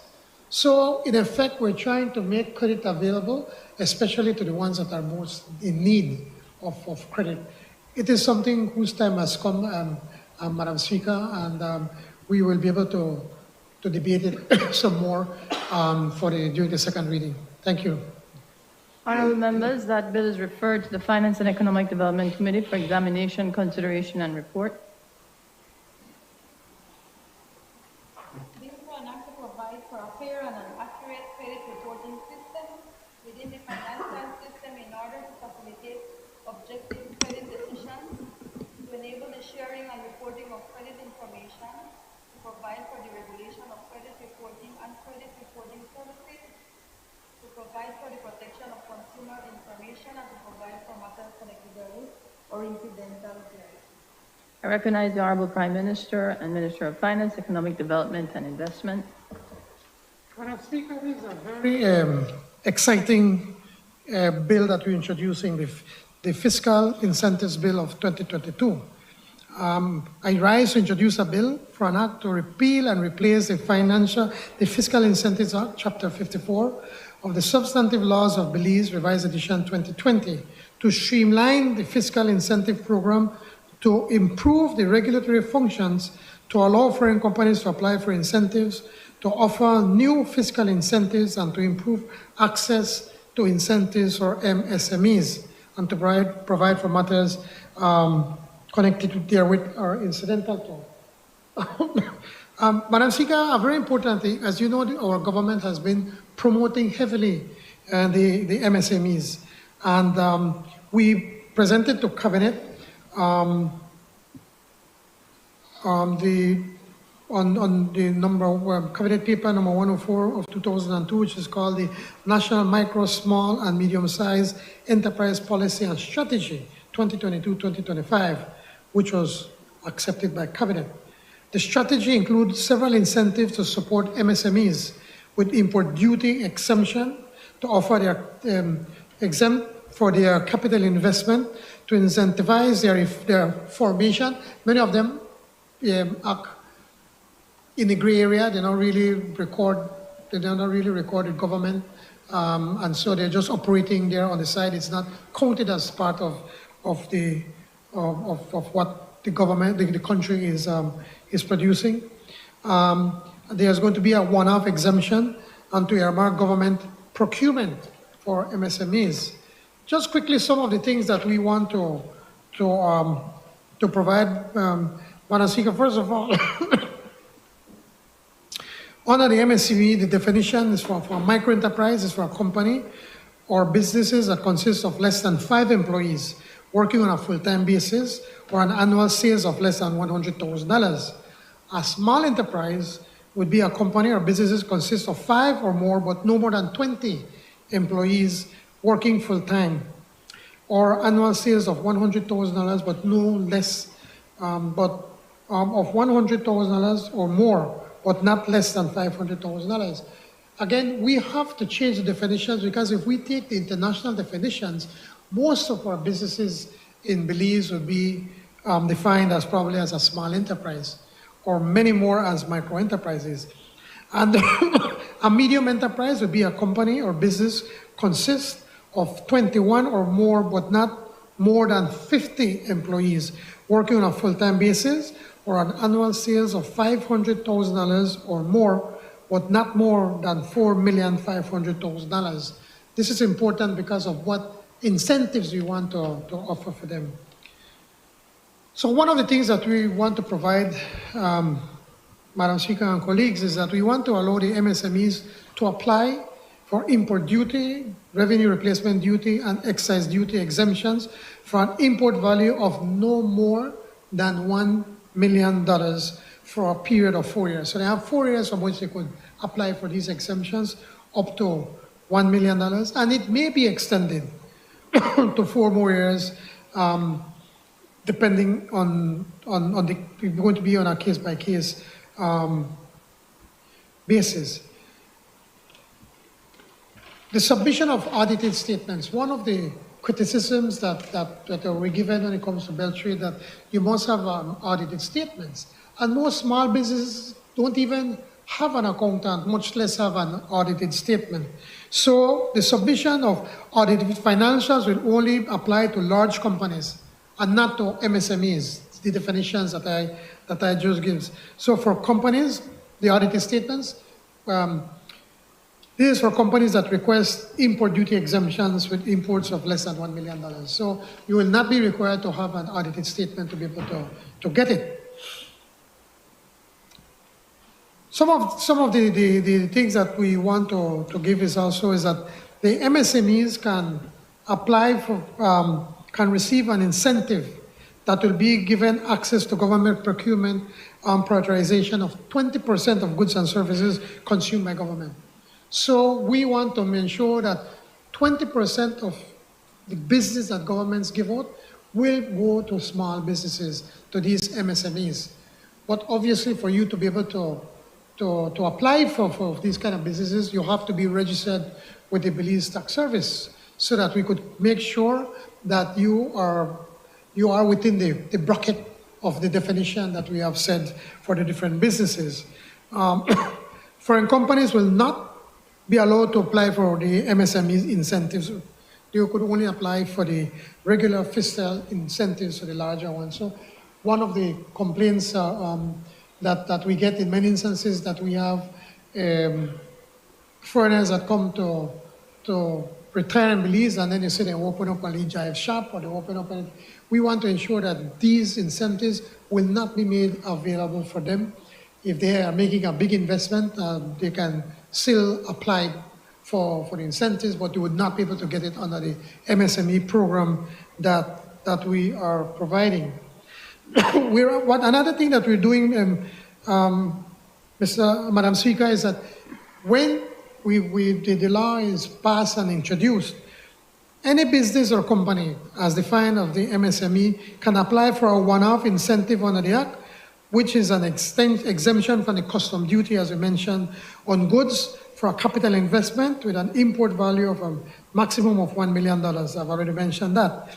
We are also offering a formalization incentive for the MSMEs that are already existing and operating prior to January 1st, 2022, but not registered with the Belize Companies and Corporate Affairs Registry and the Belize Tax Service for Business Tax and GST. In effect, we are still telling them, all right, come and register, and we don't come after you because you may owe taxes before. We are trying to encourage all these businesses to be a part of the formal economy by offering these incentives to these small businesses. So such registered MSMEs shall be further eligible, again, for exemption up to a period of 1 year for the payment of business tax or GST on local purchases and imported raw materials that are deemed to be intimately related to the production of goods or services provided by the MSME, and which period may be extended up to 3 years in special circumstances where the minister is satisfied upon the advice, not the minister, upon the advice of Beltrade, that it is in the public interest in doing so.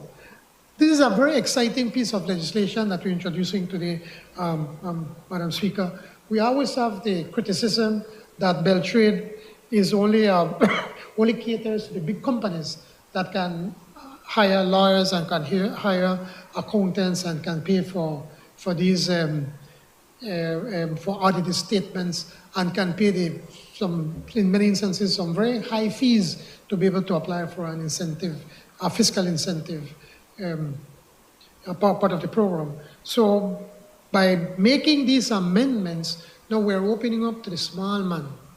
I know all of us like to come here and talk about, we have to have the small man. Well, this is one way where we actually making a step in the right direction, where we're making changes to allow all of these small businesses to become a part of the formal market. I'm sure probably a member from Albert, you have read the book from De Soto on the Ministry of Capital, where they're pointing out that in many instances, economies can grow substantially if we can find a way how to bring in the businesses that are operating in the gray area or the informal market. So we're trying to find ways how we can encourage them to be a part of the formal market, to give them incentives to operate in, and in that sense, that in the long run, as they start growing, then they will be able to afford to pay the taxes. Beltrade is going to have a special window for them and people that can help them. And the idea is that we want to be able to, we're working also with an IDB consultant, Jeronimo, I'm trying to remember what's Jeronimo's last name, but he's an Argentinian that wrote a book called Simple, on how we need to make business as simple as possible for small businesses so that they could also operate in the formal sector. And the whole idea is that what they're saying is that any business person can use their phone to be able to access all of what they need from government. Opening up a company, to have a special window for them, accessing Beltrade for the services that they need, accessing the BTS to be able to pay taxes when that time comes. And so we want to make One, the first step is to make these services available to them. So we're changing this. And then the next step shortly, which is Geronimo is working with that with my office, with Dr. Marcelino Avila, in trying to come up with a simple process so that these small businesses can have the same access that the big companies have. And I hope, Madam Speaker, during the debate that we can speak some more about it and that we can get the support of both sides of this House. Thank you, Madam Speaker. Honorable members, that bill is referred to the Finance and Economic Development Committee for examination, consideration, and report. Place the Fiscal Incentive Act, Chapter 54 of the Substantive Laws of Belize, Revised Edition 2020, to streamline the fiscal incentive program to improve the regulatory functions, to allow foreign companies to apply for incentives, to offer new fiscal incentives, to improve access to incentives for MSMEs, and to provide for matters connected therewith or incidental thereto. Now is the Honorable Minister of Education, Culture, Science, and Technology. Thank you, Madam Speaker. Madam Speaker, this is the Notaries Public Amendment Bill 2022. Madam Speaker, I rise on behalf of the Attorney General's Ministry to introduce a bill for an act to amend the Notaries Public Act, Chapter 129 of the Substantive Laws of Belize, Revised Edition 2020, to provide for the Chief Justice to make rules for the appointment and enrollment of a notary public, and to provide for matters connected therewith or incidental thereto. This bill has the recommendation of the Cabinet. Very quickly, Madam Speaker, this is really a cleaning up process. It's a procedural amendment. As the law currently stands, if a person wants to be a notary public, in this case a lawyer, that person then applies to the Prime Minister. That application is submitted to the Prime Minister. The Prime Minister then consults and seeks the approval of the Chief Justice. Once that approval is given, then that appointment is carried out. But there are no guidelines in place currently. There are no guidelines, rules to guide that application process and set out criteria. And so that is what this amendment seeks to do. It seeks to empower the Chief Justice, who is the person who has to approve the application, to put in place rules to guide that application process and set out criteria, as is the case in other jurisdictions. So it's a very straightforward amendment, which I'm sure will garner full support from all members. Honorable members, that bill is referred to the Constitution and Foreign Affairs Committee for examination, consideration, and report.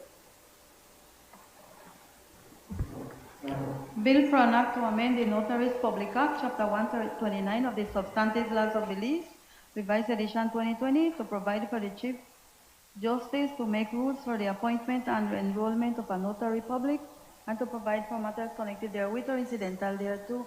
Motions relating to the business or sittings of the House. Honorable Prime Minister and Minister of Finance, Economic Development and Investment.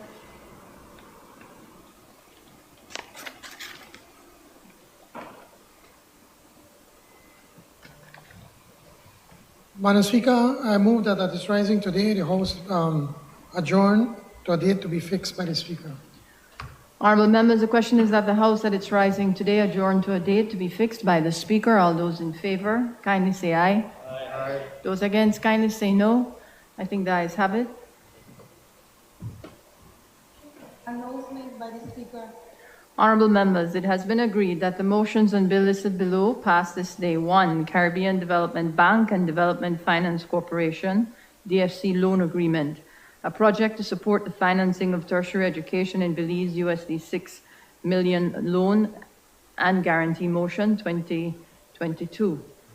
2. International Cooperation and Development Fund Taiwan, ICDF Taiwan, loan and grant agreement with the Development Finance Corporation, DFC, to support the sustainability of MSMEs in Belize USD 5 million loan grant and guarantee motion 2022.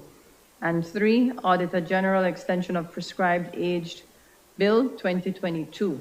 As you may be aware, under Standing Order number 74, all proposed legislation, messages, petitions, motions, and other matters relating to the subject mentioned under the title of each standing committee shall be referred by the House to each committee or to such committee for examination, consideration, and report to the House. The way for this to be done, other than by suspension of standing orders, is for me to suspend the sitting to enable the Finance and Economic Development Committee and the Constitution and Foreign Affairs Committee to examine, consider, and report to the House on the motions and the bill. All those in favor kindly say aye. Those against kindly say no. I think the ayes have it. The sitting is therefore suspended until the Finance and Economic Development Committee and the Constitution and Foreign Affairs Committee have concluded their business.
Presentation of reports from committee. I recognize the Honorable Chairman of the Finance and Economic Development Committee. Madam Speaker, I rise to lay on the table sessional papers HR 139/1/13, report from the Finance and Economic Development Committee on the Caribbean Development Bank and Development Finance Corporation loan agreement, a project to support the financing of tertiary education in Belize of US $6 million loan and guarantee motion 2022. Number HR 140/1/13, report from the Finance and Economic Development Committee on the International Cooperation and Development Fund Taiwan, ICDF Taiwan, loan and grant agreement with the Development Finance Corporation, DFC, to support the sustainability of MSMEs in Belize, US $5 million loan, grant and guarantee motion 2022. Thank you. Honorable members, those reports are ordered to lie on the table.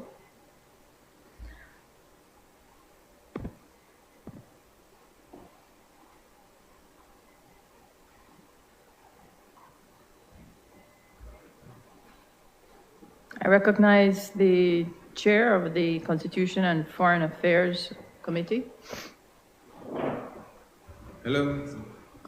Good afternoon, Madam Speaker. I rise to lay on the table sessional paper number HR 141/1/13, report from the Constitution and Foreign Affairs Committee on the Auditor General extension of prescribed age bill 2022. Thank you.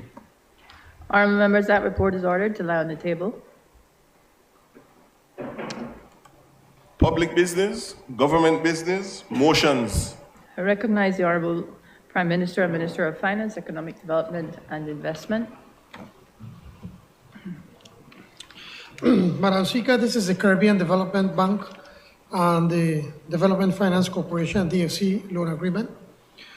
A project to support the finance of tertiary education in Belize, US $6 million loan and guarantee motion 2022.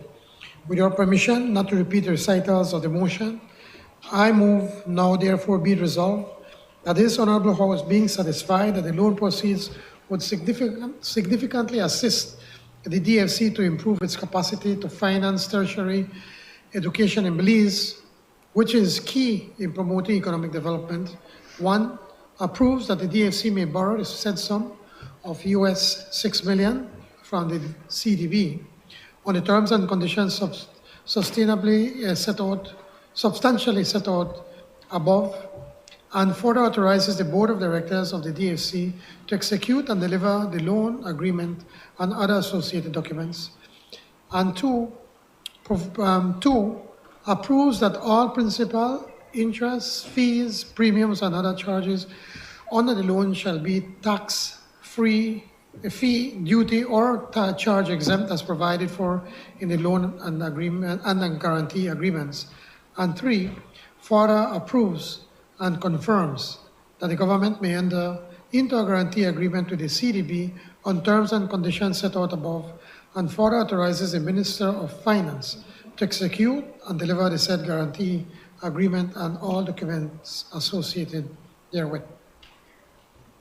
Honorable members, the question is now therefore be it resolved that this Honorable House, being satisfied that the loan proceeds would significantly assist the DFC to improve its capacity to finance tertiary education in Belize, which is key in promoting economic development. One, approves that the DFC may borrow the said sum of US $6 million from the CDB on the terms and conditions substantially as set out above, and further authorizes the Board of Directors of the DFC to execute and deliver the loan agreement and other associated documents. And two, approves that all principal, interest, fees, premiums, and other charges under the loan shall be tax, fee, duty, or charge exempt as provided for in the loan and guarantee agreements. And three, further approves and confirms that the government may enter into a guarantee agreement with the CDB on terms and conditions set out above, and further authorizes the Minister of Finance to execute and deliver the said guarantee agreement and all documents associated therewith. All those in favor kindly say aye. Those against, kindly say no. I think the ayes have it.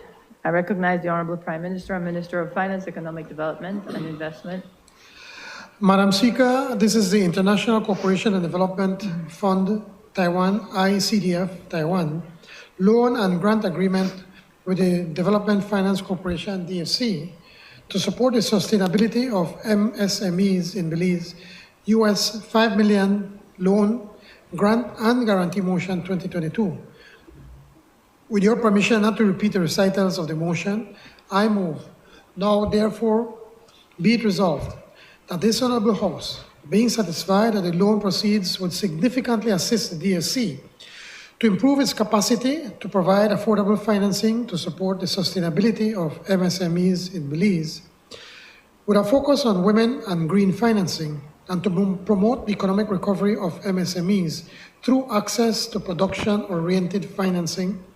One, approves that the DFC may borrow the said sum of US $5 million from the ICDF Taiwan on the terms and conditions set out above, and further authorizes the Board of Directors of the DFC to execute and deliver the loan and grant agreement and other associated documents. Two, approves that all principal, interest, fees, premiums, and other charges under the loan shall be tax, fee, duty, or charge exempt as provided for in the loan and grant and guarantee agreements.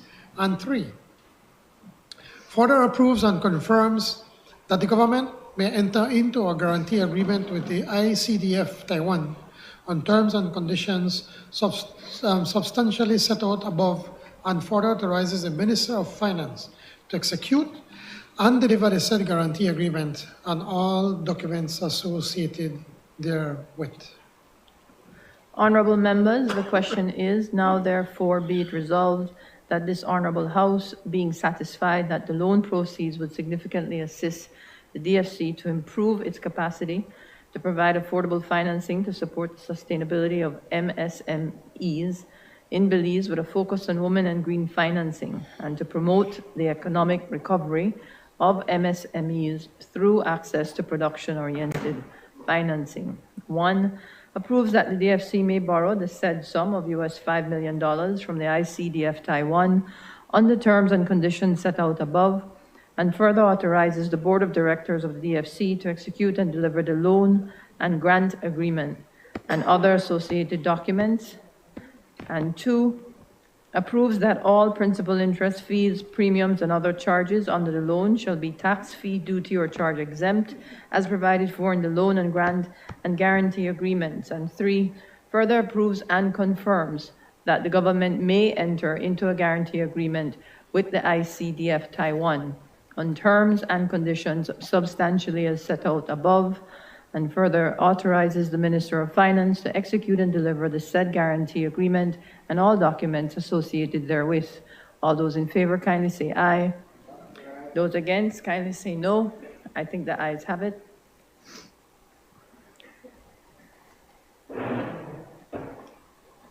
Bills for second reading. I recognize the Honorable Prime Minister and Minister of Economic Development and Investment. Madam Speaker, this is the Customs and Excise Duties Amendment Bill 2022.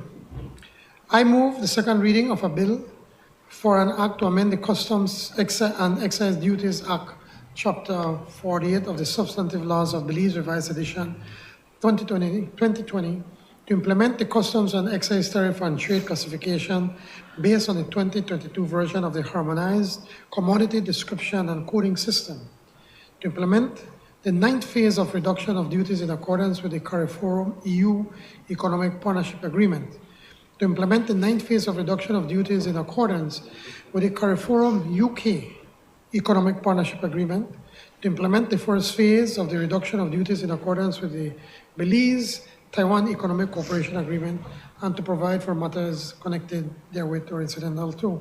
As I explained the last time, Madam Speaker, this is something straightforward. It is something that has been agreed from the previous government that we'll be making these changes because of the partnership, the economic partnership agreements that we have with the EU.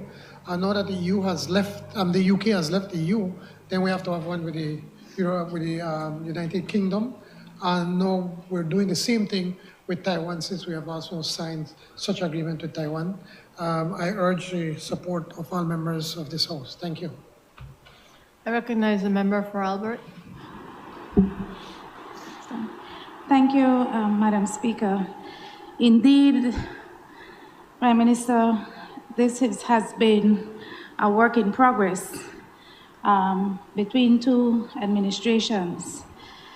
I would like to ask the Prime Minister that as we continue to reduce duties on commodities as a result of these three trade agreements, if you will, with CARIFORUM EU, CARIFORUM UK, and also with the Economic Partnership Agreement with Taiwan, that there is greater vigilance by the Bureau of Standards. Because once commodities are increased in the supermarkets, it's very hard to see any decreases. Prime Minister, there's an artificial inflation going on. Every time I go to the supermarket, the cost of goods have increased, and primarily due to very subjective and in some instances price gouging by merchants. And so I hope the Bureau of Standards and the consumer protection agencies will pay a closer attention to the commodities that have reduction in duties coming into Belize. Thank you, Madam Speaker.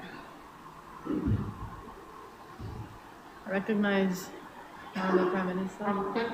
Thank you, Madam Speaker. And this is a recurrent theme with the issue of, in many instances, we believe that there are cases where scrupulous business people would, and I like the term that you just used, a member from Alberta, artificial inflation, whereby some companies would exaggerate the price increases.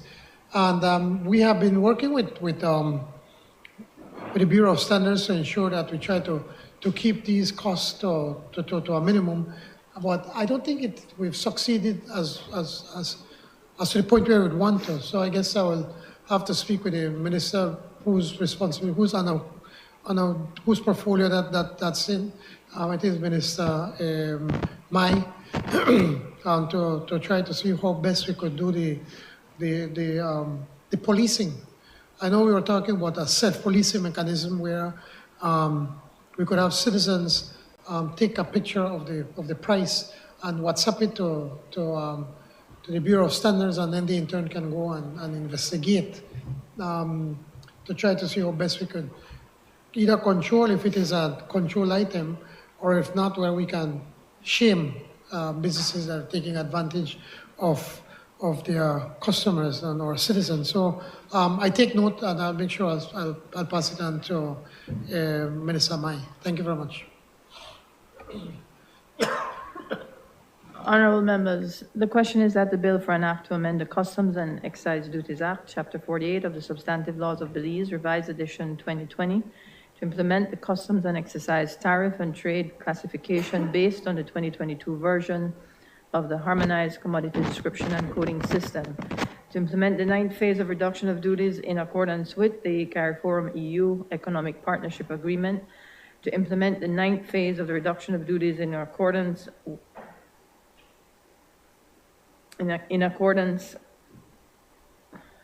with the CARIFORUM UK Economic Partnership Agreement, to implement the 1st phase of reduction of duties in accordance with the Belize-Taiwan Economic Cooperation Agreement, and to provide for matters connected therewith or incidental thereto be read a second time. All those in favor, kindly say aye.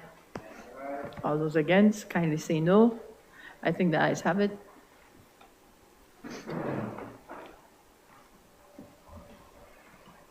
The bill for an act to amend the Customs and Excise Duty Act, Chapter 48 of the Substantive Laws of Belize, Revised Edition 2020, to implement the Custom and Excise Tariff and Trade Classification based on the 2022 version of Harmonized Commodities Description and Coding System, to implement the 9th phase of reduction of duties in accordance with the CARIFORUM EU Economic Partnership Agreement, and to implement the 9th phase of the reduction of duty in accordance with the CARIFORUM UK Economic Partnership Agreement to implement the first phase of the reduction of duties in accordance with the Belize-Taiwan Economic Partnership Agreement. I recognize the Honorable Prime Minister and Minister of Finance, Economic Development and Investment. Madam Speaker, this is the Auditor General extension of Prescribed Age Bill 2022. As I mentioned earlier, it's straightforward, removing the retirement age from 60 to 65, but at the same time, still allowing the Auditor General to, if she or he is over 60, can still have access to their pension. So, Madam Speaker, I move the second reading for a bill for an act to extend the prescribed age of a person to hold office as Auditor General or to work as Auditor General and to provide for matters connected therewith or incidental thereto.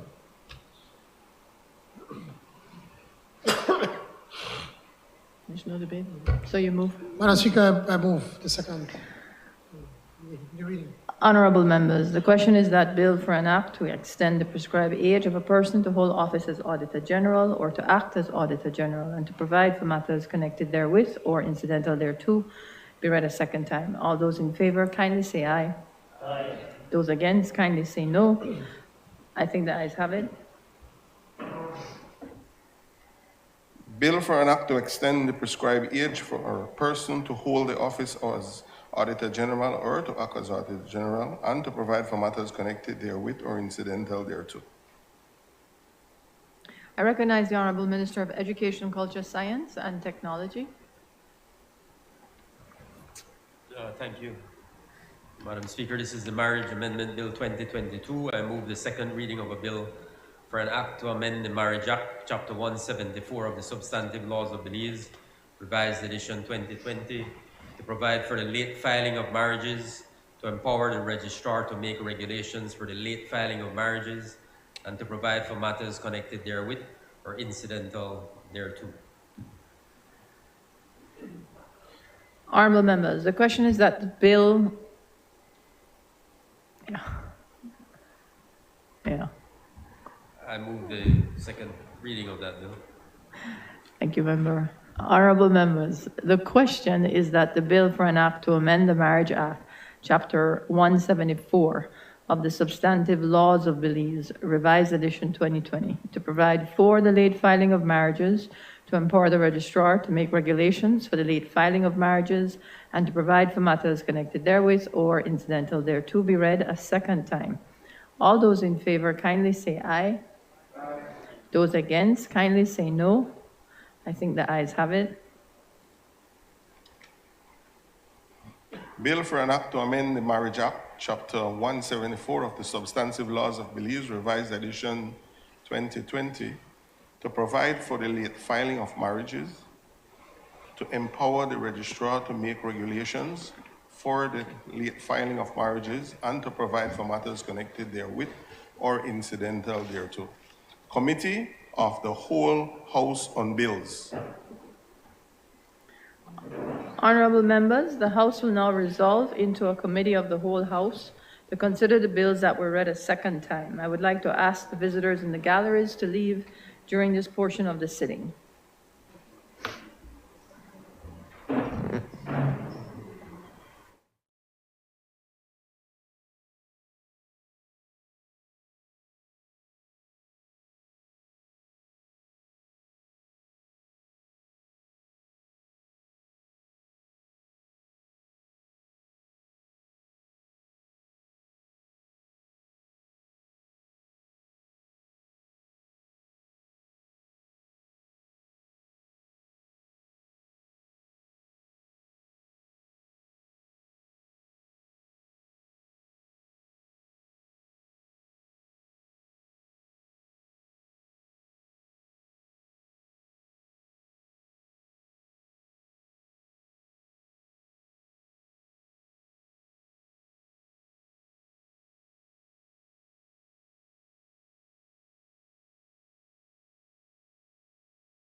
Bills for third reading. Recognize the Honorable Prime Minister and Minister of Finance, Economic Development and Investment. Madam Speaker, I move the third reading of a bill for an act to appropriate further sums of money for the use of the public service of Belize for the financial year ending on the 31st day of March 2023. Honorable members, the question is that the bill for an act to appropriate further sums of money for the use of the public service of Belize for the financial year ending on the 31st day of March 2023 be read a third time. All those in favor kindly say aye. Aye. Those against kindly say no. I think the ayes have it. The bill for an act to appropriate further sums of money for the use of the public service of Belize for the financial year ending 31st day of March 2023. I recognize the Honorable Prime Minister and Minister of Finance, Economic Development and Investment. Madam Speaker, I rise to report that the Committee of the Whole House has considered the Customs and Excise Duties Amendment Bill 2022 and passed it without amendment. I now move the third reading of that bill. Honorable members, the question is that the bill for an act to amend the Customs and Excise Duties Act, Chapter 48 of the Substantive Laws of Belize, Revised Edition 2020, to implement the Customs and Excise Tariff and Trade Classification based on the 2022 version of the Harmonized Commodity Description and Coding System, to implement the 9th phase of reduction of duties in accordance with the CARIFORUM EU Economic Partnership Agreement, to implement the 9th phase of the reduction of duties in accordance with the CARIFORUM UK Economic Partnership Agreement, to implement the 1st phase of reduction of duties in accordance with the Belize-Taiwan Economic Cooperation Agreement, and to provide for matters connected therewith or incidental thereto. Be read a third time. All those in favor kindly say aye. Aye. Those against kindly say no. I think the ayes have it. The bill for an act to amend the Customs and Excise Duty Act, Chapter 48 of the Substantive Laws of Belize, Revised Edition 2020, to implement the Customs and Excise Tariff and Trade Classification based on the 2022 versions of the Harmonized Commodities Description and Coding System, to implement the 9th phase of reduction of duties in accordance with the CARIFORUM EU Economic Partnership Agreement, to implement the 9th phase of the reduction of duties in accordance with the CARIFORUM UK Economic Partnership Agreement, and to implement the 1st phase of reduction of duties in accordance with the Belize-Taiwan Economic Cooperation Agreement. I recognize the Honorable Prime Minister and Minister of Finance, Economic Development and Investment. Madam Speaker, I rise to report that the Committee of the Whole House has considered the Auditor General Extension of Prescribed Age Bill 2022 and passed it without amendment. I now move the third reading of that bill. Honorable members, the question is that the bill for an act to extend the prescribed age of a person to hold office as Auditor General or to act as Auditor General and to provide for matters connected therewith or incidental thereto be read a third time. All those in favor kindly say aye. Aye. Those against kindly say no. I think the ayes have it.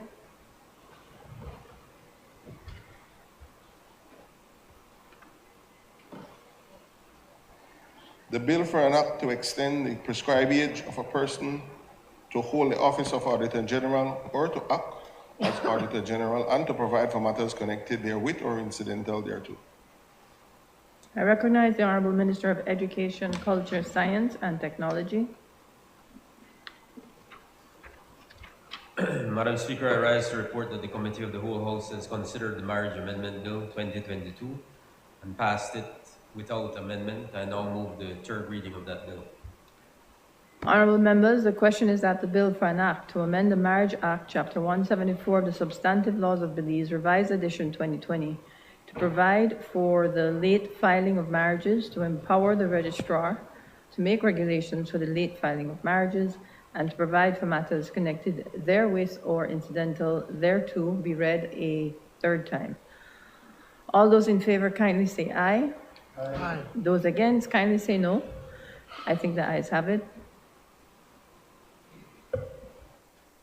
The bill for an act to amend the Marriage Act, Chapter 174 of the Substantive Laws of Belize, Revised Edition 2020, to provide for the late filing of marriages, to empower the registrar to make regulations for the late filing of marriages, and to provide for matters connected therewith or incidental thereto.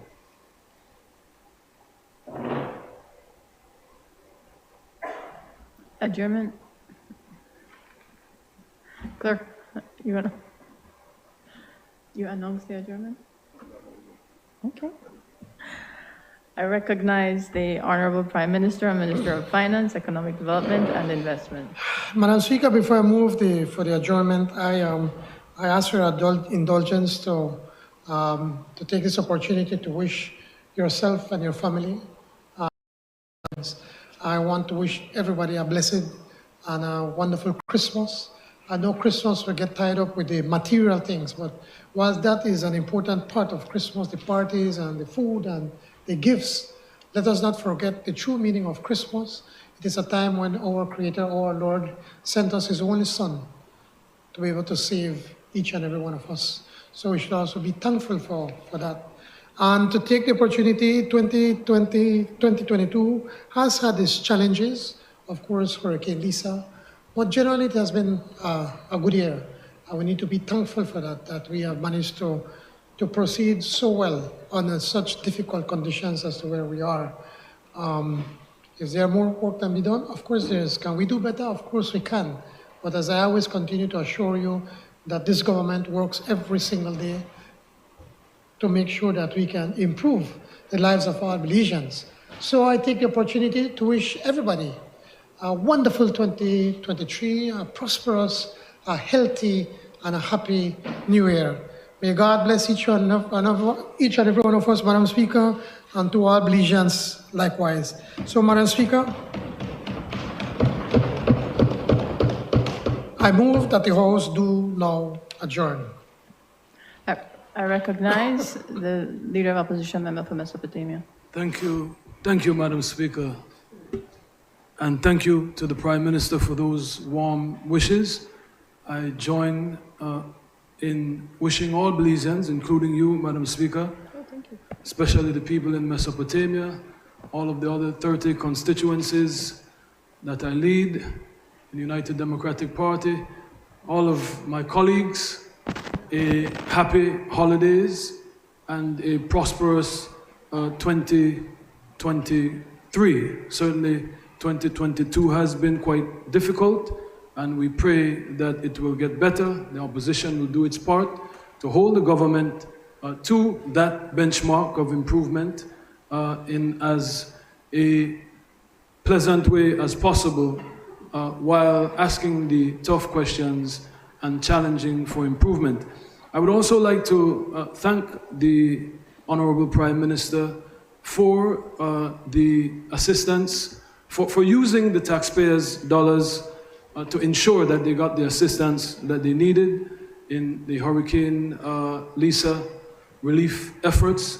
Thank him also for the Constituency Development Fund.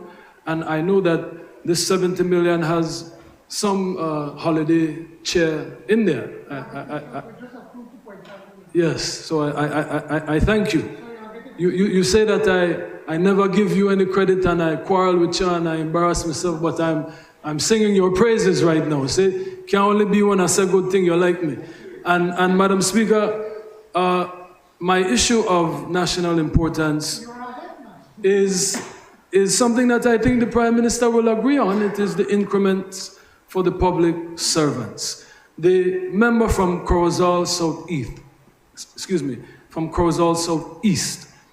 made mention of the fact that I did not thank the BDF, so I take this opportunity to give my profuse gratitude to the BDF soldiers, the Coast Guard, and all the public servants for their steadfast stewardship of this nation in conjunction with the government. I had the occasion of seeing them at work in Orange Walk Town, the Prime Minister's backyard, along with his mayor, his worship shepherd, and they were working along with the town council doing their job. So I am very grateful to them for their continued efforts from COVID to Hurricane Lisa.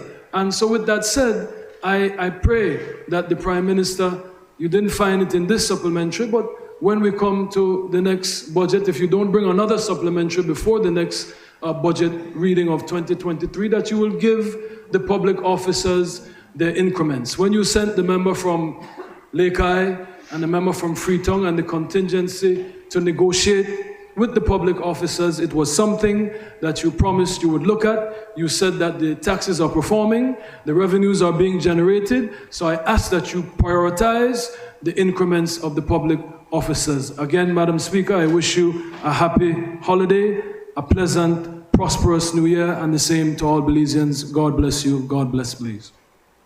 I recognize the 1 second, Member for Albert, the response.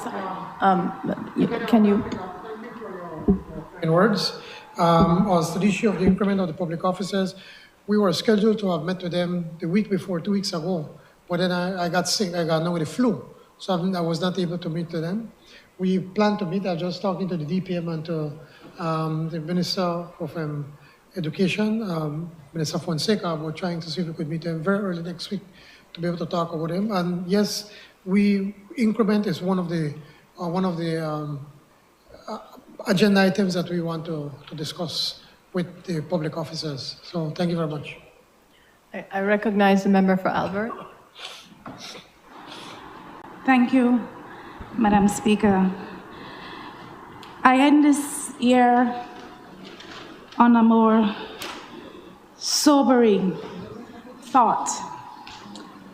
Madam Speaker, in 2021, I participated in a bicameral, bipartisan committee that looked at putting in place a code of conduct for members of the National Assembly. Madam Speaker, the committee concluded its deliberations and recommendations in November of 2021, and we haven't been able to advance the implementation of the Code of Conduct. I raise this issue, Madam Speaker, because I have to agree with the Honorable Prime Minister. And if I can quote you. Member, I'm sorry, can I just ask you to state the need to implement a code of conduct for the National Assembly. I will use some examples, if you would allow me, Madam Speaker, to illustrate the absolute need for that to be done. Prime Minister, in your presentation, in wrapping up the budget debate today, you said, and I quote, "We don't come here to hurl insults at each other. We come to this National Assembly to debate issues and to ensure that we can hold each other accountable." I agree with you, sir.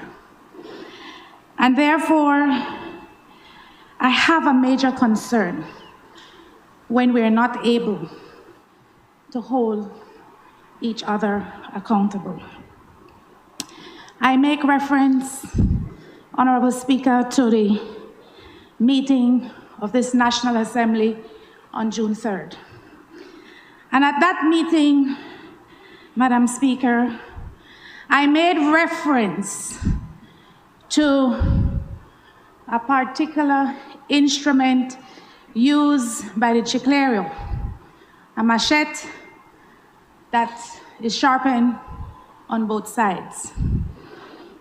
In my presentation, I reference the local nomenclature for that particular instrument of the Chiclayo. The Prime Minister was quick to point out that I owe this National Assembly an apology because the local nomenclature may have been offensive to you, Prime Minister, and members of this National Assembly, and also to the members of the general public. And so on the adjournment at that meeting, I offered my profuse and sincere apologies for any offense that I may have caused this National Assembly. I feel very strongly about this issue, Prime Minister, because we come here in this National Assembly to advocate for all sorts of things: gender equity, gender-based violence, that we will, as a National Assembly, have a zero tolerance on those issues. At that same meeting of Friday, June 3rd, the member from Orange Walk South used language to me that I found to be vulgar, offensive, misogynistic, not only to me, but to women and girls in this country. I was told that, and the presiding officer shared with me that she had not heard the comment, and that I was free to share with her the clip from the recording where that comment was made. I filed a verbal complaint on the day of that meeting. I shared the clip as I was requested to do. I also sent a formal complaint regarding the comments of the member from Orange Walk South, and requesting in my letter of complaint that since those comments were made to me publicly, that I was asking for a public apology here in this National Assembly. I have since been advised, 5 months after the incident, that the member did not accede to my request. And if I wish to take the matter any further, that I would subject myself to a meeting of my peers in a particular House committee. It's easy to leave it alone. It seems to me quite a bit of hassle to get an apology by having to go to a House committee meeting. Whether or not I meant to be offensive to you, Prime Minister, I was, because you called me on it. And it was certainly not my intention to be offensive. But I knew enough that the decorum of this National Assembly, the language we use, and how we treat each other is important, because our children are watching, and our children are learning from what we teach them. I don't know for certain if the member from Orange Walk South intended to be offensive, but he certainly was offensive. And in my humble view, Madam Speaker, he was offensive to all women and girls. And he was certainly offensive to me. I say this on the heels of the very glowing report offered from the member of Belize Rural Central in her presentation to the House this morning of the good things we are doing for people with disability, the good things that we are doing to eradicate HIV and AIDS from our society, the good things that we are doing to support women and girls and to ensure greater equity and to avoid gender-based violence. I would like to put it to my colleagues, Madam Speaker, that is where gender-based violence begins. It begins with insulting words. It begins with bullish behavior. And then it leads to a slap down. It leads to a punch down. It leads for many women to a loss of life when we leave that sort of behavior unchecked. We don't have anything enshrined at the moment, Madam Speaker, to deal with this kind of unparliamentary language and unparliamentary behavior in this National Assembly. And so, as we close off this calendar year, I ask you, Honorable Prime Minister, and members of Parliament on both sides of this Honorable House, for us to move post-haste in implementing a code of conduct so we know what we can hold ourselves accountable to. I didn't hear that, Prime Minister. Would you? Would you? No, just a side. Okay. So that we can, and there we go, pointing my point, that we can hold ourselves accountable and that we can hold each other accountable. I thank you, Madam Speaker, for indulging me, and I take this opportunity. It has been a very hard year for me, personally and professionally. And so I take this opportunity to wish all of you a very Merry Christmas. May we be sober in our reflection on how we have conducted ourselves in this honorable house in this past year, with the view of us doing better. Because when you know better, you're expected to do better. I wish the people of Albert, the people who have given me the privilege of being their voice, I wish all the women and girls of Belize a very happy Christmas, a Merry Christmas, and a prosperous and a blessed New Year. I thank you, Madam Speaker.